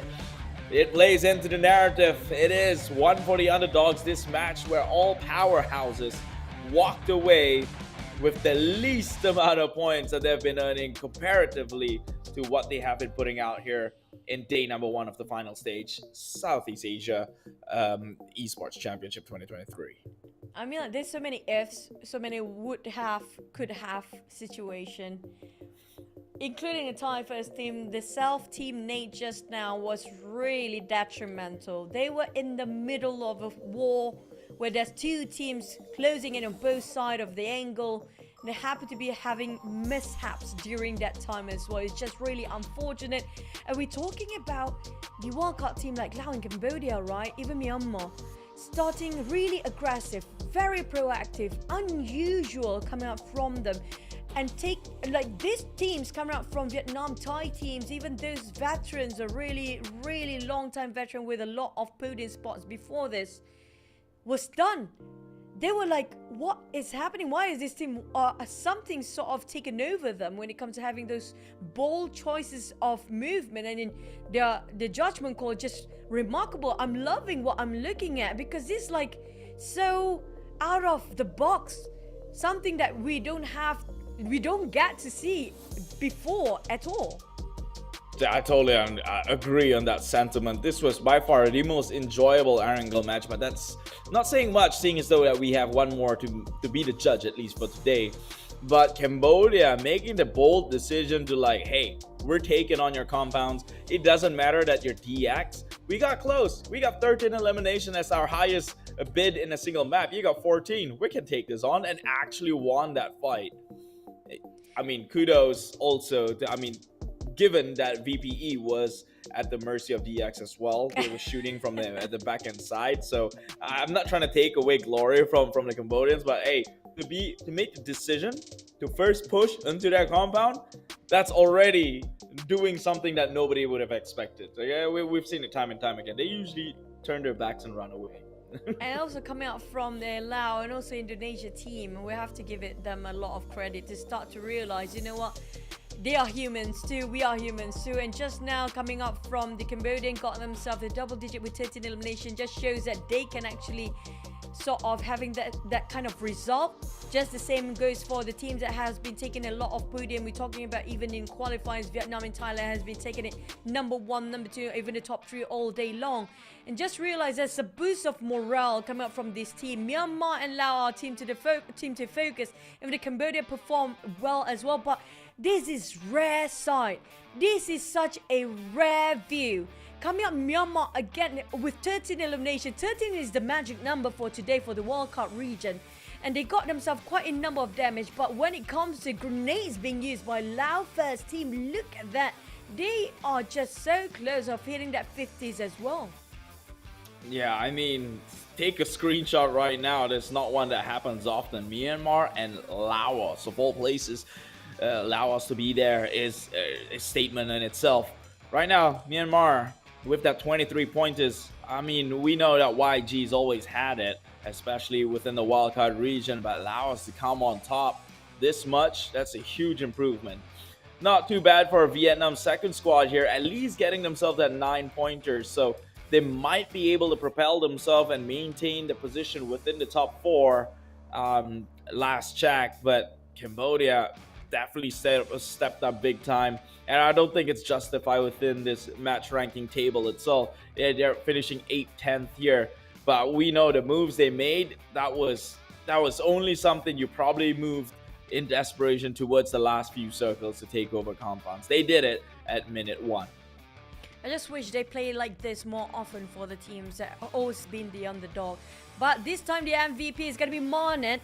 You remember how they shot down teams coming out from Infinity early on, right on top of Jogapur before, where I think that was like Loki with alongside with Marnet supporting from the back line, taking so much for the team and just shut down Thai's second team entirely just by working as a duo at first. Loki and Marnet, what a pairing that we can see here today with 900 over damage with 3 eliminations just by this one guy. Marnet is always a star player for the Myanmar teams here, and definitely he's deserving more when it comes to the spotlight. And Loki just plays as well players to focus. Ichi coming up from Myanmar, another second team, just closing up to second place. Well, I do have Cambodia, Myanmar, and Cambodia, Myanmar, and not even a Lao player. I just wish one more Lao player to play as the focus here.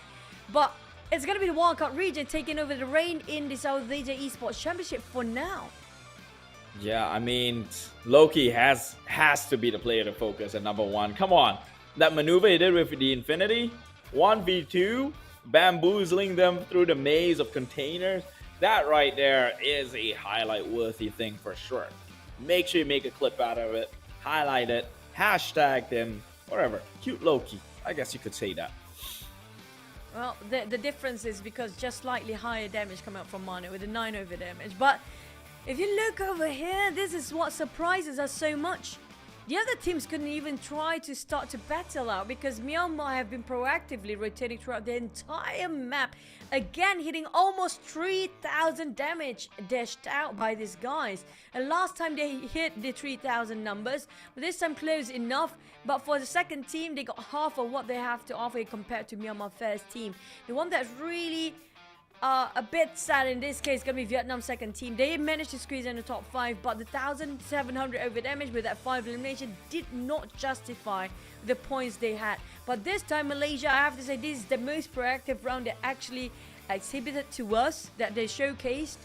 And throughout the entire day, like 4 maps early on, they only gained 5 points. This is the most they actually get when it comes to the entire day of day number 1 coming up from Malaysia team as well.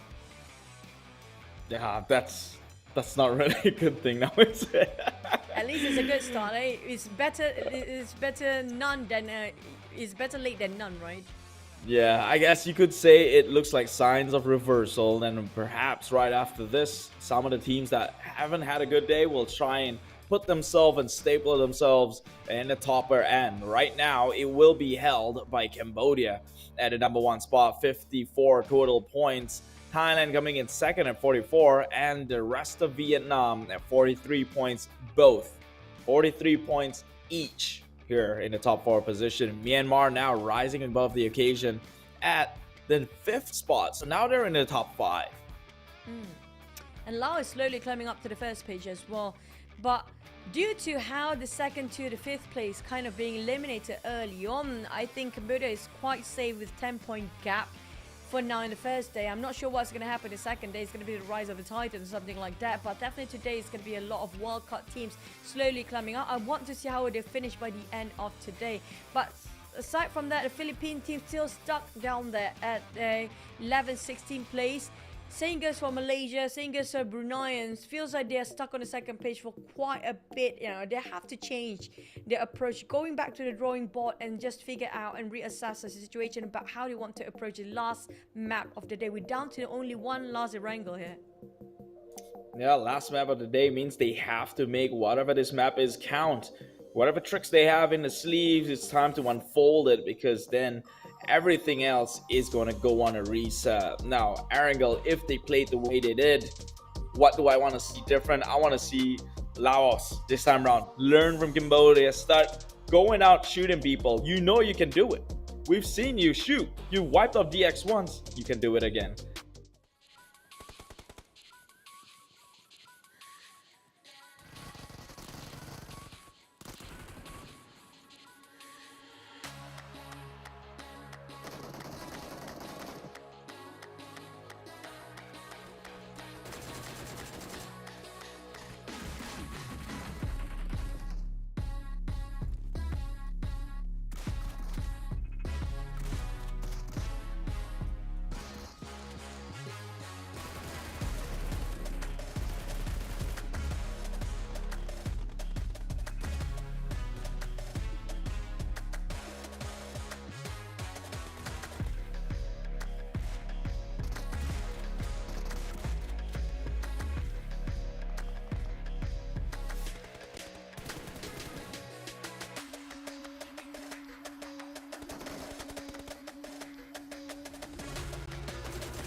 This March of 2023, we're excited to announce that the C Esports Championship PUBG Mobile is back.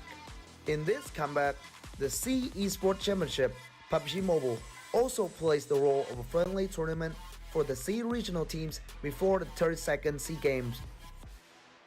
20 teams from 10 countries: Vietnam, Brunei, the Philippines, Malaysia, Timor-Leste, Thailand, Myanmar, Laos, Indonesia, and Cambodia will compete to a prize pool up to $30,000.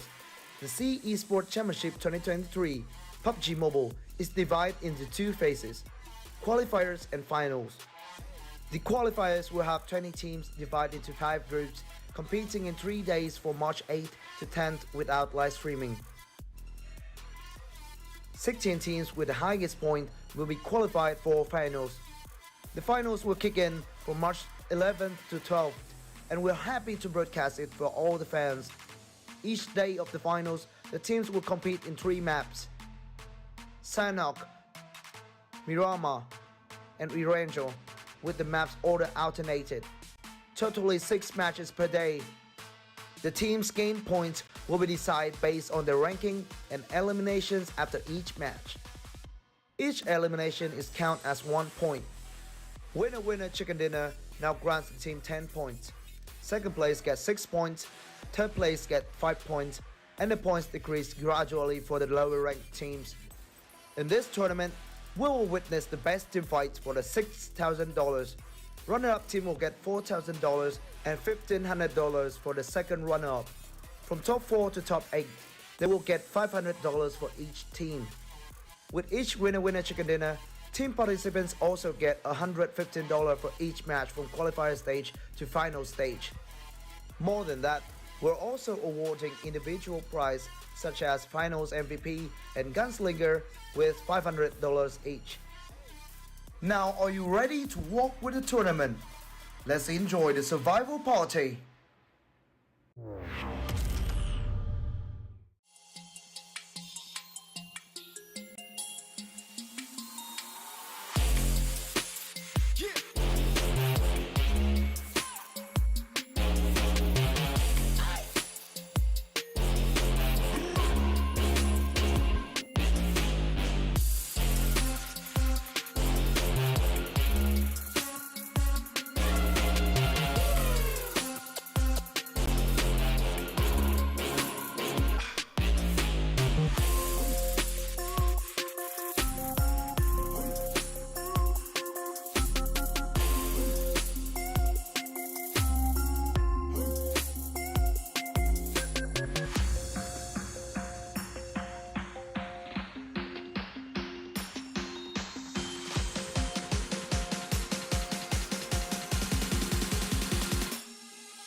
Now, are you ready to walk with the tournament?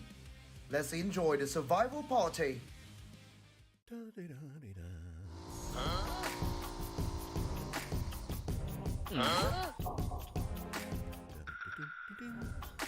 What?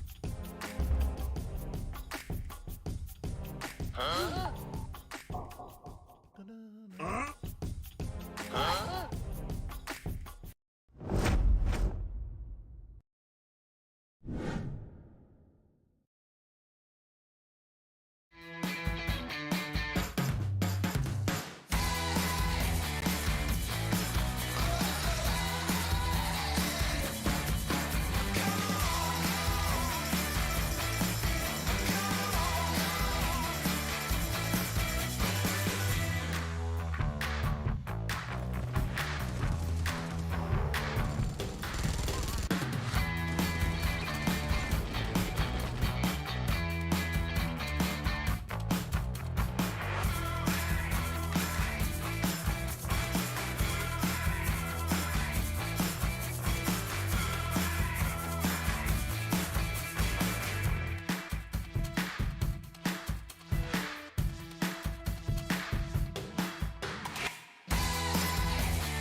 Hey there, fellow PUBG mobile players!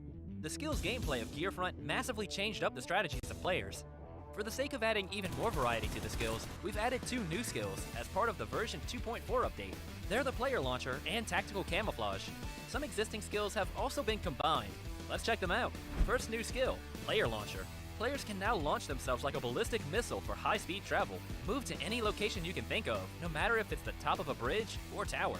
These spots are great for ambushing enemies, which makes this skill great for large maps like Erangel.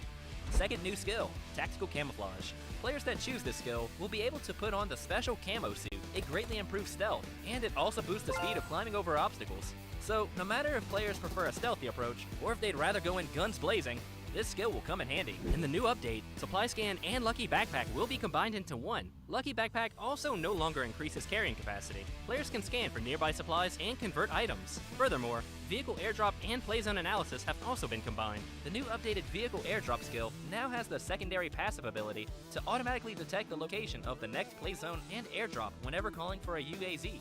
Players will be one step ahead of their enemies in reaching safety. In the new version, players who choose the Black Market skill will not only be able to get a free basic crate 5 minutes into the match, but they'll also be able to purchase and match crates that come complete with a set of gear. By purchasing these high-quality supply crates, players will get access to airdrop quality supplies. The trace And we are back for our final push in the last Erangel map here in the Southeast Asia Esports Championship 2023, which is brought to you none other than PUBG Corporation, Lightspeed and Quantum Studios, and definitely coming up also Veresa and VNG Games will be your casters here today, which is going to be me, Chuchu and Keith. What a day here, Keith, we have. It's been one heck of a run. We've seen many powerful teams showing off their power spike, but that spike has since seen a decline. So could it be a phase within the journey in which the underdogs becomes the hero for once? I don't know. That's all down to what momentum they leave off here in day number 1. So far, we're seeing a lot of the other teams in the wildcard region stepping up. Cambodia, especially right now, 2 teams on the top 4 position. Can they maintain their lead and move on to the next day as the number 1 team to look out for to play on the entire event, or will someone else take it back from them? That all goes down with the one game. I mean, like, if you want to go mainstream, definitely we're going to root for Vietnam or Thais, right? That's going to be the usual mainstream top contenders as always. But we want to see something different here today. We talked about how it's so unusual for Laos to even go so active and aggressive since the start. And Myanmar, I mean, like, these are the team that we know back then as Orange, right? We know for a fact there has been the Worlds before, so it's not something that unusual. I mean, like, something that surprises too much, but it has been a while since we saw them back at this sort of a caliber of play. They have been very quiet for the longest time. One of the teams that used to be up there and then declining their performance, quiet since then, like what, 2 years back, almost 3 years for them to actually didn't have this sort of caliber of play, and now they're back in the game. But aside from that, I'm happy to see Philippines start to slowly rise up. In case of Malaysia, I mean, like, they're nowhere, it's still down there. Indonesian used to be up there. It's like a bit of a topsy-turvy situation. We're talking about the flip of the coin entirely when it comes to Southest Asia Esports Championship. Yeah, and I think that's one thing to point out as well. Indonesia, there's a lot of expectations coming in from that region alone, right? They did pretty well in their former SEA Games. I think they got like a silver or something. It was definitely an awarded finish. And here they are, not even showing strides off just yet, and not even close to a wow factor moment or some sort of display from the nation there. But hopefully things will turn out for the better here when it comes to this last Erangel match of the day. All in on this one. Leave everything you've got and reset comes tomorrow for day number 2. So Erangel, this match should be the one that counts. It's the last map of the day, but still have a lot more, 6 more maps tomorrow. But the thing is, you don't want the gap is too far within reach. Is it a tall order for us still to ask for the wildcards to actually finish off with a bang? Because I can't wait to see what kind of explosive game that can actually give us and feasting our eyes on this. I mean, like, this is a privilege to actually witness in the Southeast Asia Esports Championship already. I really want them so bad to maintain the top spot, to give a wake-up call for all other regions out there. They are there for the wildcard regions. They are here to stay as well. But will it be taking down those kind of hope with the mainstream teams or the Titans as usual? The Vietnam, the Thais are actually taken away in the last minute because it's still within their reach to just take away their podium spot again.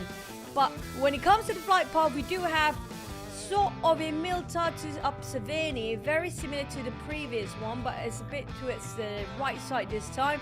But is the circle still going to be ended up on the northern side? Because so far we've seen a lot of northern circle for Erangel today. Well, the only best way to make this last game interesting is to throw a curveball. So I do hope it's something nobody would have seen that coming. And by that, I haven't seen a single person go all the way to like a ferry pier or so. So that if the circle closes on there, that could be great. I mean, like, the circle has been on top of the flight path all day long. The one that really venture into the SMB, we do have a lot of the southern team, including Geek coming up from Malaysia. There have been a lot of swapping for their drop spot here, if you notice. But Stuxnet didn't work out so well as 3 teams contesting over the same spot. And Stuxnet straight into the trees, proning down to avoid a splat coming out from the Thai second teammate. Got Tanya and Mela on the buggy. Definitely was spotted out. They know exactly where he stands. Oh no. Sprayed down, nothing to work. Nothing at all. Oh, That is just painful to watch. Stuxnet just went there, look at the car being driven away right in front of his eyes, and he got shot down in the process too. Not even a sympathy, spare you. They don't even spare you for sympathy or so.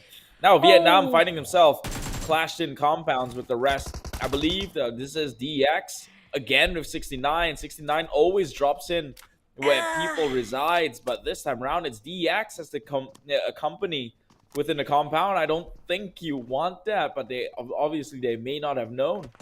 The thing is, they're dropping it way too late. DX already landed way earlier than them, and they were still flying on their parachute when they're trying to actually take this compound alongside with DX. It's just really going downhill for the side of 69. They were being knocked down when they're still in the air with that parachute. Ouch, that's a statement right there. Lamborghini. They got just pay. Some of them not healthy, got picked up with. And so this is a grim start yet again from 69. I swear, whenever a game starts, camera moves straight to 69 because of this very reason. They never drop in a safer place. At this rate, maybe you got to relook into your strategy and maybe adopt what Cambodia is doing. Play it a bit safe, make it in the top 8, then start going guns blazing. Because then, if you're in the 8th position and onwards, you've eliminated half the team, so you don't have to worry as much as another team coming in from a different angle because they're all probably already gone. Well, feels like they want to fight and contest towards the bigger towns in the case of the Indonesian team. But for the Bruneians, they're just going to drop on top of Roshok. We did have very similar circles for the entire day for the first one to pop out. It's right going to be on the northern side, quite in the middle as well. So very similar circles for the entire day. Erangel here today as well. But for the side of 69 of Indonesia, it feels, I don't know. I feel like it's so much they can actually prove to us. There's so much potential for the team as well. They did had a good fight early on. They won that fight when they were fighting against Bruneians, if I'm not mistaken, or Philippine teams early on. But this time, they're fighting against a team that's really specializing in CQC. Quite hard to kind of secure that compound for themselves. But this time, the circle will be right on top of Roshok. Will be just on the outskirts of Pachinki, that Potato Hill, or will it be, well, on top of that motown of Roshok? Because you have Bruneians, KE and PG hovering around the same area. I have a feeling they might actually clash anytime soon. But the closest is going to be DX, which is going to be the Vietnam team versus another team right on top of it. Which team is that? It's going to be, oh, it's still 69, yeah. They're not leaving a compound just yet. I don't think they can do much. Even if they leave, they get gunned down in the process. Well, like you said, statistically, people who runs gets eaten alive, right? So it's a kill or be killed situation. Kind of have to make the choices more often than not. Meanwhile, VPE they have been stopped a fair few times and by the Cambodians nonetheless. And so they have to be careful because Cambodia number 2 and 1 both seemingly as lethal as another. Although Cambodia 2 has been set back a little bit right now in the 7th position, 41 points. That's not too far from the top 54, only by their brothers with Cambodia 1. Now another Indonesian team, which is going to be HFX. HFX is very of a contrast if you compare with 69, right? They're taking their sweet time to look up and gear up first and trying to find an opportunity whenever they can and always go for the compounds and high ground first. See if they can be a third party. They're very wise when it comes to making decisions. It's their firepower that's kind of making them as a stunt here. They're just easily taken aback when they're being rushed in. But Chinky be still taken by DX. The longest time we know, like how many years they've been taking over Pachinki for D Savis as a team, even in the Pro League. But I'm not sure how they can actually build that one out for 69. They have to just wait and bide their time while waiting for the Vietnam team to leave that compound. Then only they can actually start to move as well. But PG coming from Laos, I have a feeling they might actually not gonna wait things out. Based on the last performance, a boost of their confidence and morale. Feels like they'll be very proactive in this last map as well. If they want to just compound hopping, they can. They do have the vehicle. They have what it means to actually start to take a fight. They built up there a lot of gears at level 3, enough for the utilities.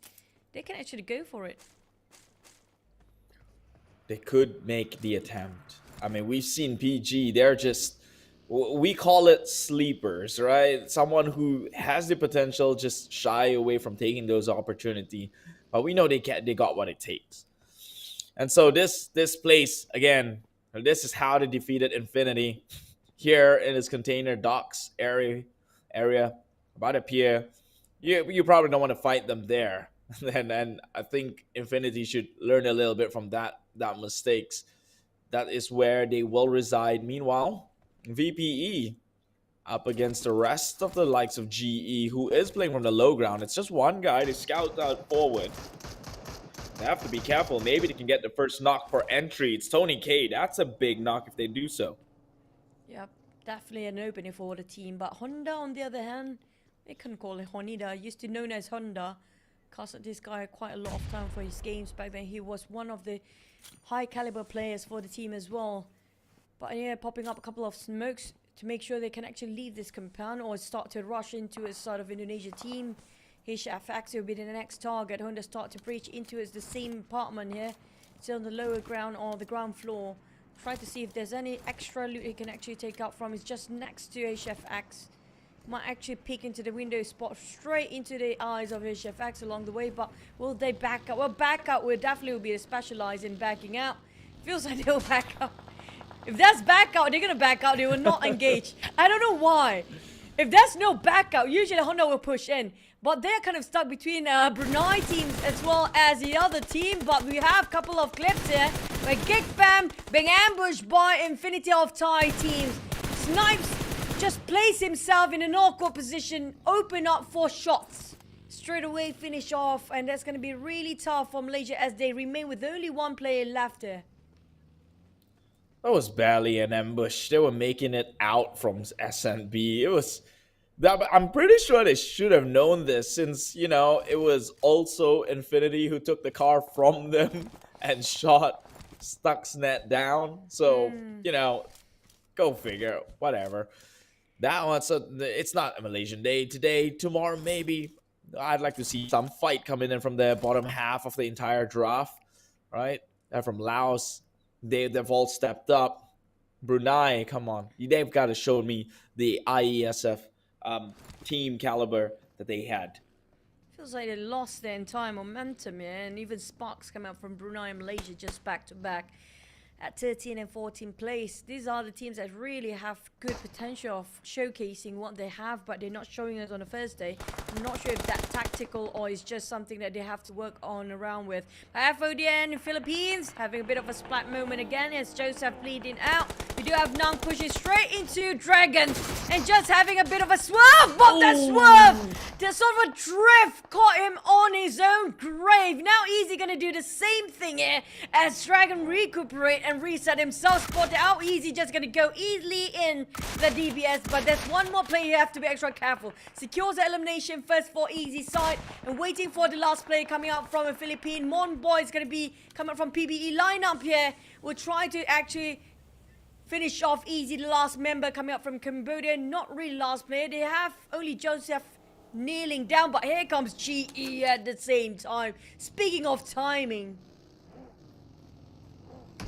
That, he deserved that one very much, but hold that thought because Genesis comes in, immediately takes out easy as he could be. Spring down onto the low grounds. The rest of Genesis is here to play cleanup. Master walking out with a smile, especially with his nade being propped up. Tossed on forward. Oh, he's got to be careful. He tossed one onto this general vicinity of his allies, and they will reign supreme as GE actually claims that that Cambodian team will be sat back. So we all know the ceiling is at 57 points. Anything to get closer to it. But like you were saying, on the previous skirmish that they had there, he deserved that. He totally whiffed that drive-by and still wanted to go for it. I would have just immediately drive across and only turn in there. But he made the exit, got shot, and it's something that they have to pay the price for. Now for GE, they're basically just housekeeping team, just gonna clean up the mess that occurred by the two teams before. But this is quite a rare circle. We never had Pachinki for the longest time. The last time we had Pachinki was way in season 1 on PMCO days, and then nowhere to be near even Pachinki. It's always around Gatka Field or even the particular hills of Pachinki. But this feels like right on top of Pachinki. I'm not sure if 69 of Indonesia actually foresee this. Hence, they are trying to just take a brawl against DX, who has been their initial drop spot. This is the lair. This is basically like the alleyway of DX to actually take this in. This is their circle to start with, but Lamborghini already shot down early on by SLD while transitioning into the Pachinki area, but this is going to be a bit of urban warfare. So expect a bit slower because there's so many corners around the compounds as well. Yep, 69 still within it. I'm not sure if this could swing anything towards their way because historically they don't hold the compounds very well as well. But maybe this could change things up. Hawk 2K, I think they got a knock onto one of GZ, secures the kill. That's one kill going away of 69 to possibly make it worth it. DX still alive, and like you said, this was their circle. So they will have so much advantage here. They've already spawned in the area of location. They've looted the entire place up. They have pretty much enough to go and raise hell towards others. But right now, GZ and the gunfire, again, with the likes of 69 and PG also in a skirmish of their own. Oh, there's so many highs inside of GZ and PG right now, including HFX 69. And GZ leaving only with 2 men alive. PG got shot from afar just now. HFX pushing into it right at the back of the corner. And Smokes pops up as well, just making sure they're clouding himself, not being envisioned in the side of PG. This is going to be HFX taking advantage, flushing them out with another nade, giving such pressure from the back. There's also GZ in the front. PG stuck in between, caught themselves in a trap. As Agency will try to play around the corner, spot out. He knows exactly where he stands. Pruning or not, it's gonna be, wait, what? They are the one who rushed in there. Well, a little misplaying of their hands, I would say so myself. HFX, you mentioned it. If it wasn't for the lack of gun power, firepower, they would have been in better days and better positions, but they have made it this far into the Seas World Championship, so perhaps we'll give them the benefit of the doubt. But that is them for their day 1. They have to come in stronger comes day number 2 because there's a lot of climbing to do. Meanwhile, GE, extremely aggressive, seemingly finding their way, and they even got the hills. Ooh. which is now severely contested by VPE, but they were first movers. SLD, meanwhile, focusing sights onto KE. That's Puff Puff. They're down for the count. Pickles trying to find somebody in a different apartment, hoping he will actually clash with somebody else. But on the side of Tony K, easily taking Ichi without breaking any sweat here for Vampires. Is still playing at the outskirts instead of inside of the city. As always, if you notice about the Thais, they prefer to stay outside instead of indoors. It's quite hard for you to actually gain any sort of information for the team if you're playing inside of an apartment or inside of the city itself.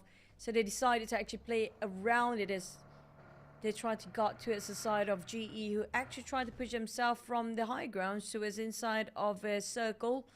But Philippines, they park themselves, all Philippine teams coming up for both Monboy and Pickles, two different teams, about the same nation. They already place themselves in the center of attention here, with DX coming in just at the corner, leaving Caulfield.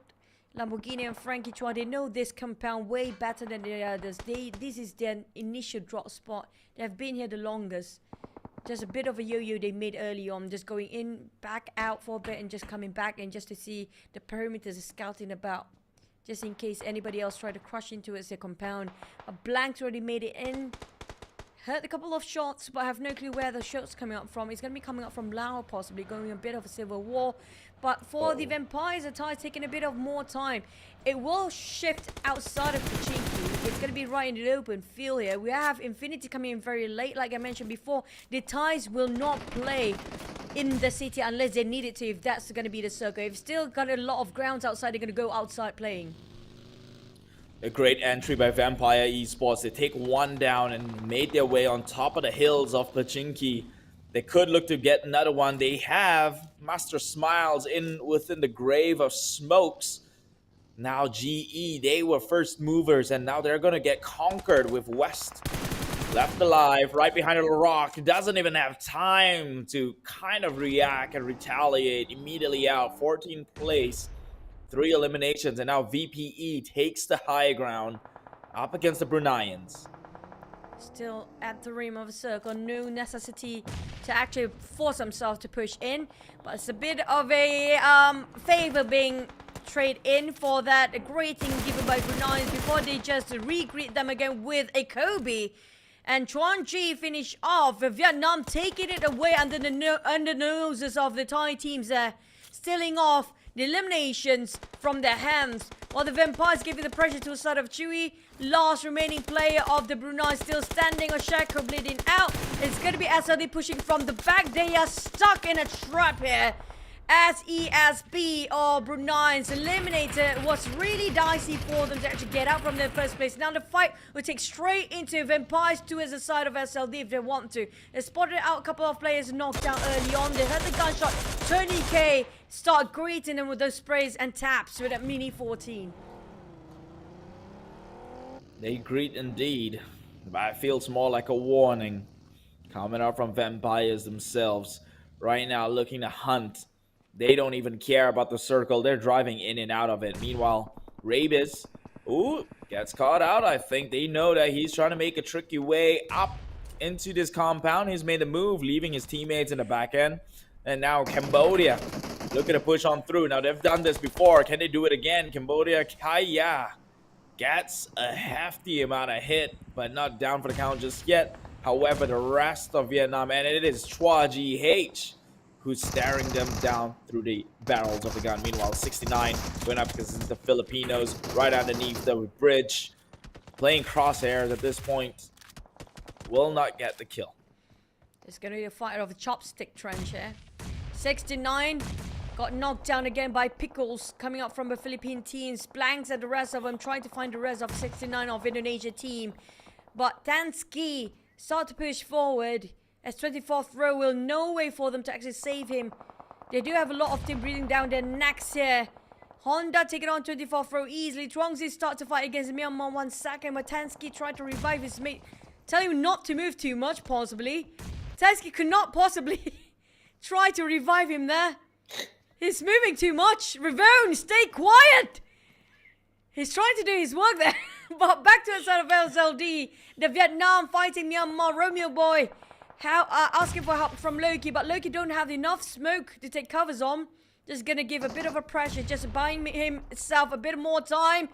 I'm not sure why they were still hovering there for 69. They could have leave and just willingly given away to the side of Philippines. It feels like they are just giving it away freely.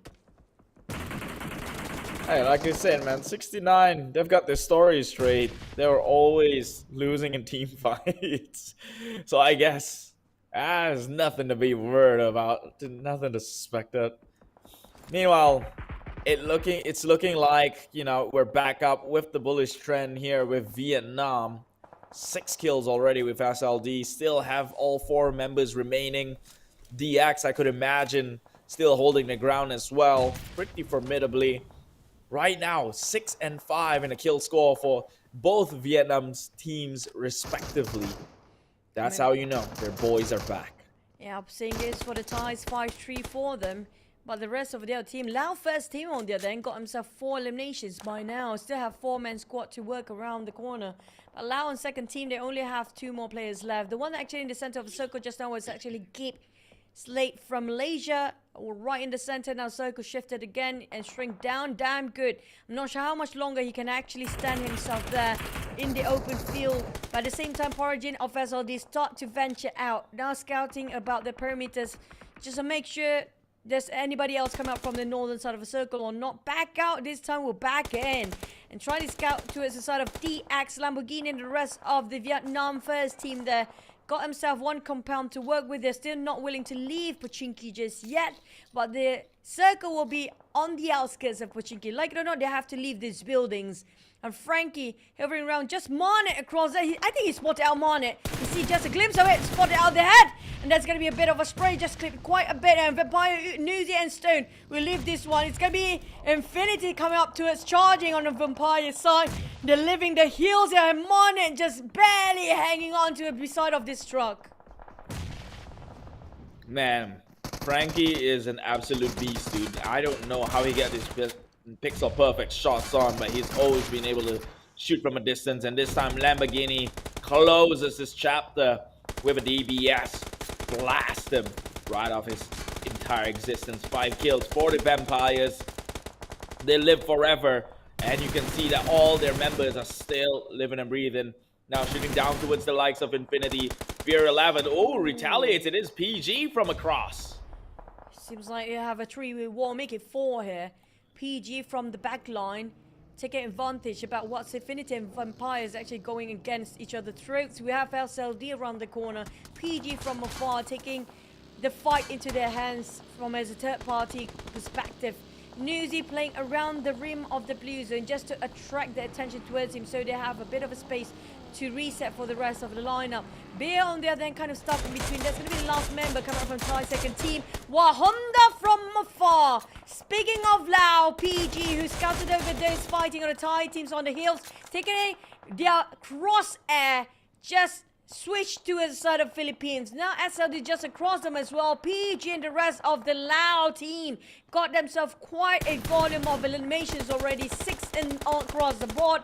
But Thai first team and Vietnam also get themselves quite a hectic amount of it with 8 and 7 respectively. But SLD, there's going to be one Nate to rule them all. They are in a very small compound, very small house. I'm not sure if there's anybody stopping by. One of them being knocked down here. DP20 in his hands. But the rest of them Vampires do want to take the fight right across them. But DX making sure they have to switch over the tension on this side as well. Oh, Newsy gets knocked down. Rebis from the far end flips onto him despite being under smokes. I don't think the rest of the Vampires will go in for the revive. It seems like a lost cause. At this point, Schweppes will make his way and advance forward. He has eyes onto the compounds in which he wishes to take over here. Tossed in the bottle of sun. It will burn the rest of the members. Should it connect, and he will take Paragen down for the count. At the very least, Schweppes not healthy, not looking healthy himself. As do the rest of SLD, and that nade takes down 2, leaving only 1 to be playing with. Tony K, this is where this Wonder Kid will find his way to shine, and he pushes it through. Sees 1 by the corner, takes 2 down. It is the entirety of SLD with 7 points out in 5th place.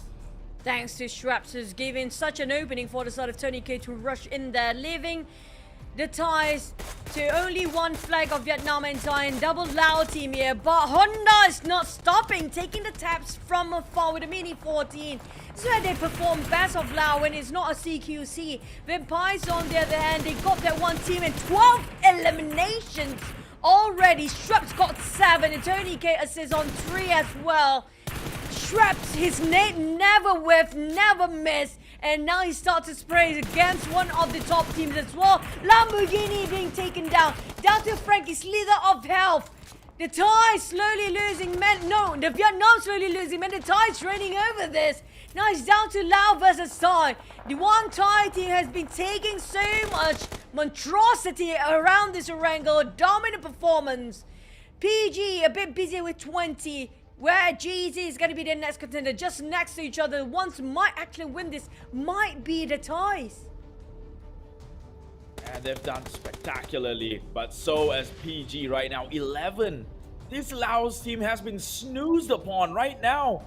Honida, okay, so there's a saying with Honda engines. It's called VTEC, and that is if you hit an high enough RPM, it goes absolutely crazy, and he's showing it right now. 5 kills late into the stage of today's game.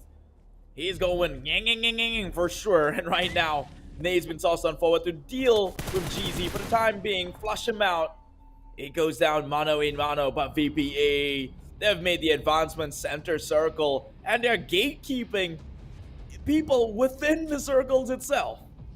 It happens, shifting towards the northern side. It's still gonna be their circle. PG right now, they have Honda and Yang or not. It feels like going south, but still got Tony K on his knees.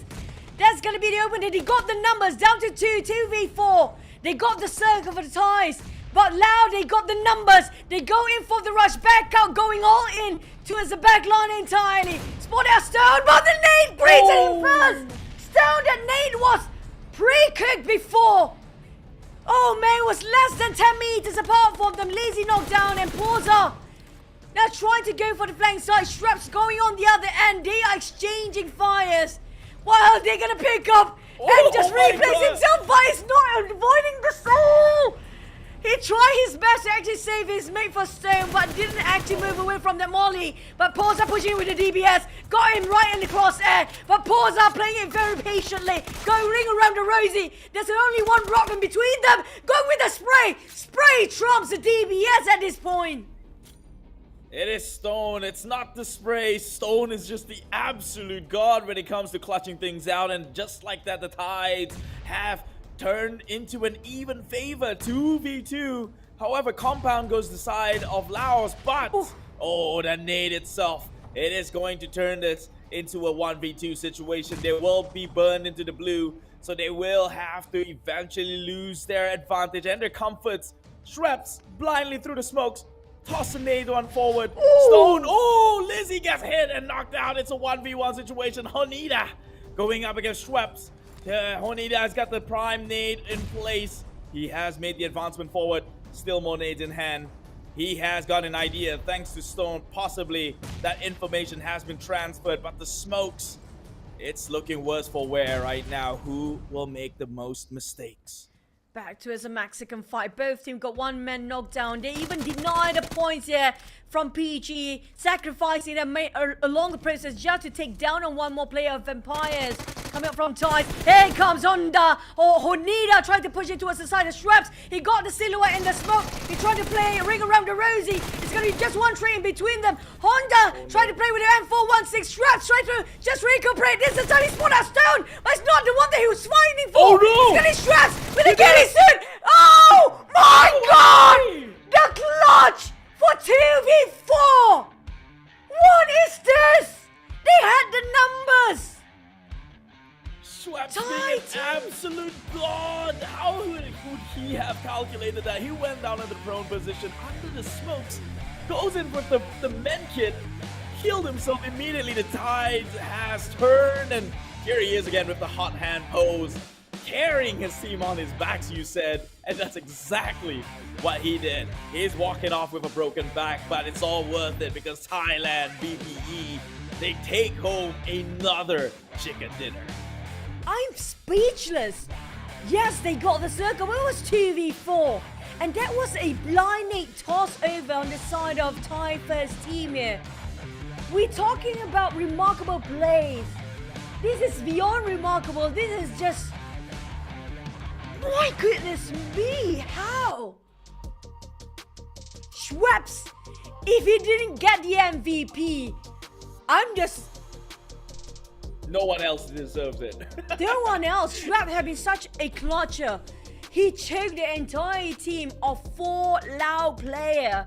And that one Nate knocked down on 2, blindly just tossing about in the smoke. We're talking about smoke in between it so thick, you can barely see him. He got himself the ghillie suit, yes, but you saw how they tried to find him so hard. We saw Honda trying to go the other way, but he knows, he calculated everything. It's more than just that, it was also kind of... He took a chance, and that chance paid off, right? Like any chance is sane once player. or twice. That was the entire way. No, think about it. Any given player who decides to go in with a med kit while proning in the ground in the smoke, the moment you hear footsteps, you're gonna freak out and cancel your position and try to go for it with a lower HP.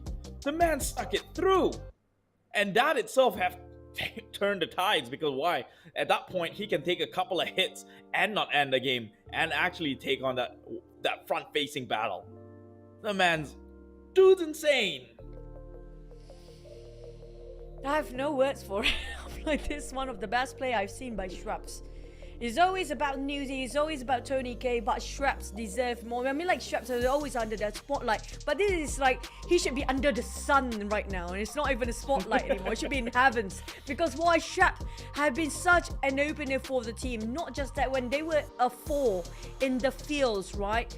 In the open field of Gatka, right up, I even spat myself all on the outskirts of Pachinki just now. He opened up so much space for Tony K to get those eliminations due to his Nate that get doubled down entirely. And he made it again in the last few calls. It was a 2v4, Keith. Feels like the numbers had it going for Lao, and they got quite a number of eliminations. But this is going to be breaking another record in the hands of the Thai teams that get themselves another high record of volume of kills. I think it's about 18. Last I checked, he had 14, and that was an entire team, right? So that's an additional 4. Maybe about 18 per match. I don't know. Whatever it is, Schweppes is an absolute god in this game itself. And what you said is true. He was the one who initiated, who threw in Molotovs into the compound that flushed them all out in the first place. So it turned the tides for a bit. Schweppes, who is this man? Can we know more about him? Write a whole biography, publish it the next day. I mean... I'm not expecting this sort of caliber of so high in this tournament, you know. I mean, like this, they are stepping into another level of play here coming from the Thai teams. You're talking about individual skills to a certain caliber. It's almost impossible for him to actually do it. Yes, it's a 1v1, but not to the extent for you to actually calculate and foresee everything that might actually happen. So many steps forward. We're talking about how he managed to nade the moment Lao team trying to push and got 2 down, equaled the field out. It was down to 1v1, and Honda happens to be spotting out those being knocked down first instead of finding Schweppes, who's hiding in the bush, hiding in within the grass with his ghillie suit. He was right across him at first, and the way he swings it, he swerves around his gun, it just, he didn't whiff. That was afraid too. There was a point midway through, I said to myself, uh-oh, because he was getting sprayed down. He had less health points to work around with than Honida himself. At that note, I was like, it's gonna be painful. The VP was gonna lose that 1v1 engagement, but then that happened, and now I'm absolutely mind blown. I don't think there's many more else to say to actually elevate that thing, that play right there. You gotta immortalize it. Put it in a highlight. You know what?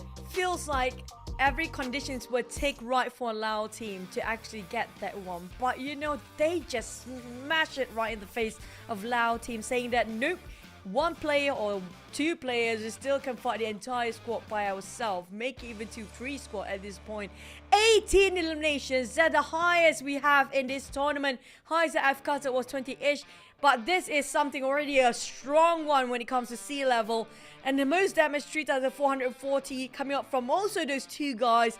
But Laos, when it comes to grenades, they're breaking the numbers out. There's 60 grenades being used by Laos first team. So Vietnam, in this single day alone, they have set records and have them broken by other teams itself. Both the most elimination and both the most grenade usage. Right now, Vietnam, time to kick up the knot because we know they have what it takes. But I have to shine a spotlight, like you said, shine the sun. Probably not on VPE. They're vampires. They probably won't appreciate it. But onto Laos as they find themselves here with a 20-pointer at 14 eliminations. You're talking about a team who performed just as well as Vietnam. Yeah, I agree.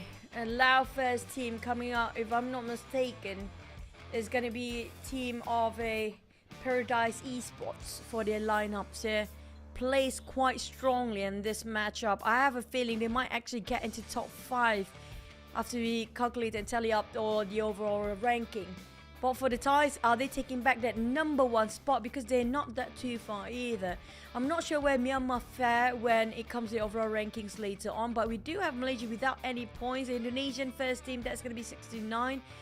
And the Cambodians, they're having hot and cold there. We're talking about they're being shut down entirely for this last map. And Vietnam and Thai refuse to let go of that podium spot. But MVP... Come on, guys. I disagree. It's all right. They can choose whatever they want. So, one thing about the MVP graphics, they look at just the sheer numbers. Maybe Tony K did deal the most damage within the group, but really, all the plays that can't be accounted for, it has to be Shrubs itself. But it's Shrubs who got them the number 1 spot, I would say that. In the overalls, because you said have they topped the number 1. I think they have, because the roof was 57 by Cambodia, and now with 28 coming in. You see that one. I mean, like Shraps and Tony K working as a duo, as a frontliner, as Shraps always being the one that open up the rush or open up the space for the team with his grenade. And the moment that happened, Tony K will rush and do the job done. It's always the case for the coming up from these two players. But for Honda, this guy makes so much remarkable play for the team as well. I mean, like Lizzie, he's working as a duo as Lizzie so far. We do have Indonesia's second team, Hawk, coming in here, surprisingly, coming up from 69. And his damage up is not too bad either. I mean, like 69 is actually kind of have themselves in the FMVP run. But when it comes to the last two matches, it's going to be dominant over only 2 teams. This time, Thai breaking the record with 3,440 damage output with 18 elimination, which tally up and justify whatever they dished out, they gain it back. Yeah, a good investment, you would say. Meanwhile, Laos, look at them. They worked harder than they should. Getting paid a little bit less here for their efforts, but nonetheless, coming out from Laos, that's definitely a statement to be made. The Vietnam fared not too bad. 7 and 6 respectively between Vietnam 2 and Vietnam 1, and that leaves the rest of the entire battlefield hungry for any sort of elimination points. The highest you can bridge right after that is 3 points. A lot of zeros this time. Feels really tough for the players that actually didn't make it for the first day, especially on the second page. They didn't gain too much when it comes to the overall rankings. The gap is just vast. We're talking about 60 points in between 11th place to the first place. That's like 60 points in between it. Within a day, you cannot catch that up anymore if they don't straight from the first game tomorrow to push it out. But Thai still taking back that number 1 spot after that round. It was a TV4. It's just a turning of a tide. Look at the gap between the first and second team. Cambodia being pushed down. Vietnam taking back 3rd and 4th place. But Laos, surprisingly, they've been pushed down as well. They were at 7 and 8 early on. Oh, well, what changed? What changed exactly? I have no idea, but it is what it is. Hey, the numbers don't lie, and we might have missed out on a couple of moments because it was outshunned by Laos themselves.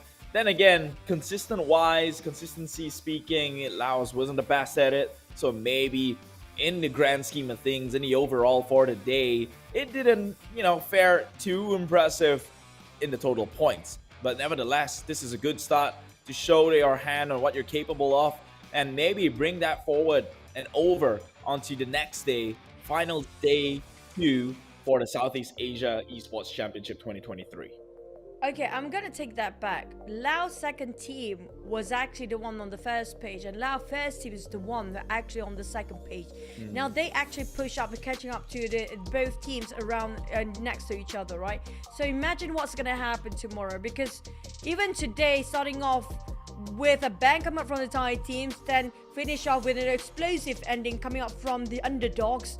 What could have happened for tomorrow? For the second page team, they need to work things out. But I think this is it for us today, Keith, because we might have another run for our Southeast Asia Esports Championship 2023 tomorrow. Stay tuned, we have 6 more matches left. But that's it from us. Bye-bye.